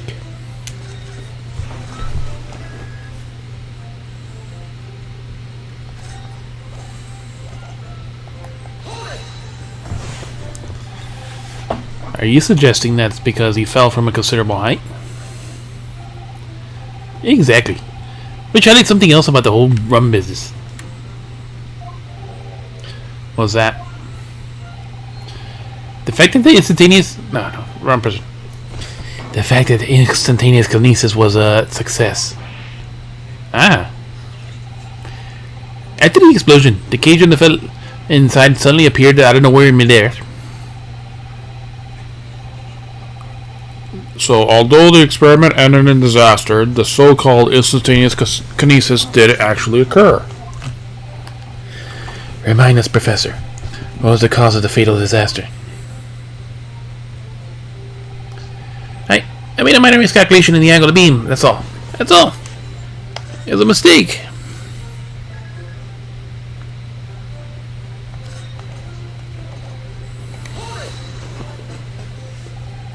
So the angle of projection is critical, isn't it? And you calculated that yourself, personally? Absolutely. That calculation is far too complicated for anyone but me to carry out. Or did you get it wrong, didn't you? Yes, that's right.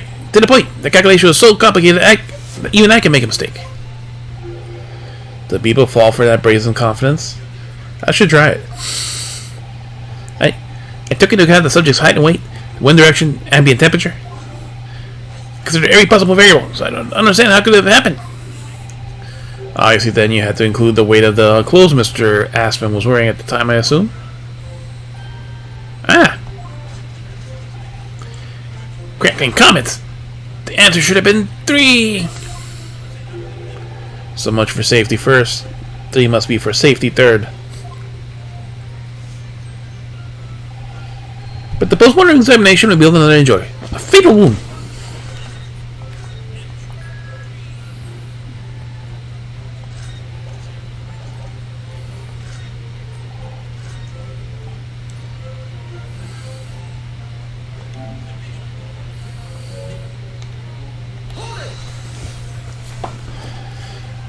Another fatal injury, you say?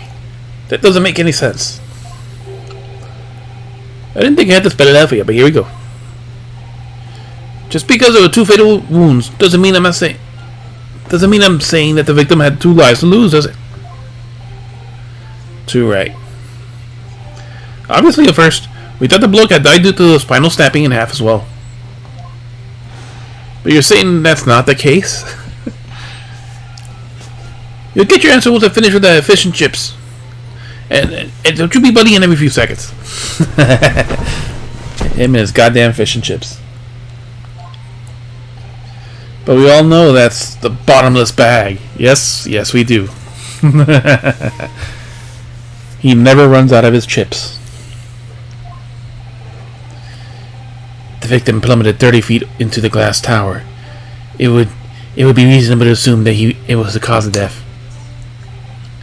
Right? That's what we thought. But it was a red herring, wasn't it? There was a lesion in the chest where he'd been clearly stabbed by something sharp right in the heart.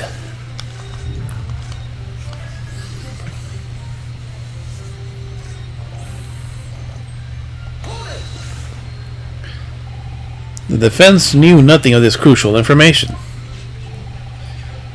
The prosecution received a report from forensic investigation team only this morning. That was the first we knew of it as well. It can only apologize for the immediate impossibility of informing the defense. Sarcastic and insincere. Thanks.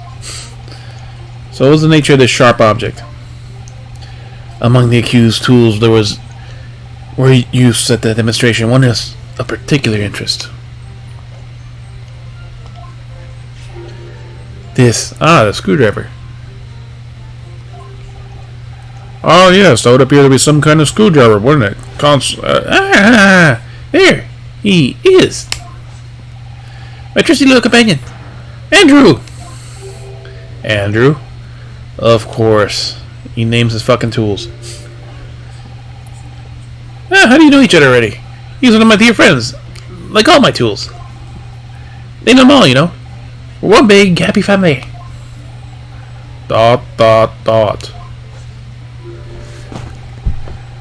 Andrew on my flathead screwdriver course. His brother Michael is a crosshead. It makes it more dramatic in certain spots.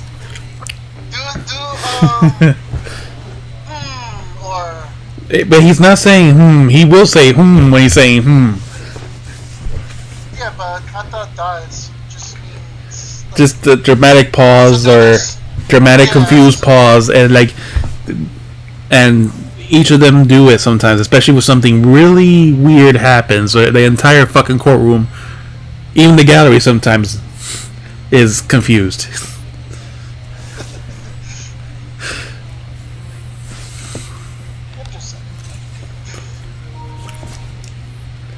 So Michael is the crosshead screwdriver, his brother. Well, it would appear that your beloved Andrew has a red stain on its shank. That is... It's blood, beyond all reasonable doubt. Oh. And that's not all. A long, sharp shape of this Andrew fella is completely consistent with the victim's wound. What? What? Nani? Ada in the head. Futurama. I'll never let it die. Never. That one episode with the one scene. Order in the head. All of them inside Bender's head when he became all powerful with the upgrade. The court will enter this friend of the defendant as evidence. The screwdriver has been entered the court record. Professor Hairbrain's trusty screwdriver, he's named Andrew. There are traces of blood on the tip that matches the shape of the victim's wound. So one of the Professor Hairbrain's tools is the murder weapon? Question mark. Alright. Examine the base. I've seen this unusually shaped handle before. It's the same screwdriver that was lodged in the grill on the floor of the kinesis machine. Which could be important, so I should definitely make a note of it. Updated information of the court record. When a screwdriver was found poking in the grill of the base of what remains of the kinesis machine. A very distinct handle.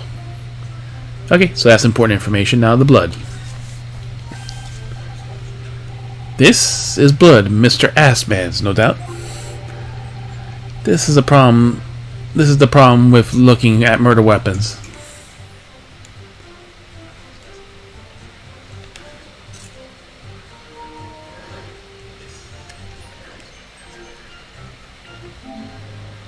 And why not? This is Andrew.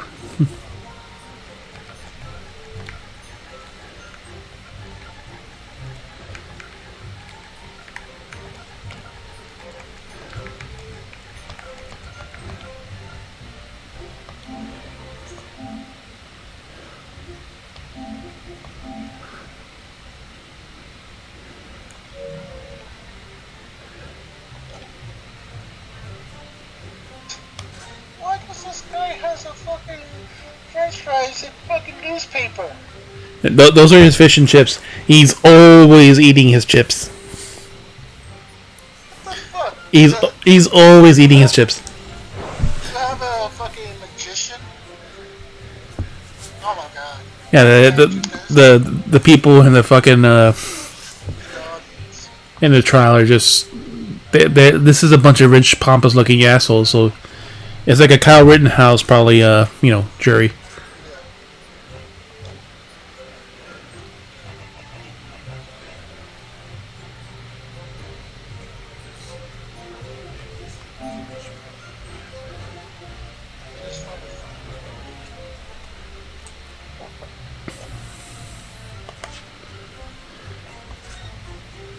There's nothing else to find, right? No, nothing underneath, no.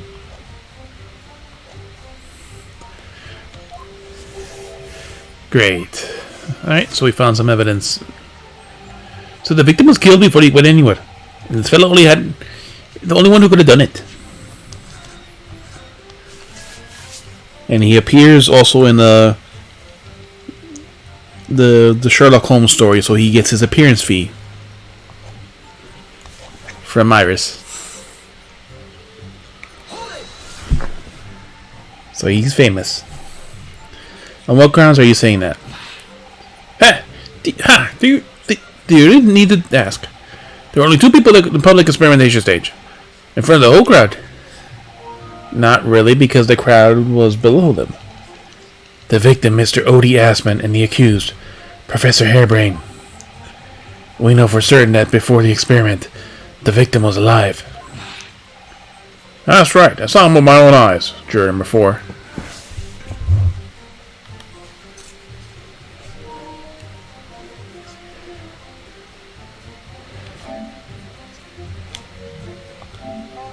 This looks like the Monopoly man in his old age.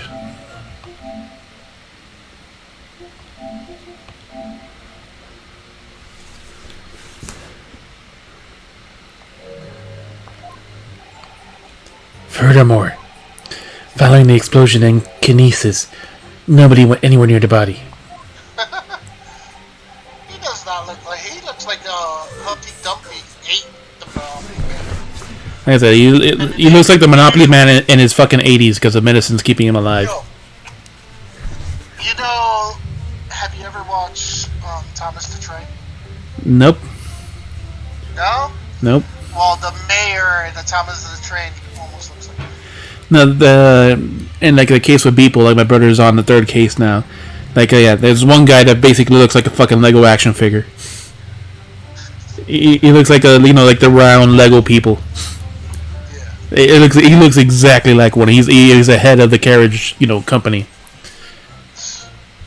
In other words, someone had to be on stage and the victim had possibly done it.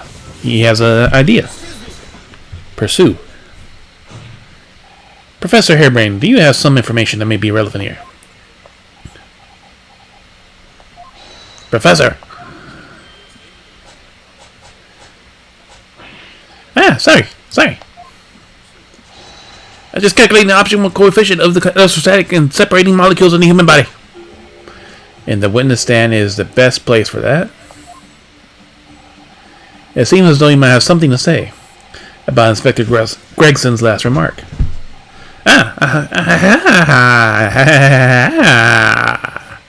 Yes, that's right, of course. He just said that nobody else could have done it, didn't he? Yeah, that's right. Who else could have stabbed the victim, eh? I don't know. But there's no way I could have possibly have stabbed the Aspen, as you say. Eh? Explain, please, Professor. Of course. Yeah, this cold-hearted policeman may not be aware of, suppose. But humans are warm-blooded mammals, with blood continuously running through their veins. I had heard.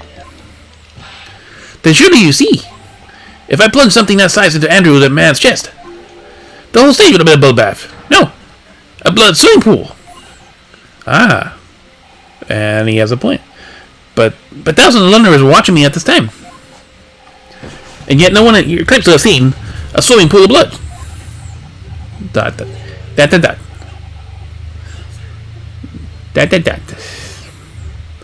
Well, no, I suppose not. You see? No one. True, I didn't see anything like that.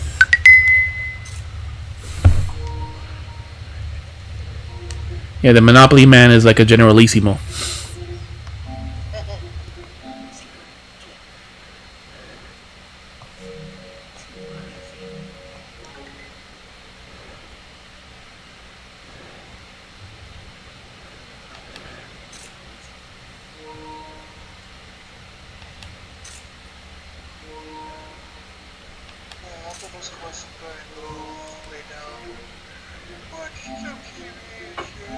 Alright.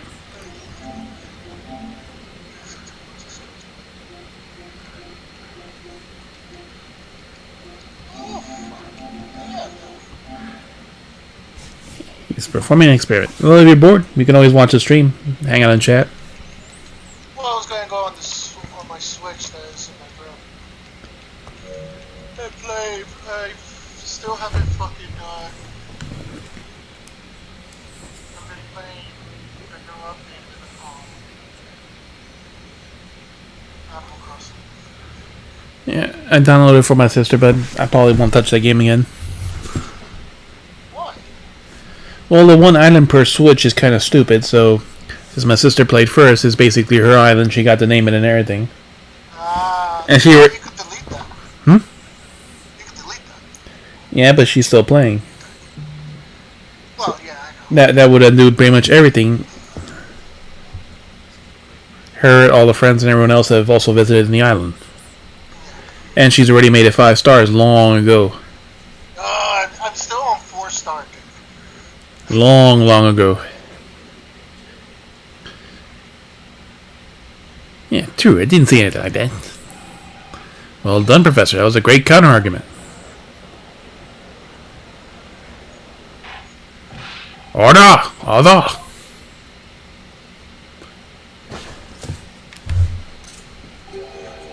Pray forgive the discourtesy if I savor a drop of my hallowed chalice for a company. Pray forgive my discourtesy if I savor a drop from my hallowed chalice to accompany my old friend's abducting. Oh my god. Here's to you, Albert. Oh, you're too kind, Baroque. Not really a patch on you. No, you're not. That's his first glass of the trial.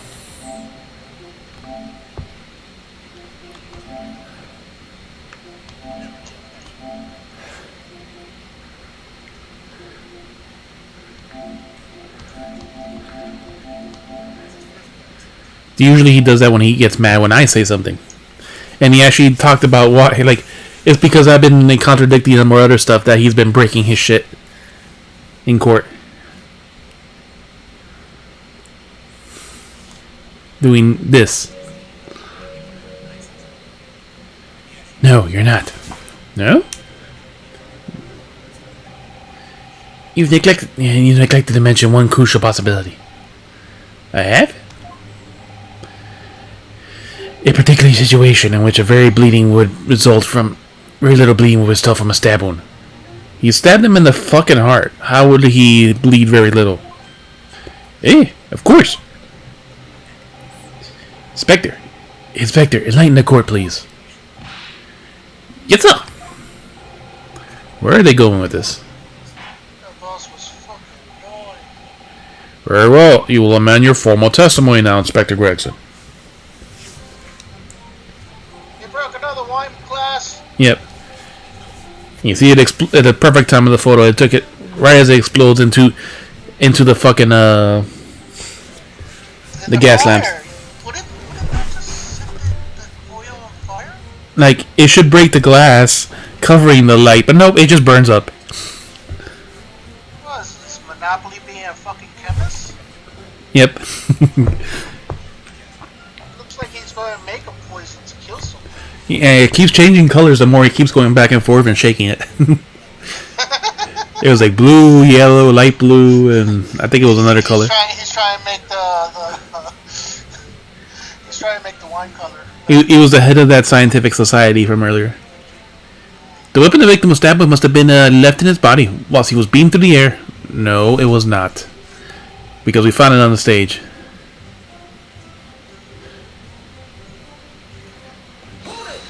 Oh yeah, so let's advance this again since we pursued. Defense unit this formation. I think you should play Dragon Dogma. I've never heard of it.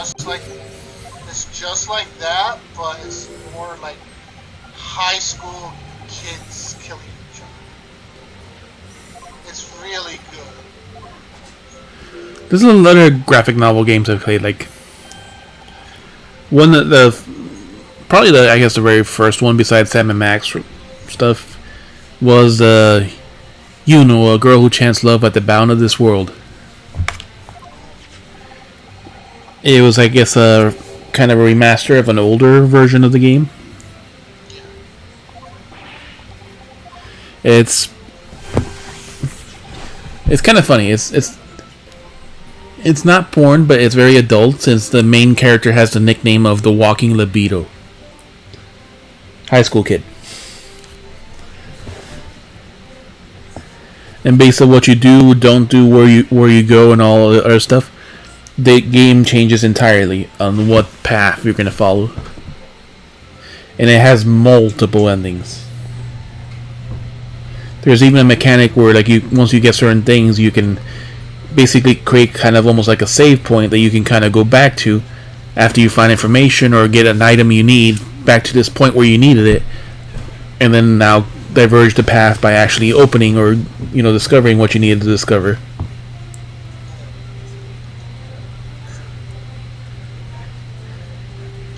It's blood without a reason of that. Okay, no. Size of the wound. Okay, so I didn't have anything new to add. Okay, he could have left the wound inside his heart. I have evidence to counter that. Why would you think that, Inspector? With any wound, it's only when you pull the weapon out that the profuse bleeding occurs. Whilst it's still lodged in the body, it acts as a stopper of sorts, for want of a better word.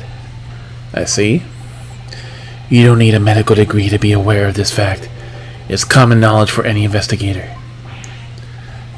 Where's Susato-san when you need her?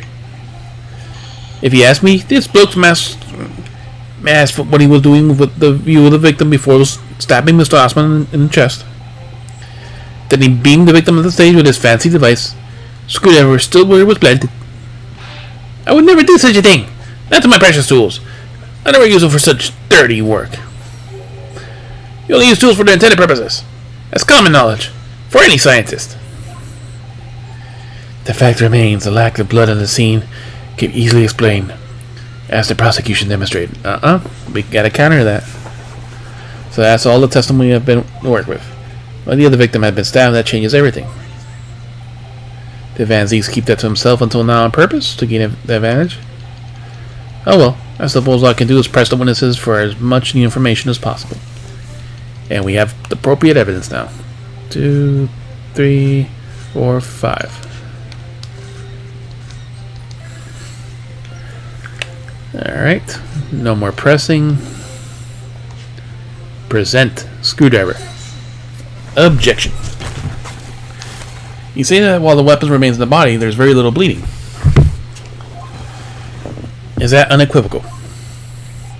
Look, there's no blood on the experimental stage, even though that's where the fellow was stabbed. The only explanation is that the screwdriver was still in his body, stopped the heavy bleeding. It's common medical knowledge, my learned friend, even on your side of the world. Yes, but about this screwdriver. The thing is, we actually saw it at the scene ourselves, on the experimentation stage. What? It was on the floor by the wreckage of the machine, poking through a metal grill. I went to pick it up, but the detective here stopped me. Isn't that right, Inspector Gregson? Well, now that you mention it, yeah. Inspector, are we to understand that you permitted the defense counsel to investigate? That you contravened the Special Dispensation for Scientific Experimentation Act? No, not at all. I wouldn't do that. I just let him look, nothing more. It was very clear he wasn't touching anything. Yes, that's true.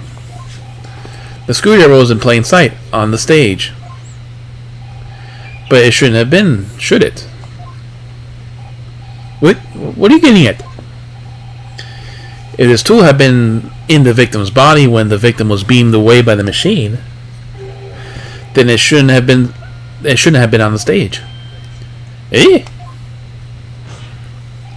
That's right. It should have been beamed across the crystal tower along with Mr. Assman. And found still lodged in the victim's chest.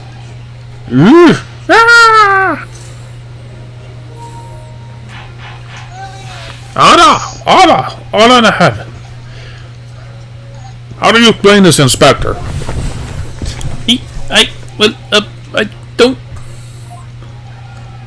It looks as though everything on the victim had his person moved to with him when he was beamed. If the screwdriver was in his chest when he was instantaneously kinesis occurred, obviously it should have been beamed into the destination as well. This is a strange situation. Even though people are saying that this instantaneous kinesis is a scientific impossibility, we're still basing arguments on the assumption that it actually did take place. Alright, time to tighten the screws here. My lord, if the prosecution is unable to explain this inconsistency in his argument, we can only conclude that testimony given in support cannot be relied upon. ...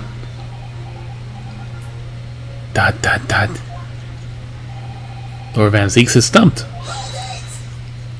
The scientist. Very high-pitched hold it. Do you have something to say, witness? Yes, I knew it. It bears out. The equations hold. Mr. Naruhodo, don't worry. About what?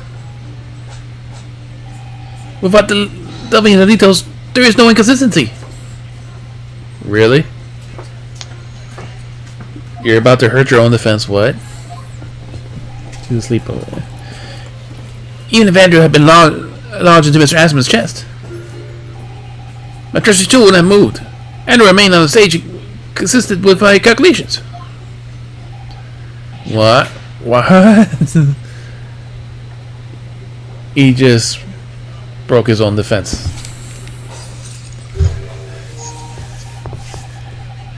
It would seem your illusions have been shattered. Clearly we should hear the accused's explanation.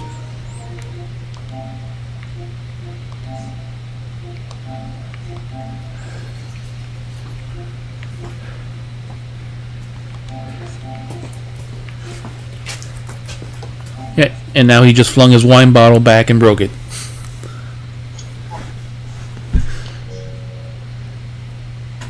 I was not expecting him to do it that early. Or should I say, this brilliant scientist's explanation. Just when I found an inconsistency in the prosecution's argument. Scientists. Very well, the defendant will testify again. Provide us with a scientific explanation as to why inconsistency asserted by the defense fails to hold. In the name of Apollo, I will, my lord.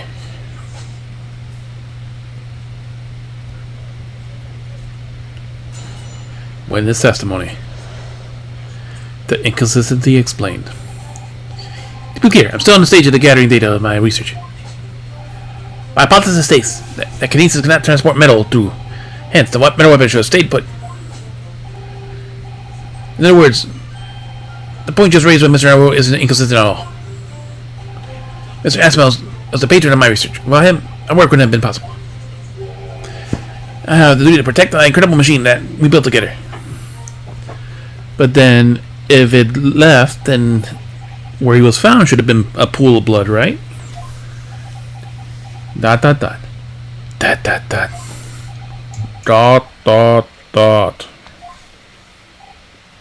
So the thrust of your testimony, Professor, is that based upon his hypothesis, metal objects cannot be moved by this method of instantaneous kinesis. In other words, since the screwdriver is made of metal, even if it remained lodged in the victim's chest, a subsequent discovery on the stage, despite the victims being found elsewhere, is not an inconsistency. And therefore, Professor Albert Hairbrain could still have been the killer. My great hypothesis holds, you see. He still doesn't realize. We had to make the cage used to contain the subject from wood for that very reason. But it was fucking made of metal. I wasn't addressing you, witness. Professor Hairbrain. Yes?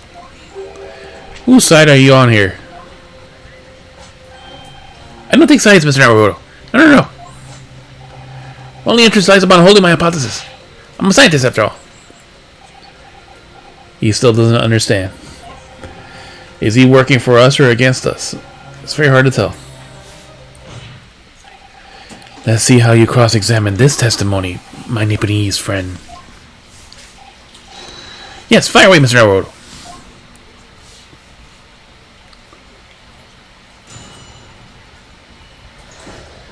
The inconsistency explained.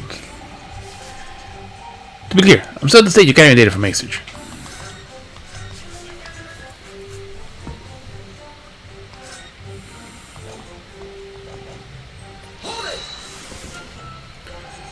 And yet you retort to my argument wasn't lacking in confidence in any way. No scientist can find the truth without first finding self-belief. Those are the words of a certain scientist I hold in the very highest esteem. But you realize that disproving my argument puts you in a very precarious position, don't you?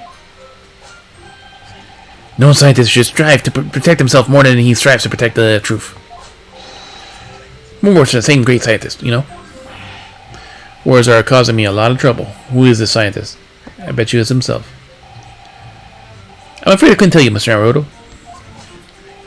But as soon as I remember the magnificent genius's name, you'll be the first to know. It might be worth keeping the names of your idols to mind. You're wasting your breath, my learned friend. The scatterbrain even forgets my name at times. And you're his best friend, too. The prosecutor from back then. So Lord Van Zeeks really did have a friend once. But I didn't know it was hell freezing over.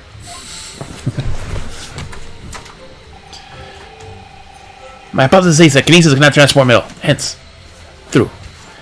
one metal weapon would have stayed put.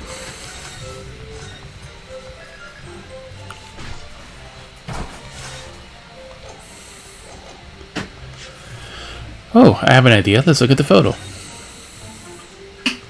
Wood. We can break that right there. His glasses are made of metal. So his argument fails.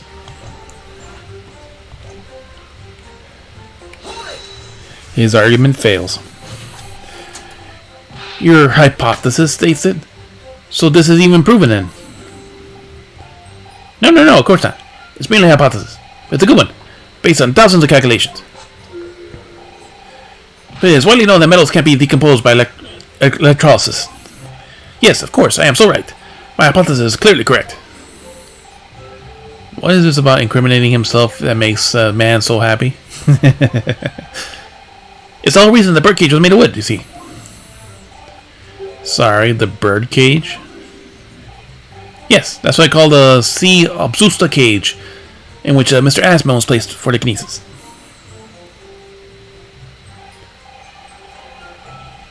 Ah, the jail cell in which the victim was detained. It doesn't seem to be made of timber of some sort. I thank you not to refer to it as an instrument of incarceration, your lordship. In short, any weapon lodged in the victim when he was beamed away by the instantaneous kinesis would have been left behind on stage if it was made of metal, correct? Yes, that's it. Yes. It all fits perfectly with a mathematical model. But the ultimate conclusion, then, is that the defendant alone had the opportunity to inflict a fatal injury to the victim, is it not? Ah! He finally realizes. Ah, indeed, sir. Someone beat me out of this nightmare.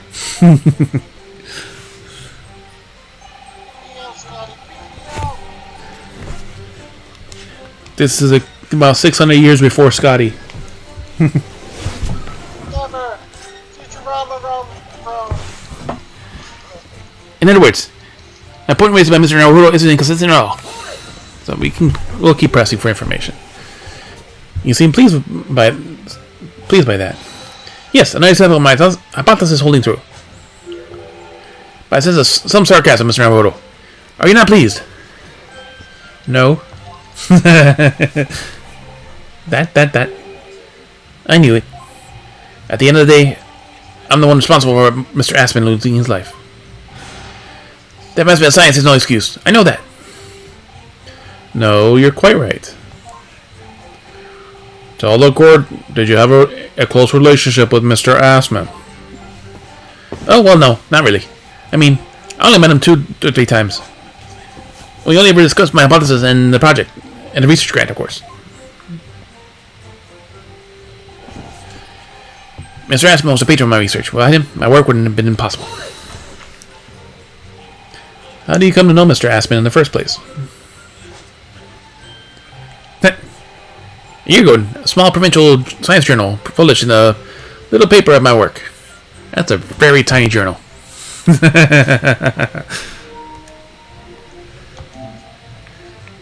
This does not seem like a legitimate publication. What do you think?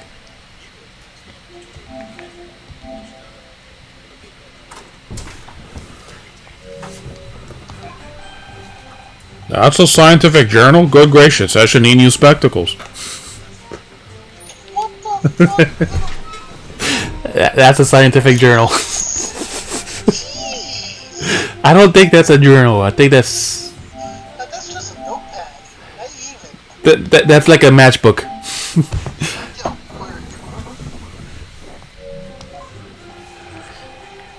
I have had an extraordinary hypothesis and great promise, but in time, I had no money. At the time, I had no money. I didn't know Odin came out for this judge. I had to eat tiny little meals in a tiny little cafe and drink tiny watered down water out of my tiny little glass. But Mr. Assman read the paper and came to visit me in my tiny little laboratory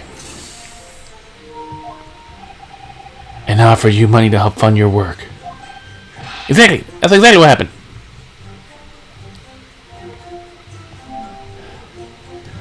Well, he is very harebrained indeed, is he not?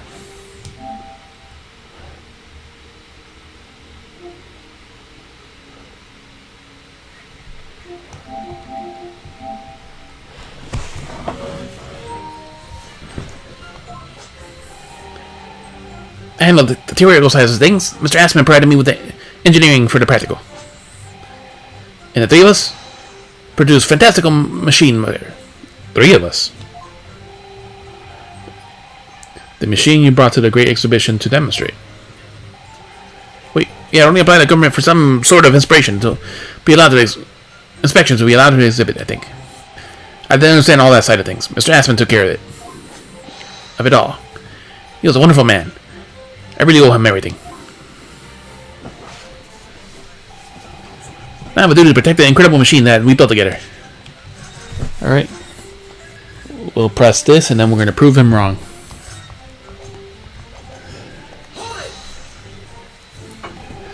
When you say that you built the machine together, does that mean you were involved in its construction? Yes.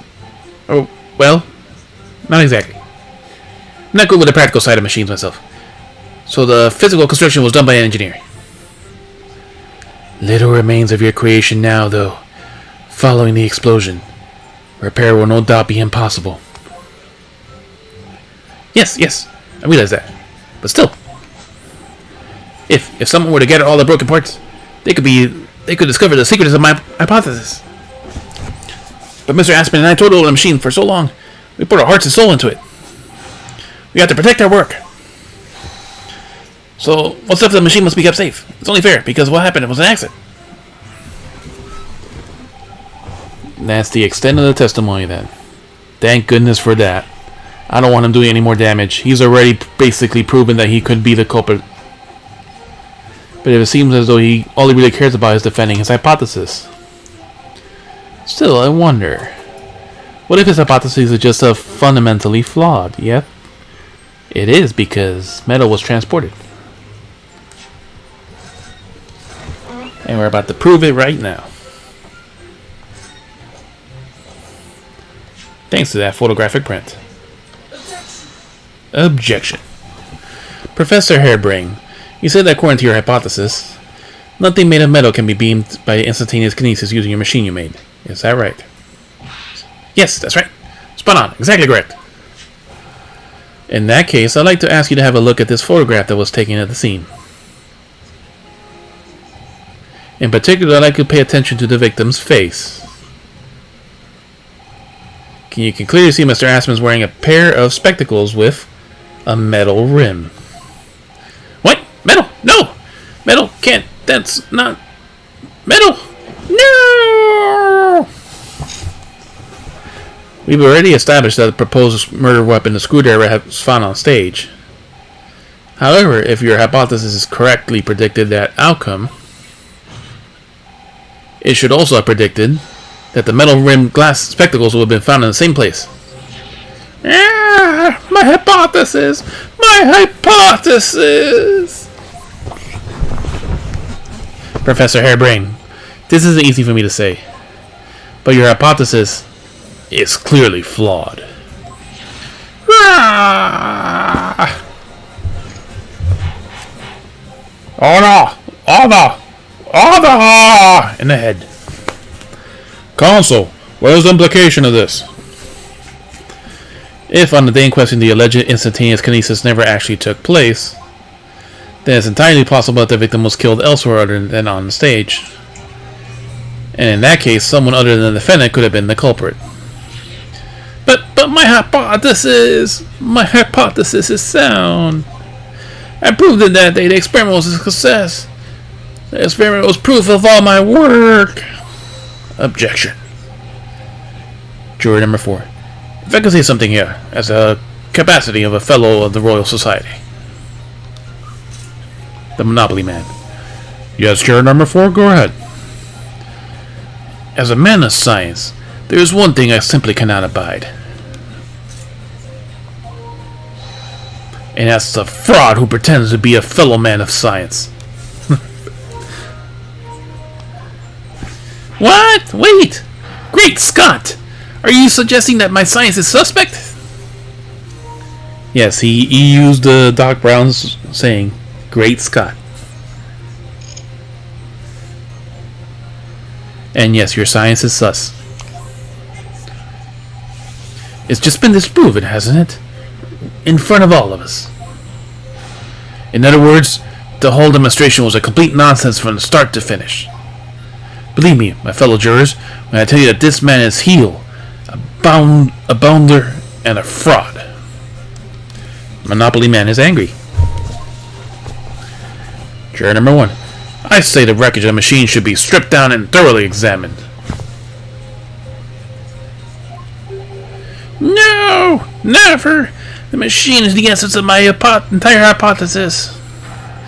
It's protected by the Special Dispensation for Scientific Equipment Act. And number 6 woke up. What the devil is that blessed act on about, eh? Who made up such a daft rule? I don't like the way this seems to be going. What's the best way for me to help the professor? Raise an objection or wait and see?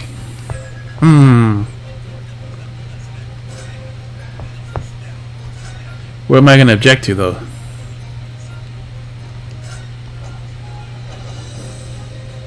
Well, I can raise an objection saying that it's not about the fucking science. Maybe. Fuck, we'll raise an objection. Professor Harebrain was yet to perfect his invention. That would seem to be the case, yes. But even so what? Going to such trouble and expense to create a fake machine to display in public? He would have absolutely no reason to do such a thing. Now we get proven wrong. He had an obvious reason to do exactly that. For the research grant money. Number 4. If the government was foolish enough to deem this ridiculous notion plausible, he and his conspirators have been received a handsome sum indeed. Conspirators? Number 2. What would be the exact value of such a grant? £10? Number 4. You're an order of magnitude out, madam. £500 a year. Ooh, R. Number 5. Yeah, this number 5 looks like they're basically in preschool.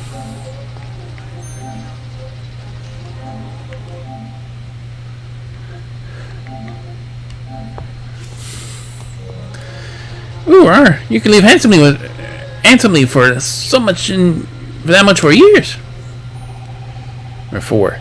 The society's notion is increased in bogus publicity demonstrations in the field of science recently. And plenty of scientists arguing with each other to get the largest slice of the funding cake. People's greed is plenty motive enough for murder, I assure you. No. I haven't deceived anyone. Least of all the government. My hypothesis is sound. The science is sound. Please, you must believe me. No matter how unbelievable this hypothesis may seem to you, ladies and gentlemen. No matter how unbelievable this hypothesis may seem to you, ladies and gentlemen, the fact remains that the victim was transported instantly to the Crystal Tower. Which means that the experiment was a success. Barack! And therefore, the only person who could possibly have committed a murder is the accused. Barack. Where is this heading? I have no idea. My lord, if I may. Yes, Lord Van Zeeks? The prosecution would like to summon new witnesses to the stand. New witnesses? What would be the nature of their involvement? They were spectators of the demonstration at the exhibition, who were occupying special seats. Eyewitnesses? Very well, the court grants the prosecution requests. I should very much like to hear from eyewitnesses to the incident. The prosecution stance is clear. The experiment was no pastiche. The accused killed the financier victim on the public stage right before the eyes of the spectators. Now, my learned friend. Oh, yes? It's time for you to make your own stance clear. It's clearly a flaw in the professor's hypothesis. I can definitely see that. But where does that leave me? I shall take a short recess now, during which time the prosecution will prepare its new witnesses to the stand. I have to take a shit.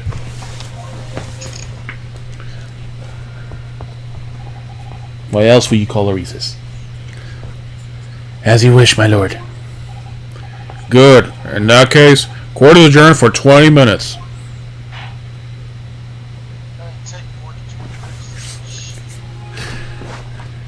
For some, to be continued.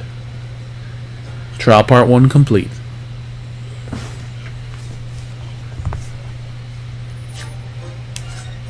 Dun dun dun dun dun.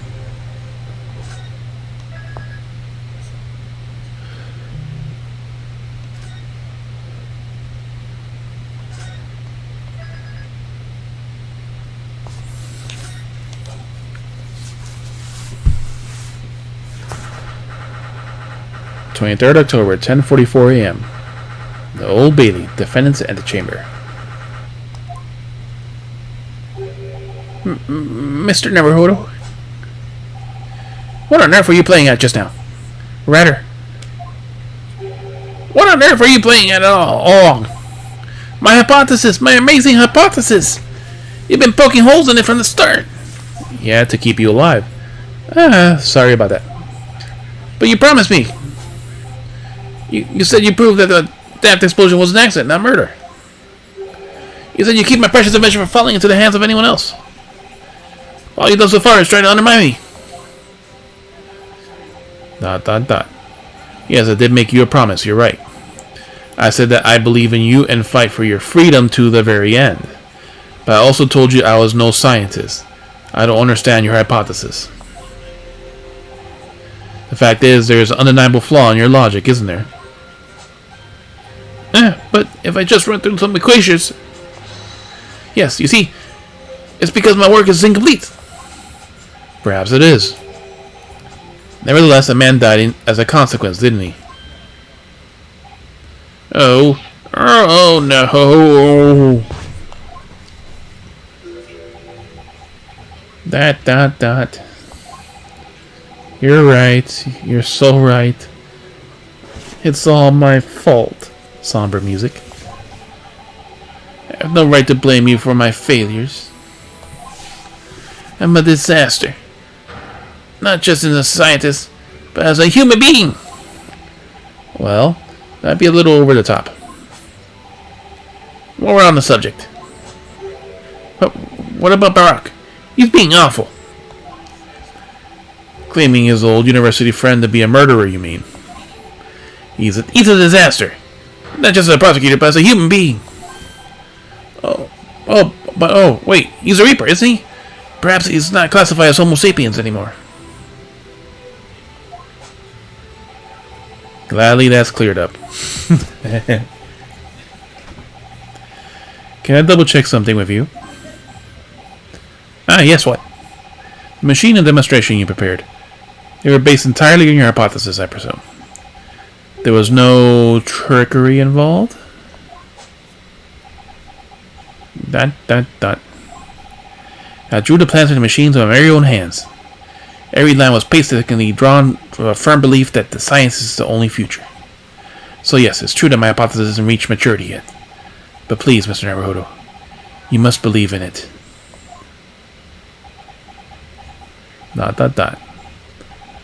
Alright, Professor, I understand. Counsel, defendant. The prosecution's witnesses are ready to take the stand. Court is about to be in session again. Make your way to the courtroom, please.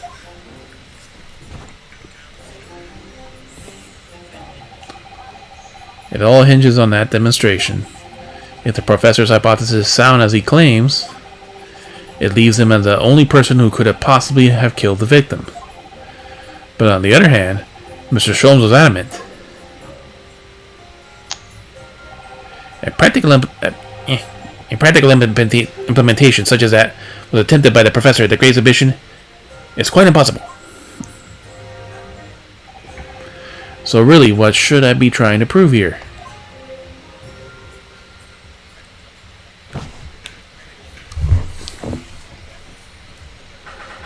October, 11 a.m. The Old Bailey, courtroom. Well, no one's voted innocent or guilty yet, so that's already good progress in this trial. Most of the time by now, they've already all voted guilty, or at least half of them.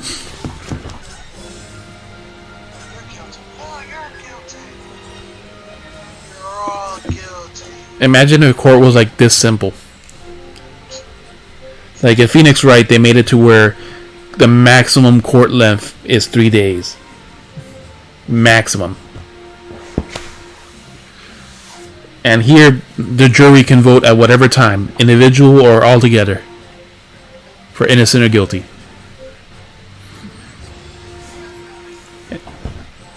In the name of Her Majesty the Queen, I hereby reconvene the proceedings of this court. Counsels for the defense and prosecution, are you ready for the new witnesses to testify? The prosecution is ready, my lord. As is the defense, my lord. So, Lord Van Zeeks, I believe the next witnesses you saw the demonstration on the day in question, with their own eyes. Indeed, they did. And as luck would have it, one of them is a police detective. So the testimony you're about to hear can be considered highly reliable. We have disproven that before.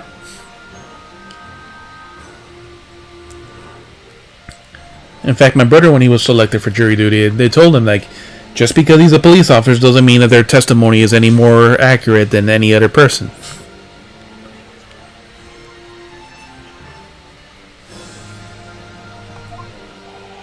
Perfect. A detective of all people. The prosecution's stance remains unchanged. Though in the end, in tragedy, the demonstration on the day in question was scientifically sound.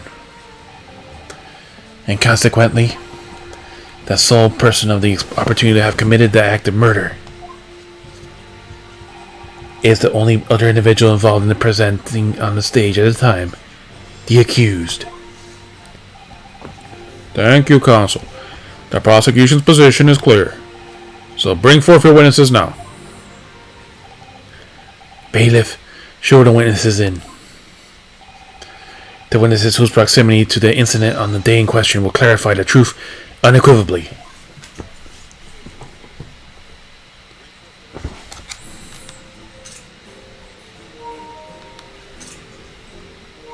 Really? She was not next to the fucking shit.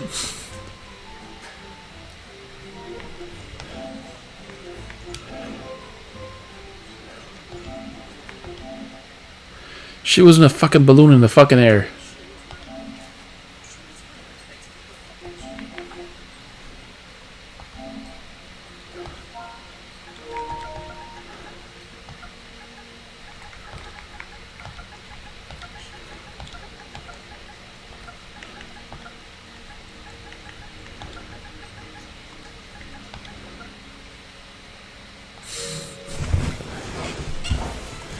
Witnesses, state your names and occupation for the court to hear. Loon. My name is Balthazar Loon. I am the impresario of the hot air balloons in the vicinity of the experimental stage.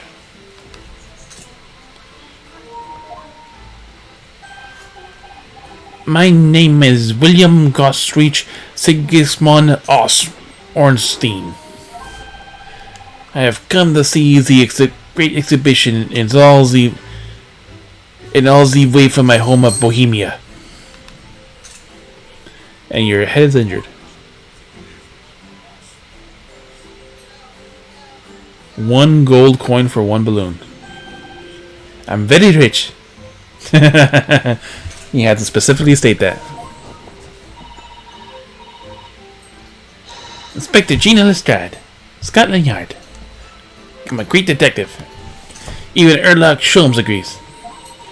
It's on security duty on the exhibition, and I got to go up on one of them balloons. It was amazing. Gina, again.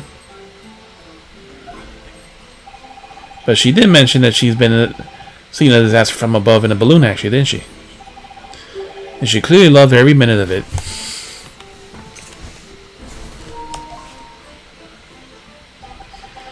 There were 3 balloons flying near the public exhibition stage when the incident occurred.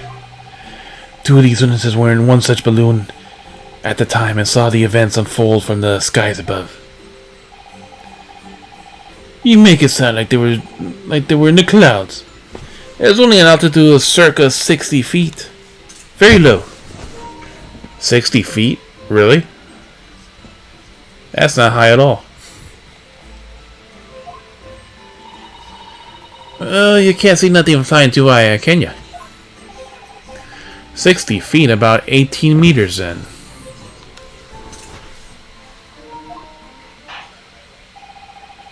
Thank you for your introductions. Now you will give your formal testimonies for the court. Kindly describe exactly what you witnessed, especially those of you who had a vantage point from above the stage. Witness testimony. The view from 60 feet up.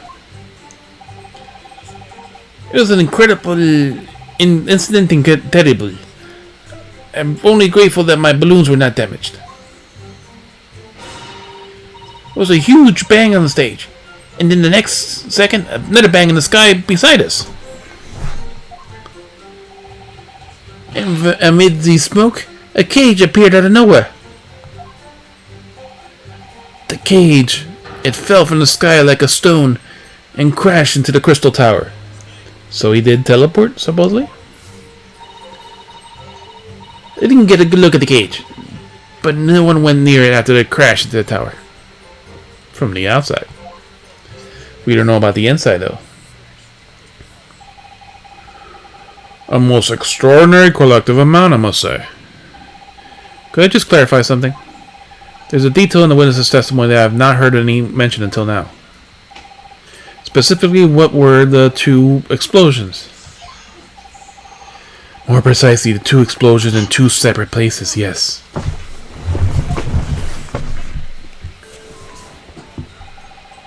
When the demonstration began, the balloon carrying the 2 witnesses was around here. Okay, so the middle balloon. There were other balloons nearby at the time carrying passengers as well, to be clear. Then, as power was supplied to the machine for the demonstration, the first explosion occurred. The so-called bird cage that contained the victim disappeared from the stage, and a moment later, the second explosion occurred directly adjacent to the balloon carrying the witnesses. Ooh, right next to them. Bonk. The bird cage appeared on the site of the explosion subsequent to pummeling down into the crystal tower. I was just very surprised. Suddenly, a cage appeared before my eyes with a person inside. And let go of the balloon. The blast was so hot, but I didn't want to miss a thing, so I kept my eyes wide. He paid another gold coin for another balloon.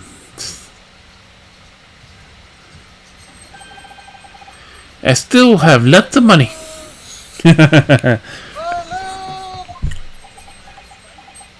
He just paid another gold coin. I believe that's a guinea.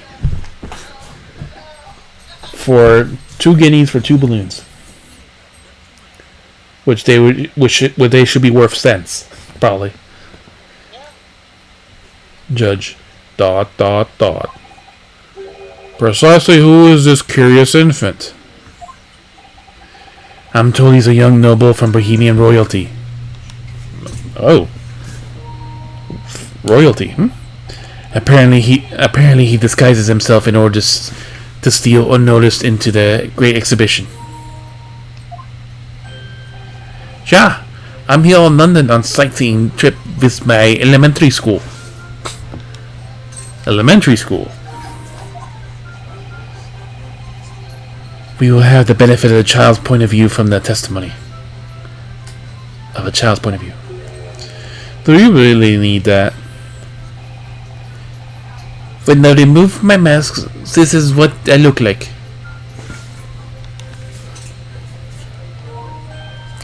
Oh yes, I see. A delightful face, I'm sure. Since he's above, he can't really see. Yeah, everyone says so. Great disguise then. The point is, the testimony of these witnesses further substantiates the facts of the court. Namely, that despite ending on an explosion, instantaneous kinesis was successfully demonstrated. And furthermore, until the arrival of the police, no one approached the crowd where the victim fell. But we don't know from the inside. Therefore, only the accused was Mr. Aspen on the stage could possibly have committed the murder. Yes, thank you, counsel. The prosecution's view on the matter are quite clear. Asperger did it. Asperger did it.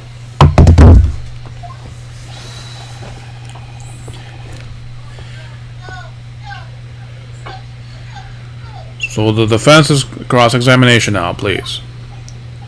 Yes, my lord.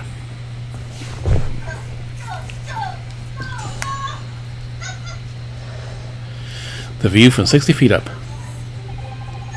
It's incident terrible. I was only grateful that my balloons were not damaged. There were 3 balloons flying above the experimental stage at the time, I understand. See. All 3 of them. My bellissima bambini. They are very popular, senor. Some people will pay £10 for one ride. That's the middle currency.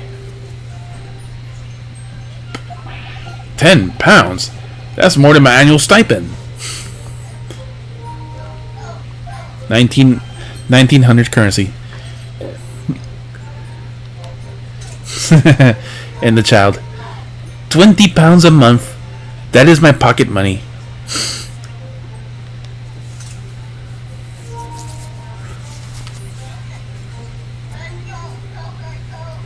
Yep, £20. Great Depression era kind of money. Royals have all the luck. I got up there for free, I did. Play the old, I work for Your Majesty's police card, you know. The detectives have all the luck. If they're so popular, why would you only operating such a small number of balloons, though? Because if I have too many people in the skies, they could crash into each other. Well, that is a concern, yes, that is true. The operators of balloons were decided by lots, with each operator manning a particular area. See, in the zone above public specimen stage is the most profitable. The other impresarios, they hate me. Thank you, witness. I think the court has a clear picture of the arrangement of the balloon rides for the exhibit. Perhaps I could hear more about what the actual witnesses of the incident. Right, I can fill you in there, my lord. There's this huge bang on the stage, and then in a second, another bang in the sky besides this.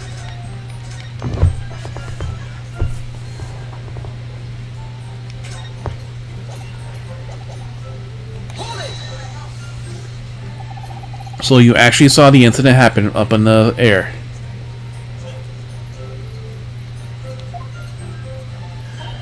Yep.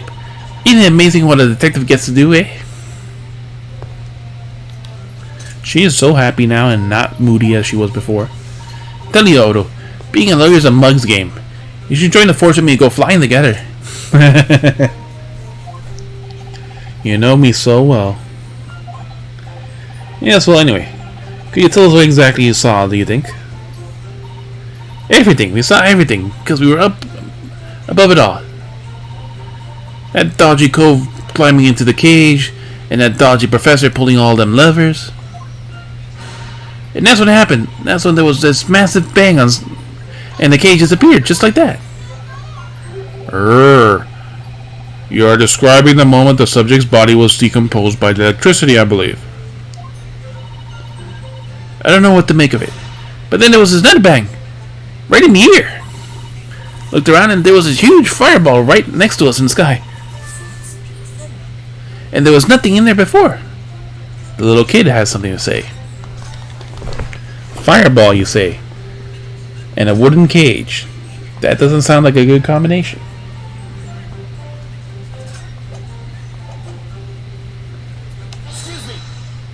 Yes, little kid? Master Gotts. Does your memory of that day differ? That.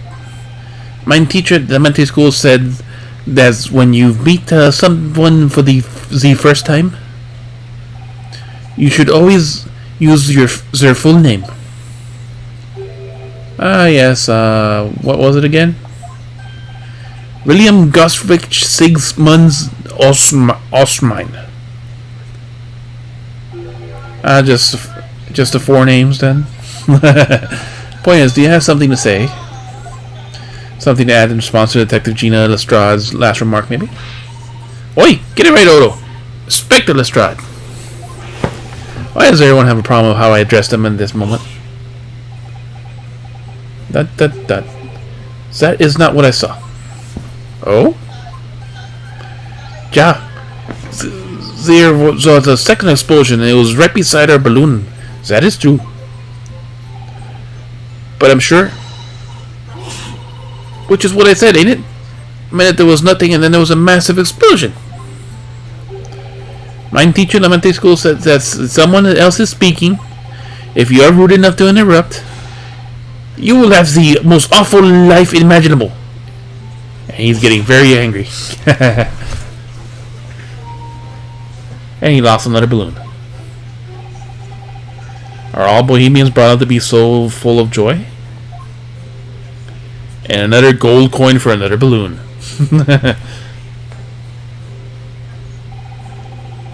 Just before the second explosion happened next to our balloon, I clearly witnessed a green balloon flying in the sky. A green balloon, you say? A green balloon. Hey, you what? Never saw anything like that. But I did. I saw it. And you can't say I didn't.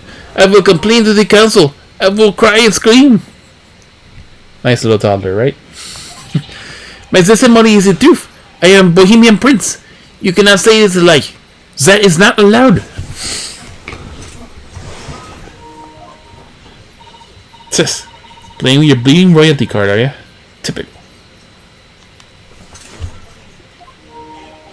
Says the orphan who likes to remind people she works for Her Majesty's police.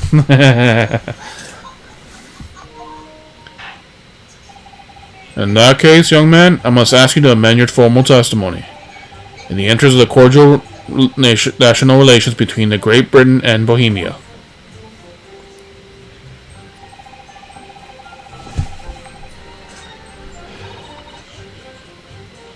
Alright, so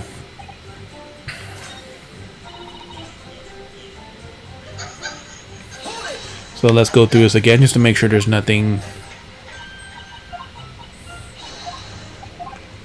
else afterwards. There probably isn't, but let's see.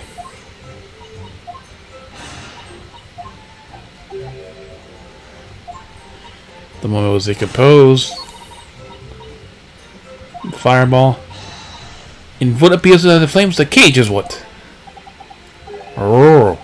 And that description sounds like the moment after the man was beamed instantaneously through space. It's mind blowing, isn't it? That's the 20th century for you, I reckon. So she saw who actually. So the people who actually saw the demonstration with their own eyes really believe they saw something miraculous taking place. Alright, your new testimony. It was not in the sky that exploded. It was a green balloon that was next to ours at the time.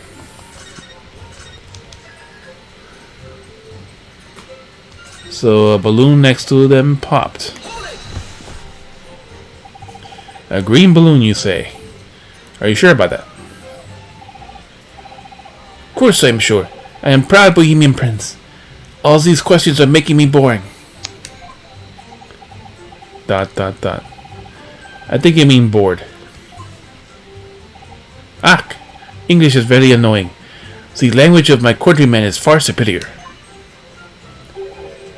Ragazzo, it is very wrong to lie. Lie? Flying balloons never explode. For the same reason that planets never explode. It is logical. Right. Because of logic, balloons don't explode. Okay. Please tell me that doesn't mean logical. If you insult me, you insult all of Bohemia. Madai.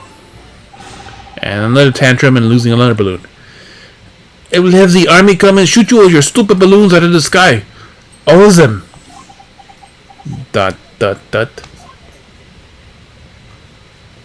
And he pays for another balloon with another gold coin. That's 4 so far. Here you are, Your Highness. If only all international incidents were so easily resolved with a balloon.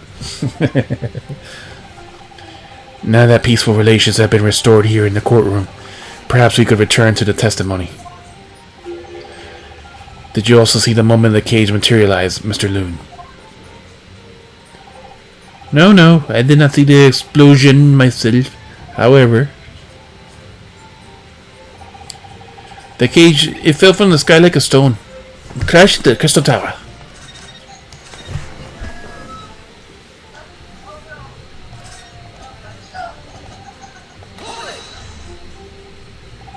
Did you see that actually happening? No. In reality, I did not. I saw it after it hit the tower. There was a grand confusion around the stage. I ran to see what had happened. I was terrorized by the idea one of my balloons had crashed. I suppose they are his livelihood. But when I looked up at the sky, all my precious balloons were still there. I saw it though. I saw it slam into the tower. After all, I'm a detective now. Then tell us what you saw, Inspector Lestrade. That's what I like to hear. I didn't get a good look inside the cage, but no one went near it when I crashed through the tower.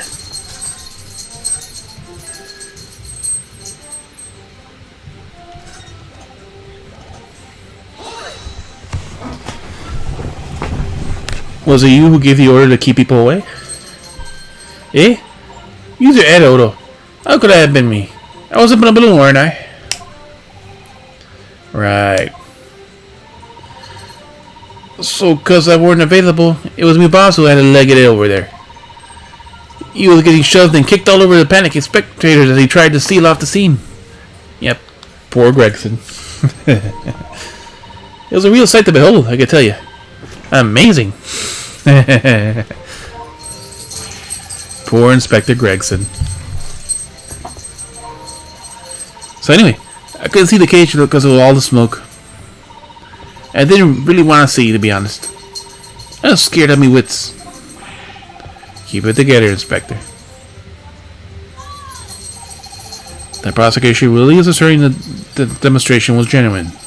But what if it was actually someone kind of switch around trick instead? That would mean that the victim was never actually on the stage in the first place. And the 2 explosions would have thrown everyone watching into a panic for sure. Need to find out more about what exactly the people saw at the time.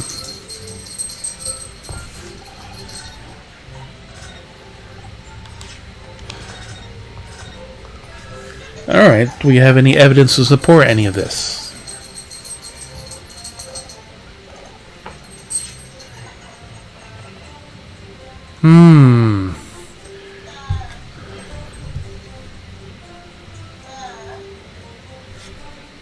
We do have this.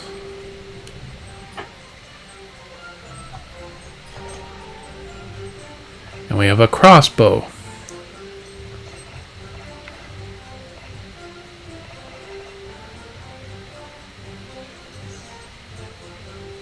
I don't think it's this, but nope, not there.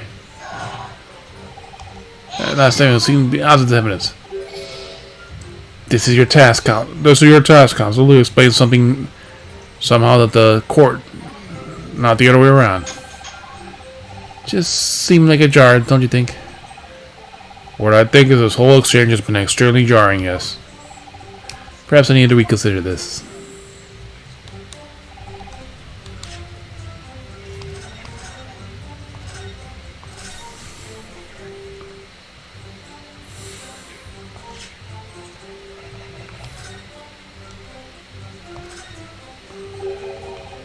the canvas with rubber swords. Never seen anything like it before, but I've seen Mike do this as part of a raincoat worn by someone.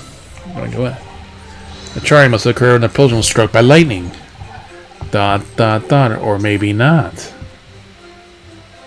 An explosion.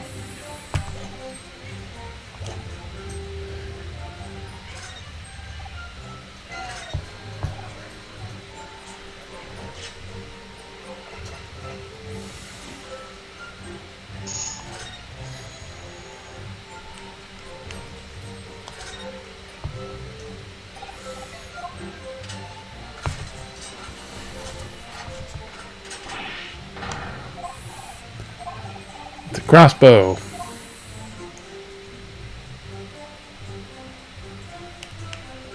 So the crossbow does not have anything new yet. Green balloon, we have a green explosion.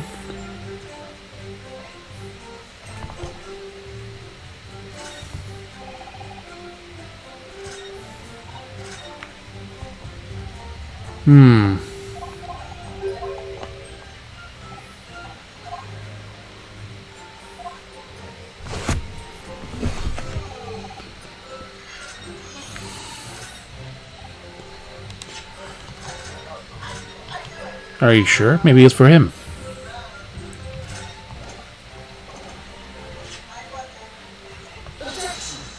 Ah, yes, it is for him.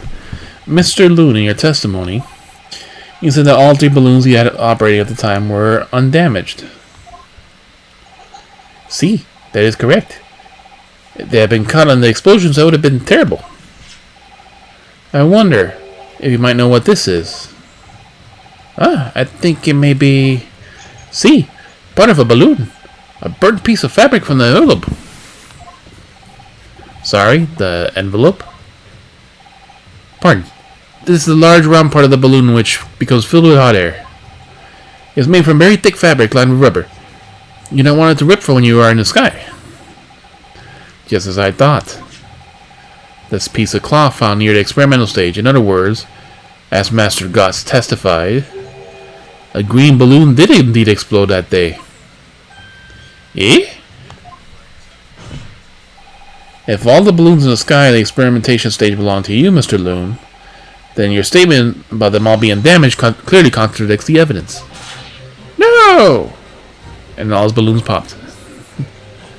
If a balloon exploded that day, why didn't the man say so? Maybe everyone on board was killed. Oh no, having spent the 10 whole pounds on that experience, how awful. Seems to me like all those things crash 50% of the time anyways. That's all the jurors. The instantaneous kinesis did occur, but after the explosion on the stage. The point of materialization shifted to the location occupied by a balloon, causing the balloon to explode. Yes, eminently plausible. The unfortunate traffic accident, as it were, but it changes nothing about the pertinent facts. Hold it. This I cannot accept. Why not, Mr. Loon? You are suggesting that I am a liar. That person's died in a balloon incident. There is no need to get fired up, quote-unquote, Mr. Loon. The victim was the sole fatality that day. That's right, and I'll prove it. Balthazar Loon is not a liar. There's no such balloons in the sky. It is non-possible. You're saying it's impossible? Why? This court has more important matters to discuss than the number of balloons that were operating that day. Aye! But we can't ignore the fact that nobody appears to have known about this other balloon until now, my lord. The defense calls for further testimony from Mr. Loon. I concur. There is clearly more to the truth here than meets the eye. It is imperative that we clear up the issue about the phantom balloon, I feel. Witness, you will give supplementary testimony about the balloons that were operating on the exhibition. Ah, grazie, my lord.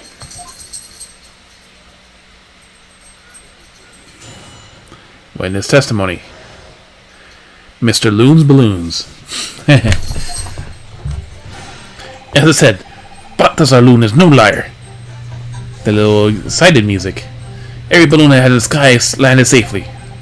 All 3 of my balloons were carrying passengers. If they fell to the ground in an explosion, what a catastrophe. But you can't get away with the fact that the burnt up bit of cloth was found on the scene, can you? Coppers of the yard reckon it was probably some debris thrown from the explosion on the stage. The stupid Ergasso is mistaken. My balloons have the red and blue zigzag stripes anyway. So maybe it wasn't one of your balloons. So your assertion is that the balloon this child saw was not one belonging to you. Sí, exactamente. Even if he saw a balloon in the first place. I don't like the sound of it. It's very bad for business. I have a good mind to sue the land of Bohemia. Angry kid, tantrum. If you attack us, we will fight back, and we will be vor. All out vor. War spelled V-O-R. Don't you just love accents? And another gold coin for another balloon. What happened to All Out War? Mrs. Loon certainly doesn't appear to be lying, but that doesn't change the fact that the testimony and evidence are contradictory here. If the defense is unable to find fault with the witnesses' statements, the court must consider them the truth.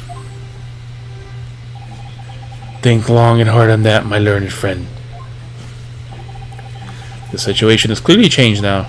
I have to get to the bottom of what happened here, no matter what it takes. Counsel, you may cross-examine the witnesses.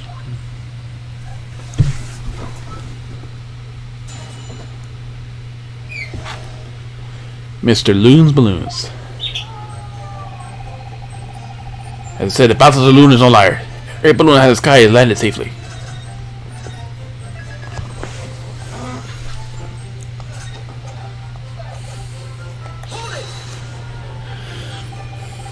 You couldn't just have forgotten one, maybe? Senor. I might not notice if I was given 100 lentils and one was missing. But we're talking about 3 enormous balloons. Do you believe I could mistake about something that's so grand and expensive? I took the liberty of having Inspector Gregson check out this gentleman's warehouse. I have the report right here. It clearly says a total of 3 balloons. It would appear no mistake has been made then. Surely Miss Lestrade could have been sent for such a menial task.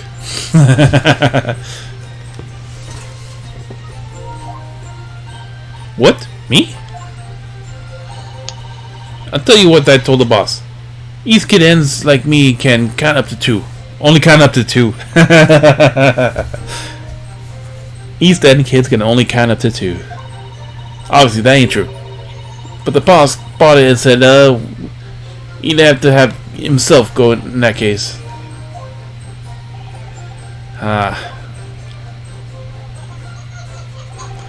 All 3 of my balloons were carrying passengers. If they fell to the ground in an explosion, what a catastrophe.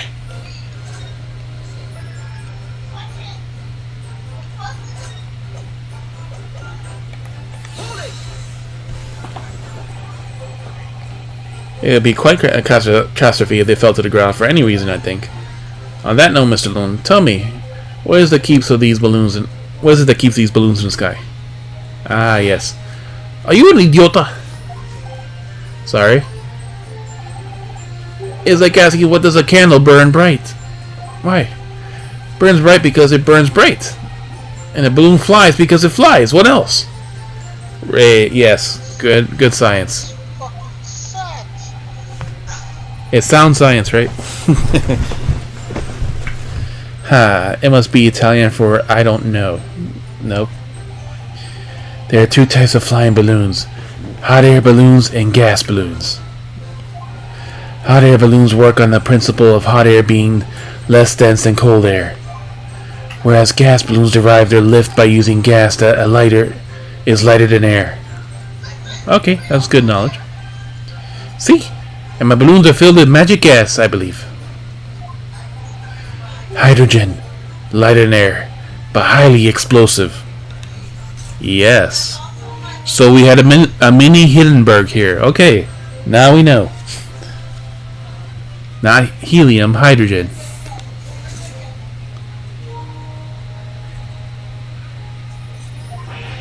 Good lord. I do not permit smoking of the cigarettes in my balloons. The magic gas does not like fire. Even a small spark of static electricity could cause the entire balloon to explode. Yeah, that sounds like a flying death trap. And all the balloons popped again. What is the matter with you, senor? All that comes out of your mouth is explosions, explosion. I tell you, my balloons are perfectly safe. They have to be. Where can I eat? None of my balloons exploded that day. I am completely sure. But you say that is what happened? You must show me proof. But we did show you proof. Alright, Mr. Loon has 3 balloons in the air that day. If none of them damaged, then what was the one that exploded? Dun dun dun. But you can't get away with the fact that a burnt old bit of cloth was found at the scene, can you? Yep, let's delve into that.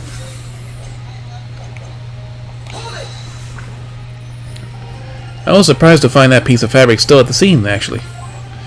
Didn't you search the area around the stage for clues? Nah. I tend not to... I'm not into picking up stuff off the ground, me. Always works out for the... way better than people diving... Works out way better diving into people's pockets instead. Which you supposedly don't do anymore, correct? So much for the new career path. Mind you, the boss is in the hands and knees picking up all kinds of rubbish off the floor. Thing is though, the cage went smashing the crystal tower, didn't it?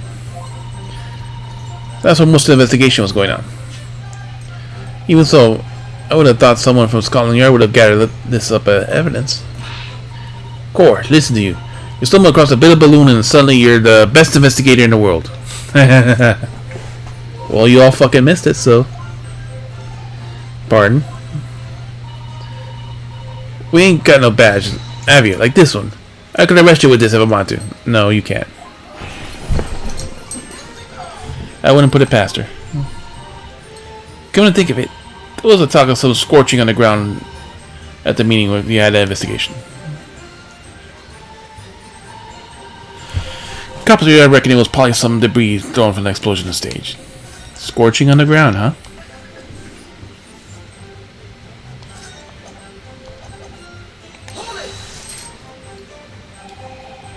There was considerable damage to the stage and the surrounding area, wasn't there? Yeah, some of the Coles were watching the experiment got caught in the blast and injured. Good job the old contraption didn't keel over, eh? I hadn't even considered that. It seems there was great panic after the incident occurred.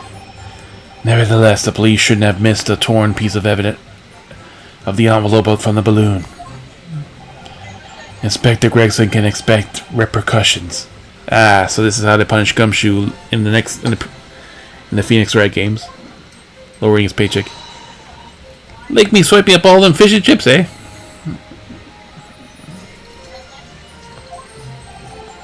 The man's sole pleasure. None of this matters.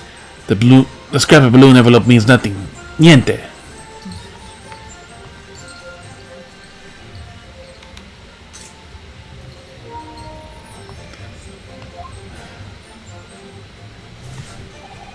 Stupid Ricasso was mistaken. My balloons have red and blue zigzag stripes too. Anyway.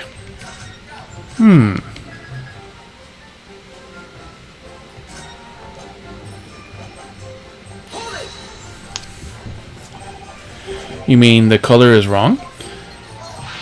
Si, senor. Don't have any green balloons in my warehouse. And yeah, the piece of green cloth was found at the scene.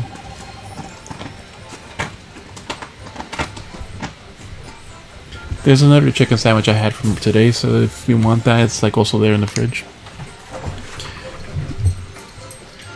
And yet, a piece of green cloth was found at the scene. It's unmistakably from a balloon. Well, Well, I don't know how that could be. For the sake of argument, let's say that the green balloon did explode above the stage.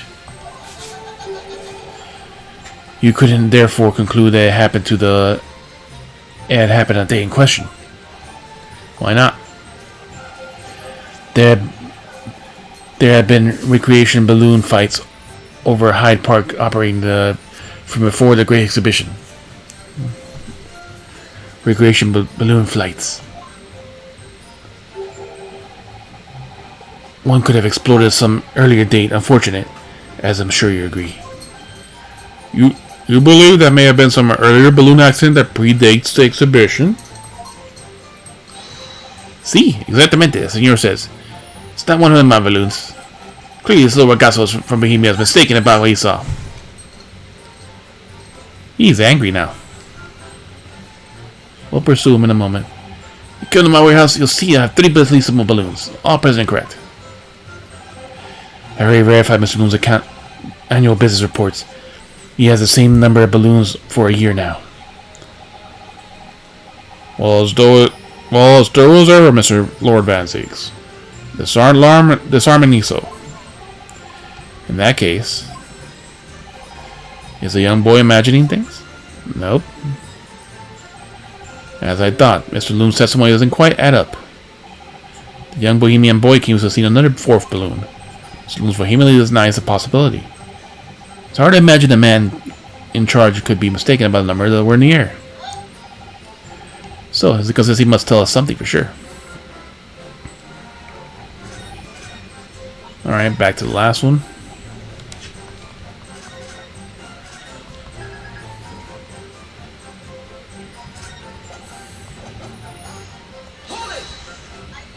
And then we'll fast forward through this.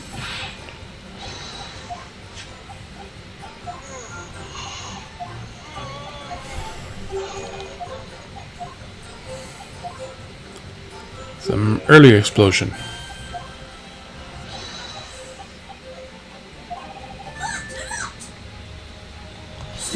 Little boy is angry. There's something wrong, Master Gotts.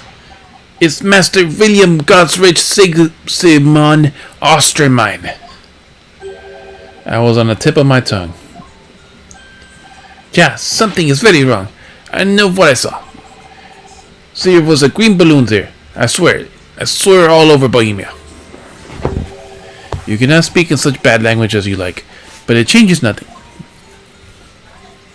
And he buys another balloon.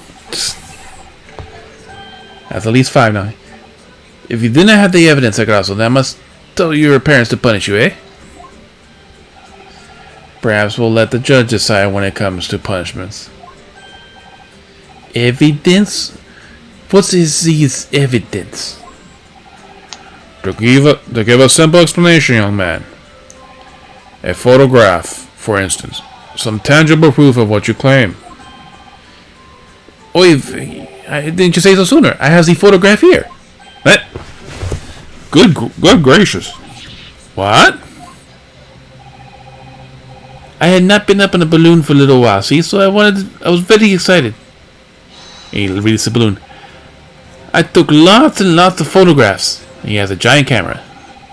Of the Crystal Tower, of the Bohemian exhibit, of the streets of London, and the hot ale cellar, the balloon. And it's a tasty experience. Did you take a picture of that? Fun picture. Really? Did you just take one? But I wanted to ride the balloon, so I was not interested in boring experiments. Never mind that. Can you show us the photograph? Of course.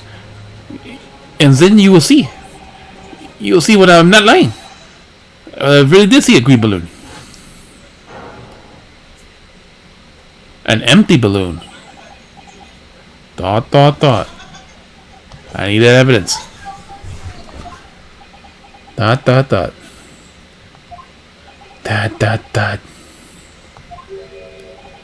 Bill? I see you all shocked to speak too. Yes. I think shocking is indeed the word, young man. And he buys another balloon. That's 6 now.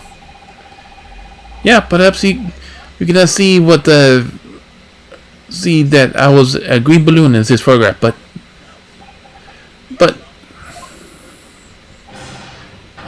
that's my fault. It was the stupid person who made the camera. The black and white photo. There's one very bohemian sounding cry. Very well, the court will accept this photograph as evidence. The photograph of the balloon has been entered the court record. A photograph taken by Goss while he was riding a balloon. It shows another balloon that he claims was green and exploded moments before he took the shot. After he took the shot. It's not my fault. It's the fault of the person who made the camera.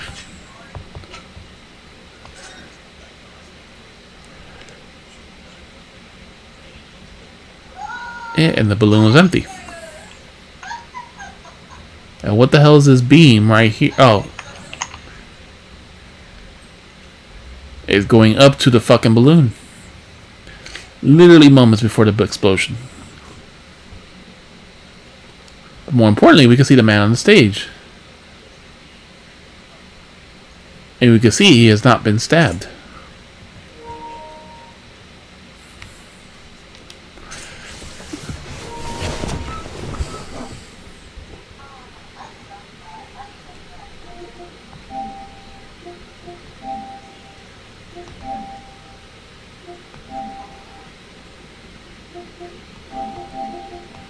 The actual experiment.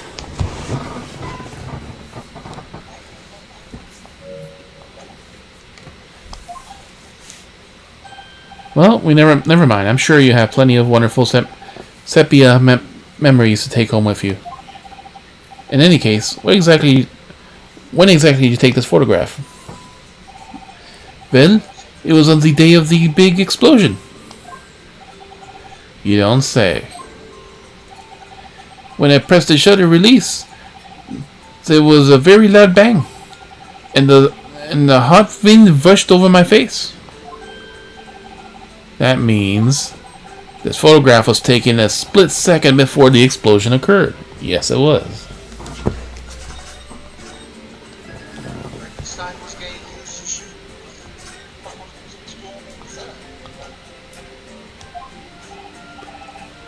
If you ask me, this black and white photograph changes nothing. I could not fly that flying fig. Lovely language you picked up. As I thought, Mr. Loon's testimony just doesn't add up. Alright, so everybody adds up. All three.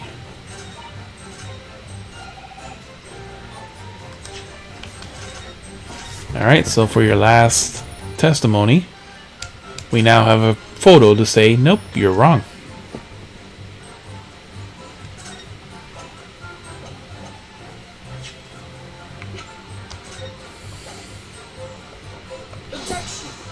No, not there. Sure, you said the last statement is odd, doesn't it? Would you care to mull over to precisely find out about your journey to Japan? Wow, harsh. I wouldn't be back to give the court an answer for about 4 months, though. Rest assured, you will be happy to carry proceedings forward in your absence, counsel. He sounds serious. I have to prove my worth before he sends me back home.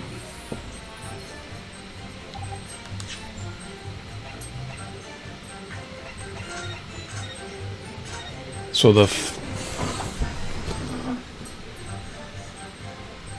the red and blue stripes we can't tell on this thing.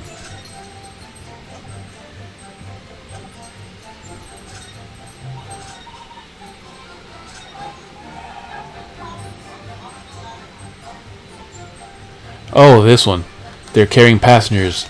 That's what's not correct, since this one is actually empty.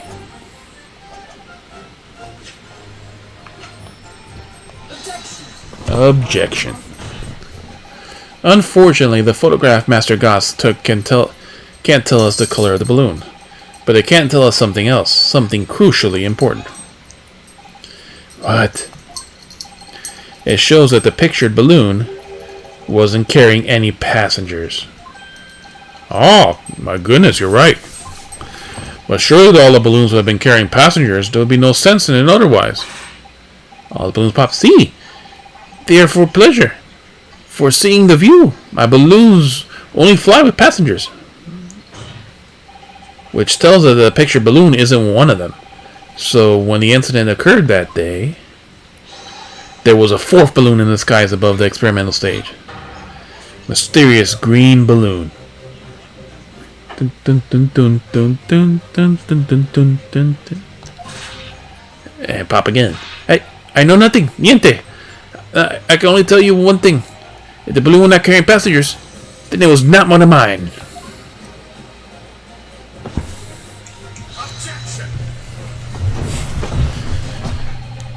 There are illegal tradesmen everywhere you care to look. Clearly one such entrepreneur decided to capitalize on the opportunity presented by the Great Exhibition and managed to operate balloon flights in Mr. Loon's patch without him realizing.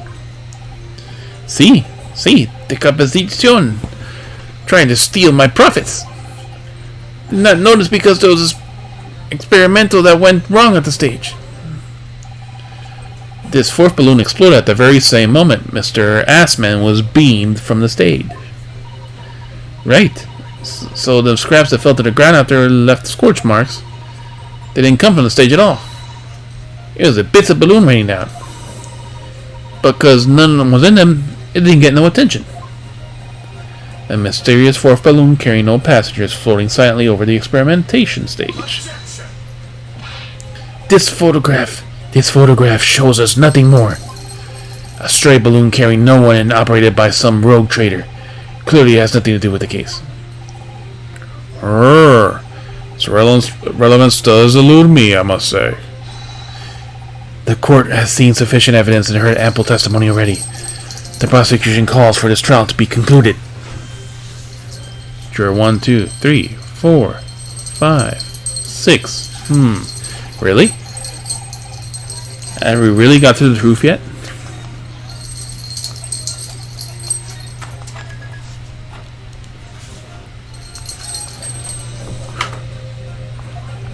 No, I can't let this opportunity slip away. The jurors' minds are made up, and not in our favor. What else can this photograph tell us? Is there nothing more we can learn from it? Let's say there is. Ladies and gentlemen of the jury, wait. Please don't give your decisions yet. Photograph of Master Gotts may well be hiding one more vital clue. What? A vital clue? Well past the point of mere possibilities. It's time for the definitives now. So tell the court. What exactly does this alleged clue in the photograph prove?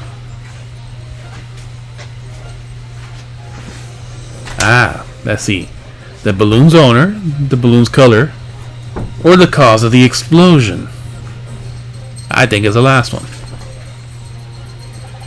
You can reasonably assume that the pictured balloon was destroyed in the searing heat of the explosion. Ja, c'est right, Ja.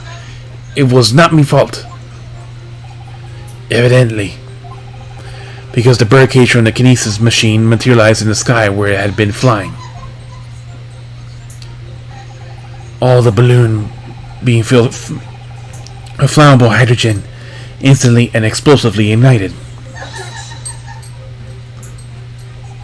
No, that's not what happened. What? It would appear that this photograph requires closer examination. Yes, it does.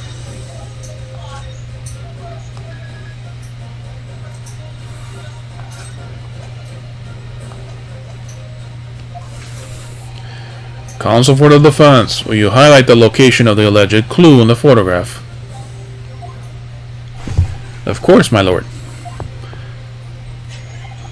If you look closely, there is plain enough to see. What is shown is linked to another piece of evidence we have. In a way, it leads to an unbelievable conclusion. The clue that suggests the real reason for the balloon exploded is... Ah, yes. Bop.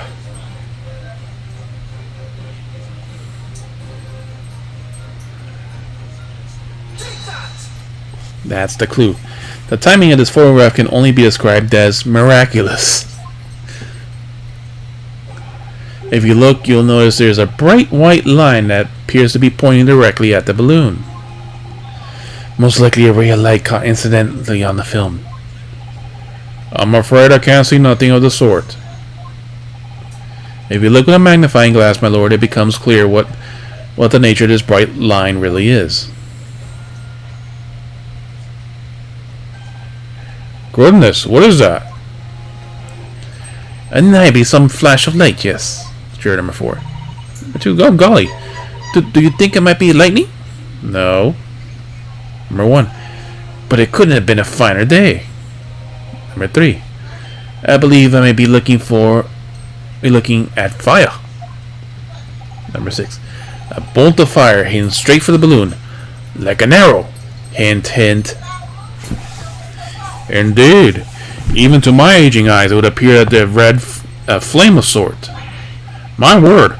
Are you suggesting this flame struck this hydrogen gas that filled the balloon?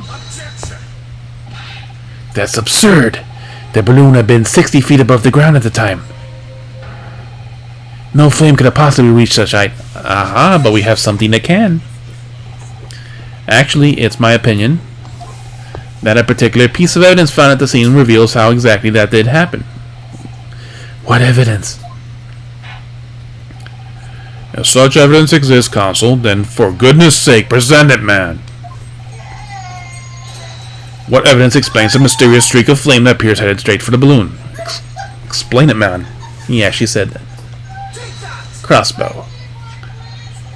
It was found hidden at the foot of a small ornamental tree near the scene. Good lord, is that a crossbow? An arrow dipped in oil instead of light could have been shot from this weapon, sending a flaming arrow straight into the hydrogen-filled balloon.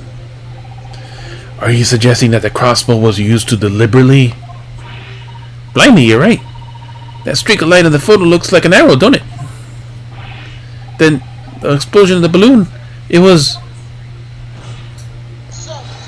very likely the result of a flaming arrow from this crossbow igniting the hydrogen gas inside it. No! Order! Order! Order in the head! Counsel! Counsel! Counsel, this is extraordinary supposition. If the aim was the cause of the balloon to explode, the shooter would have used a gun, of course. However, there is an obvious reason why that would have been out of the question. The noise of the discharge. Of course. That's right. By using a crossbow, the projectile would have been fired at the balloon silently. Well, yeah, if someone had shot a gun off in the exhibition grounds, it would have caused real panic. But with the big explosion, it would have been very big panic anyway, no? I don't like this. I should be pleased to have found a plausible new explanation for all this, but something feels wrong. Do you understand what implications you're saying, my Japanese friend? If a flaming arrow did indeed hit the balloon, then it was obviously it could have exploded. And the birdcage appeared, and if the birdcage appeared from a cloud of smoke that ensured... What? Wait a minute. What are you really saying here? I don't get it. Was the birdcage beamed up into the sky after all? Or what? My goodness me. ... Ah, now I understand. That's what the sinking feeling is about.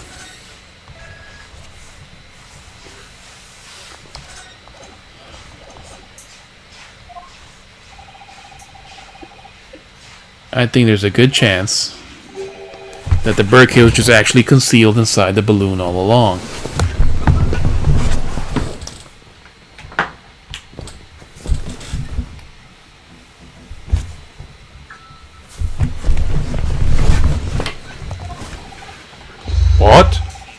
Did I just hear you that correctly, Consul?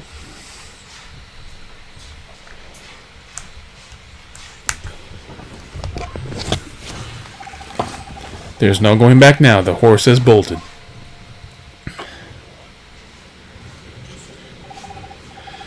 Let's assume, as I said, that the birdcage was hidden inside a green balloon from the start. On stage, when the experiment was started, the birdcage in the instantaneous kinesis machine disappeared in a cloud of smoke. At that moment, the flaming arrow was fired from the ground, causing the green balloon to explode and drawing the attention of the spectators to the sky above their heads. From amid the smoke, the hidden birdcage then appeared to fall and crashed into the crystal tower. I think you all agree it's entirely plausible. That what I've just described is the real truth behind the miraculous experiment carried out that day. Good grief!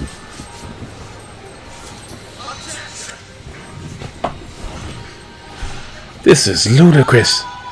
What you just described is no science experiment. It's child's play. It's contemptible display of stage magic. Both Mr. Sholmes and Iris said that the experiment was scientifically impossible. In which case, this is the only explanation to what happened that day. And in any case, the victim's body was found inside the birdcage in the crystal tower. If the instantaneous kinesis didn't take place, how do you explain that?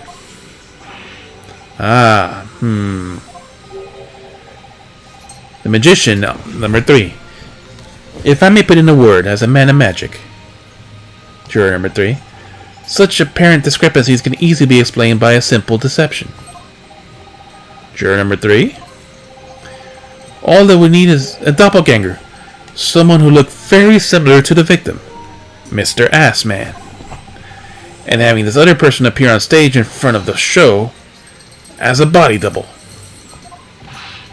Ah, yes, of course. So, in fact, Mr. Assman must have been inside the birdcage that was concealed in the balloon right from the start. The balloon would have been filled with hydrogen. Anything hidden inside it would have been scattered to the four winds when it exploded. No one could ever have embarked on such a risky venture. Number 4. Not necessary. The explosive force of the balloon gas would have very much depended upon the mixture ratio. Juror number 4. Man, he's playing with a science experiment. Flying balloons are rarely filled with just pure hydrogen, but a mixture of other gases, such as helium as well. The safe gas. Helium on its own doesn't explode, but by controlling the gas mixture ratio, the explosive force can be altered. The mixture ratio. Obviously, the victim's body would have suffered some burns that would have been unavoidable, but not to such an extent as to render the whole obscene charade impossible. ...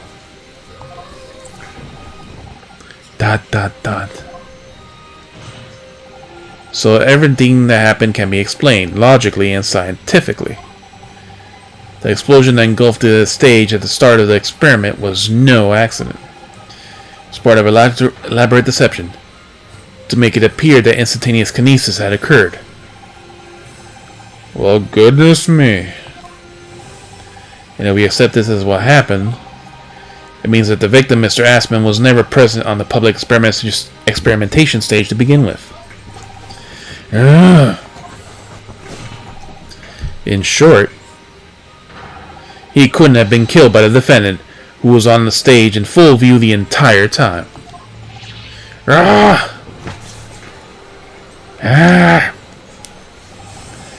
This will be very hard for the prosecution to counter. Lord Van Zieks can't credibly maintain that the Professor Harebrain is the suspect now. Hold it.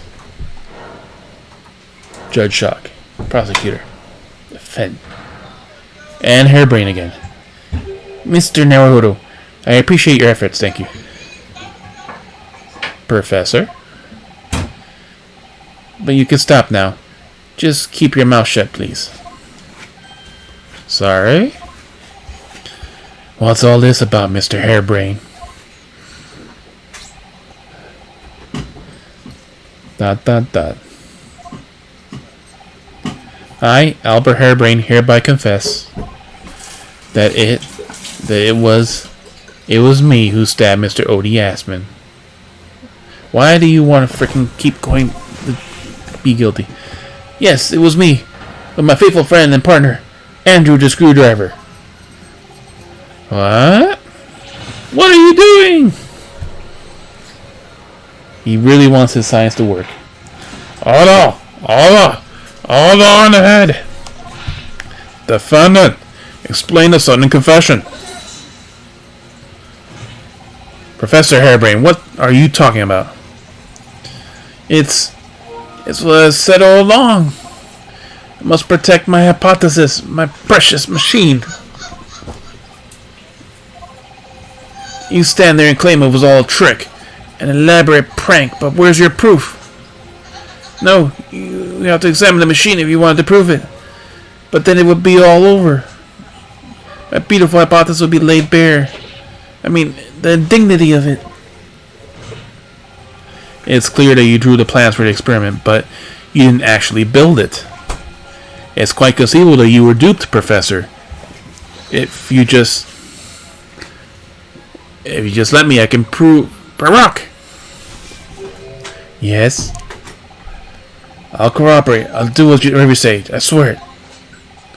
So please, ensure that special dispensation for Scientific Experiment Act is adhered to and protect my creation. The entire court. ...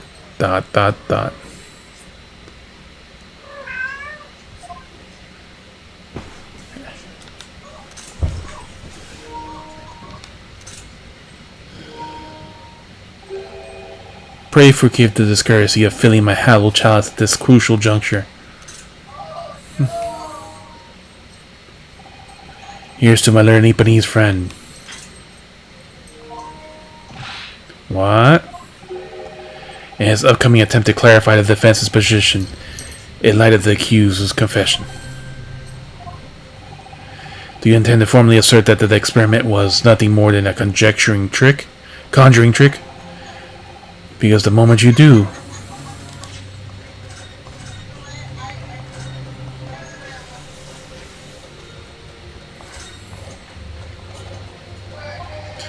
the Special Dispensation for Scientific Equipment Act that protects a professor's invention will cease to apply. And prosecution will demand a rigorous examination of the machine involved in order to establish the truth. However, if you acknowledge that the machine is genuine and instrumental in the victim's murder, any chance of investigation will be crushed, and the confidentiality of the professor's hypothesis preserved. Let's try that again.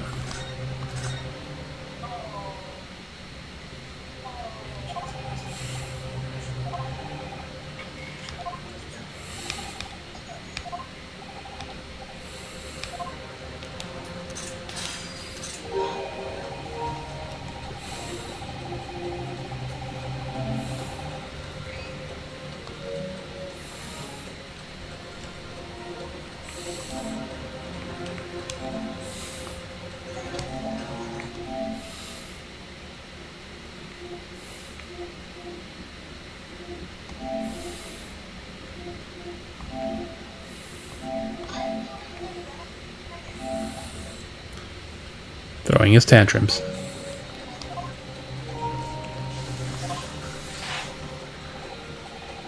Well, Consul, what is the defense's official position on the matter? What Professor Hairbrain, my client, actually asked of me was to prove that the explosion on stage was an accident and protect the secrecy of his hypothesis. But there's no way to do that without implying the professor's guilt.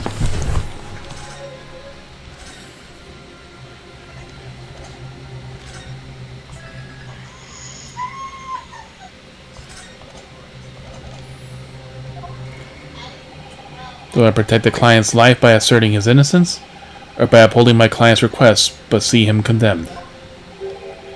Either way, I can't avoid betraying his trust.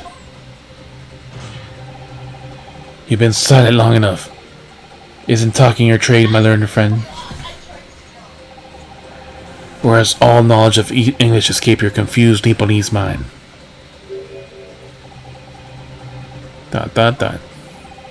Mr. Naruhodo! There's no escape here. I have to make a choice. It's an impossible one. I have to give up on something. But what? The defense asserts that the defendant's instantaneous kinesis machine was in fact both, technically, but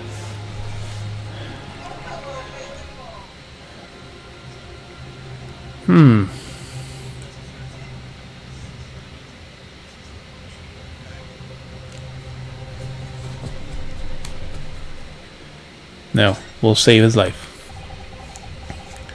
No,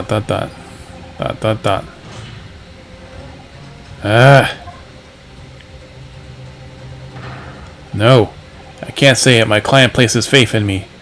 I can't just let him down. What must I give up? It's not the question you have to ask yourself here. It's what can I protect? Hello again, Mr. Naruhodo. It's been far too long. Susanoo-san. But what are you... Yeah! And she already begins with assault in public view of everyone. My first Susanoo takedown in 6 months. We time for talk later, Mr. Naruhodo.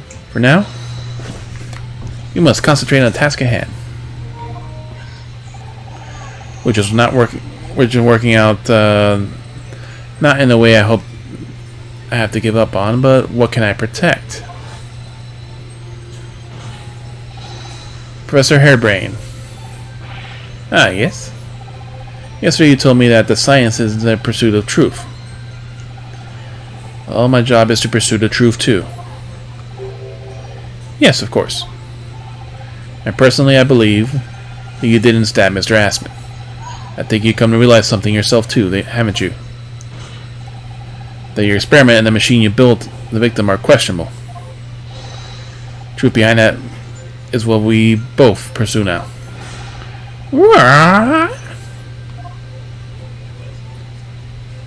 And he smashes his new bottle. So, you finally open your eyes. What? As for you, Albert, you can't ignore this any longer. Huh? Having heard my learned friend's assertion, don't you have something to say? Barak. Or Van Zeeks? Gosh, I've never heard of him speak in such a way before. ... In truth, there is one thing, something I remember that is of relevance. Yeah. In truth, there's something I remember, something of relevance. What? And a day happened, just before I began the experiment. I saw a man near stage. A man holding that crossbow. I beg your pardon?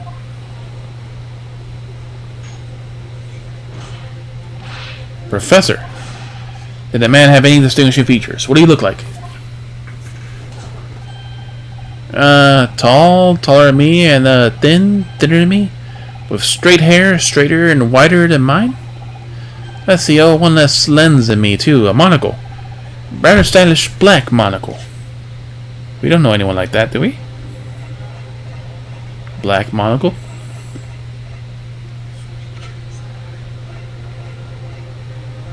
No, we don't. But one thing in particular will help positively identify the man, you see? I know him very well. After all, he's the engineer who built my invention. What? He built the machine? That's right. Mr. Aspen introduced him to me a year ago.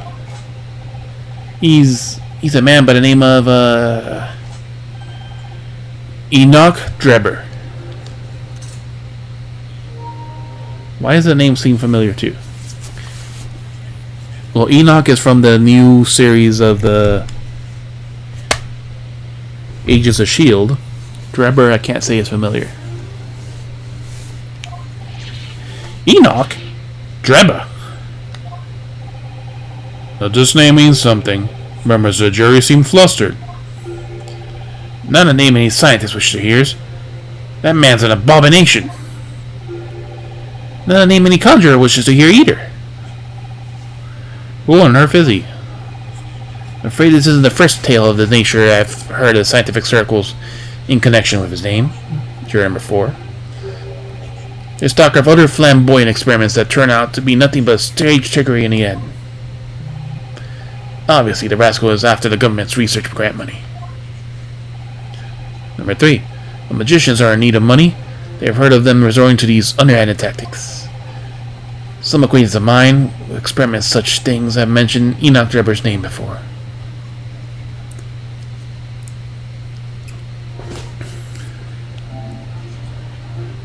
Oh, and if you noticed before when I took a picture of the magician, he has Batman cards. Which is very random, but then again, Batman is an old concept, but I think this is before Batman's time.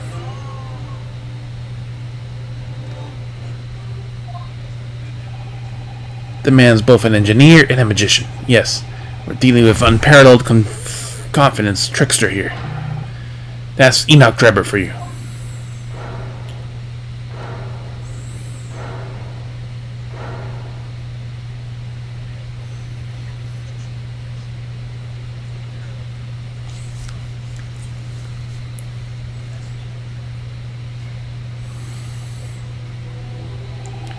So it's true then. My invention, my great machine, it was just a grand illusion? Considering what we just heard about Mr. Drebber's character, I'm sorry to say it sounds increasingly likely. Even though no one else believed it, I wanted to. I wanted to believe that machine would function exactly as my hypothesis predicted. Which is why you were so opposed to it being investigated, I presume.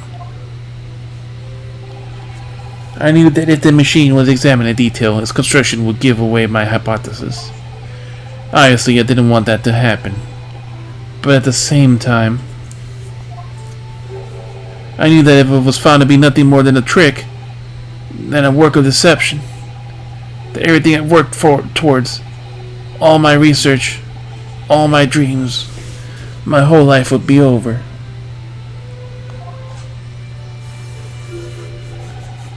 I was terrified at that prospect. So you really had no idea then, did you? About the true nature of the machine that was built. And the true nature of Mr. Drebber. I never questioned anything. I didn't want to question it. It's entirely possible that Mr. Aspen and Mr. Drebber were working together to use you as a means of fraudulently acquiring the research grant money. ...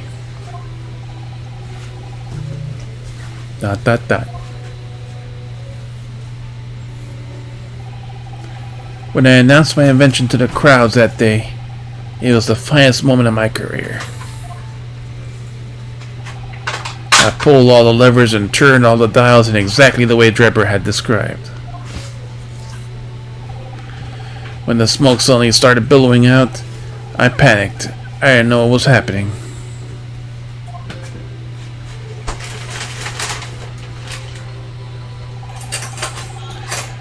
But I didn't know the value, how the whole illusion was made to work. I don't know anything anymore.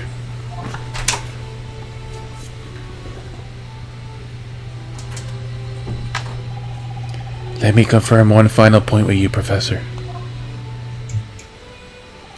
Do you now consent to the prosecution submitting the necessary paperwork to release your invention from the protection afforded by the Special Dispensation for Scientific Experimentation Act? Yes, please go ahead. I'm very sorry.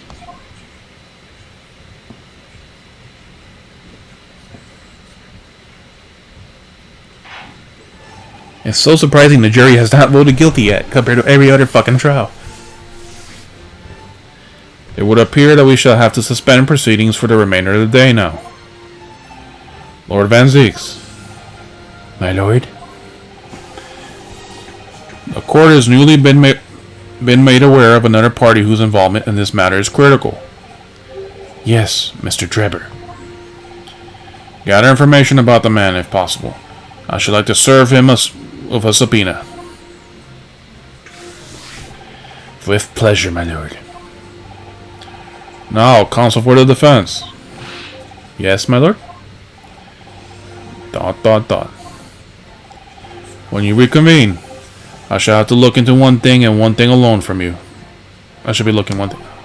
Evidence that the defendant is innocent of the crime of he is presently stands accused.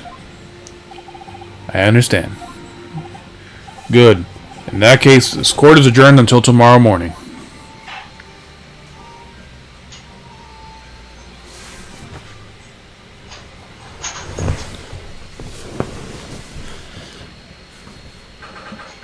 October, 1:36 p.m. The Old Bailey Defendant's Antechamber.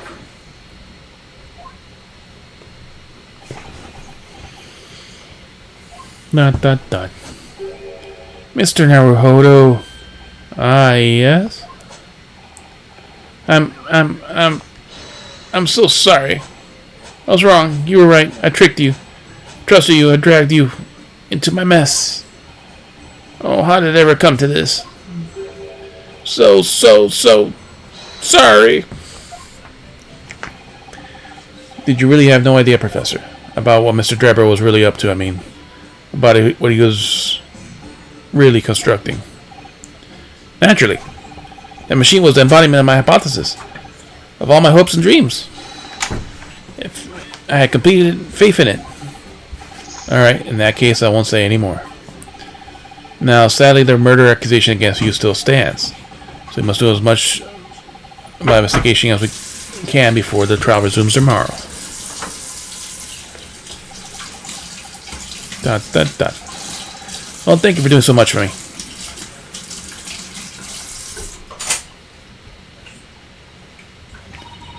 So sorry for arriving late this morning, Mr. Naruhodo. Arriving late? Didn't receive my postcard? I wanted to let you know when I arrived. Postcard? What postcard? I hid it from you, Bruno, so it would be a surprise. That was your surprise? Well, did it work? Oh yeah, I wanted to check one thing before we continue.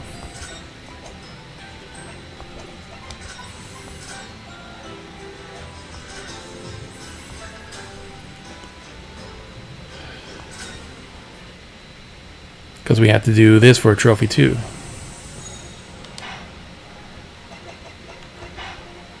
Special content.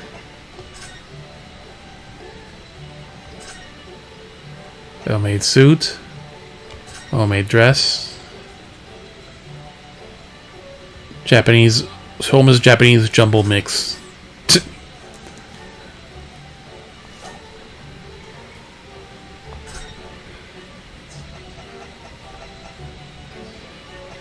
Outfits are only available in the use of the Great Ace Attorney too. Okay. As we continue now. Once we see Sholmes again. Bespoke Tailor. There we go. All outfits available in the game. 18% of players.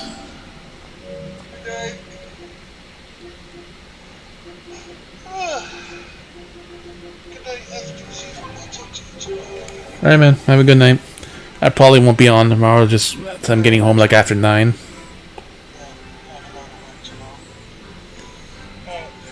Alright. Yeah, I should be on Wednesday more likely. I should be done by 7:30 at work. Have a good night, man.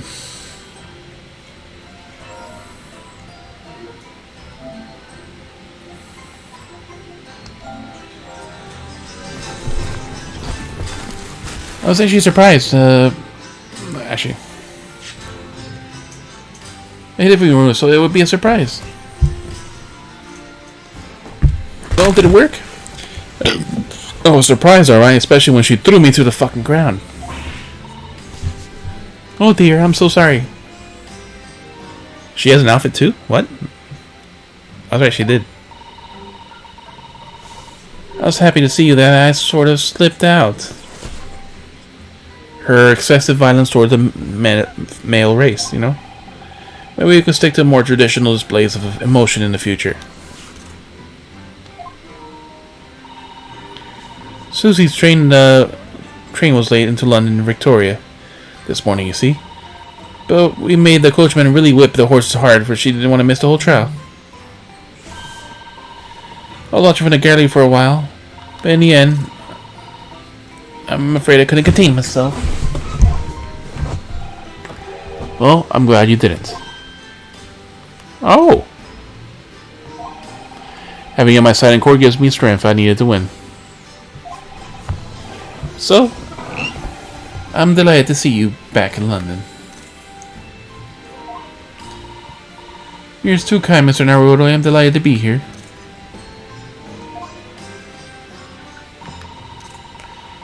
I hope I can continue to be of service to you. And now when she reaches in her sleeve, that makes no fucking sense now, does it? Of course, what's brought you back? Professor Mikotaba not protest? Let's save all the conversation when we're back at home, shall we? You know, I made one of the most special blends ever for this special occasion. Oh, how wonderful, I can't wait. To be continued. So Hassan was back in London. It's hard to describe how happy it made me feel at the time, but despite my elation, our tale was about to take yet another extraordinary turn.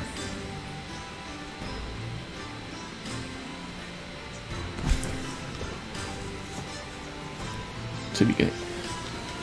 So they want evidence for me to prove that he's innocent, when the prosecution yet has not presented evidence to make him guilty.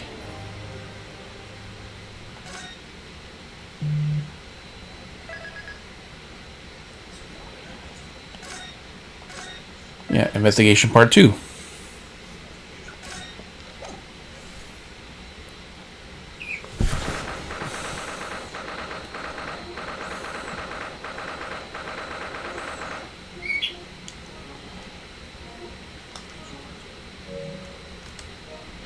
And we shall leave it there.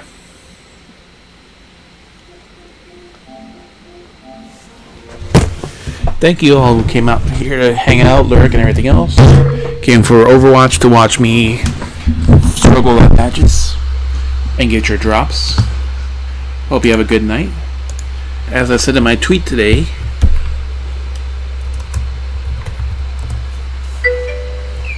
because of Thanksgiving holiday, I only have 3 days to work. So tomorrow I will be back at 9 o'clock.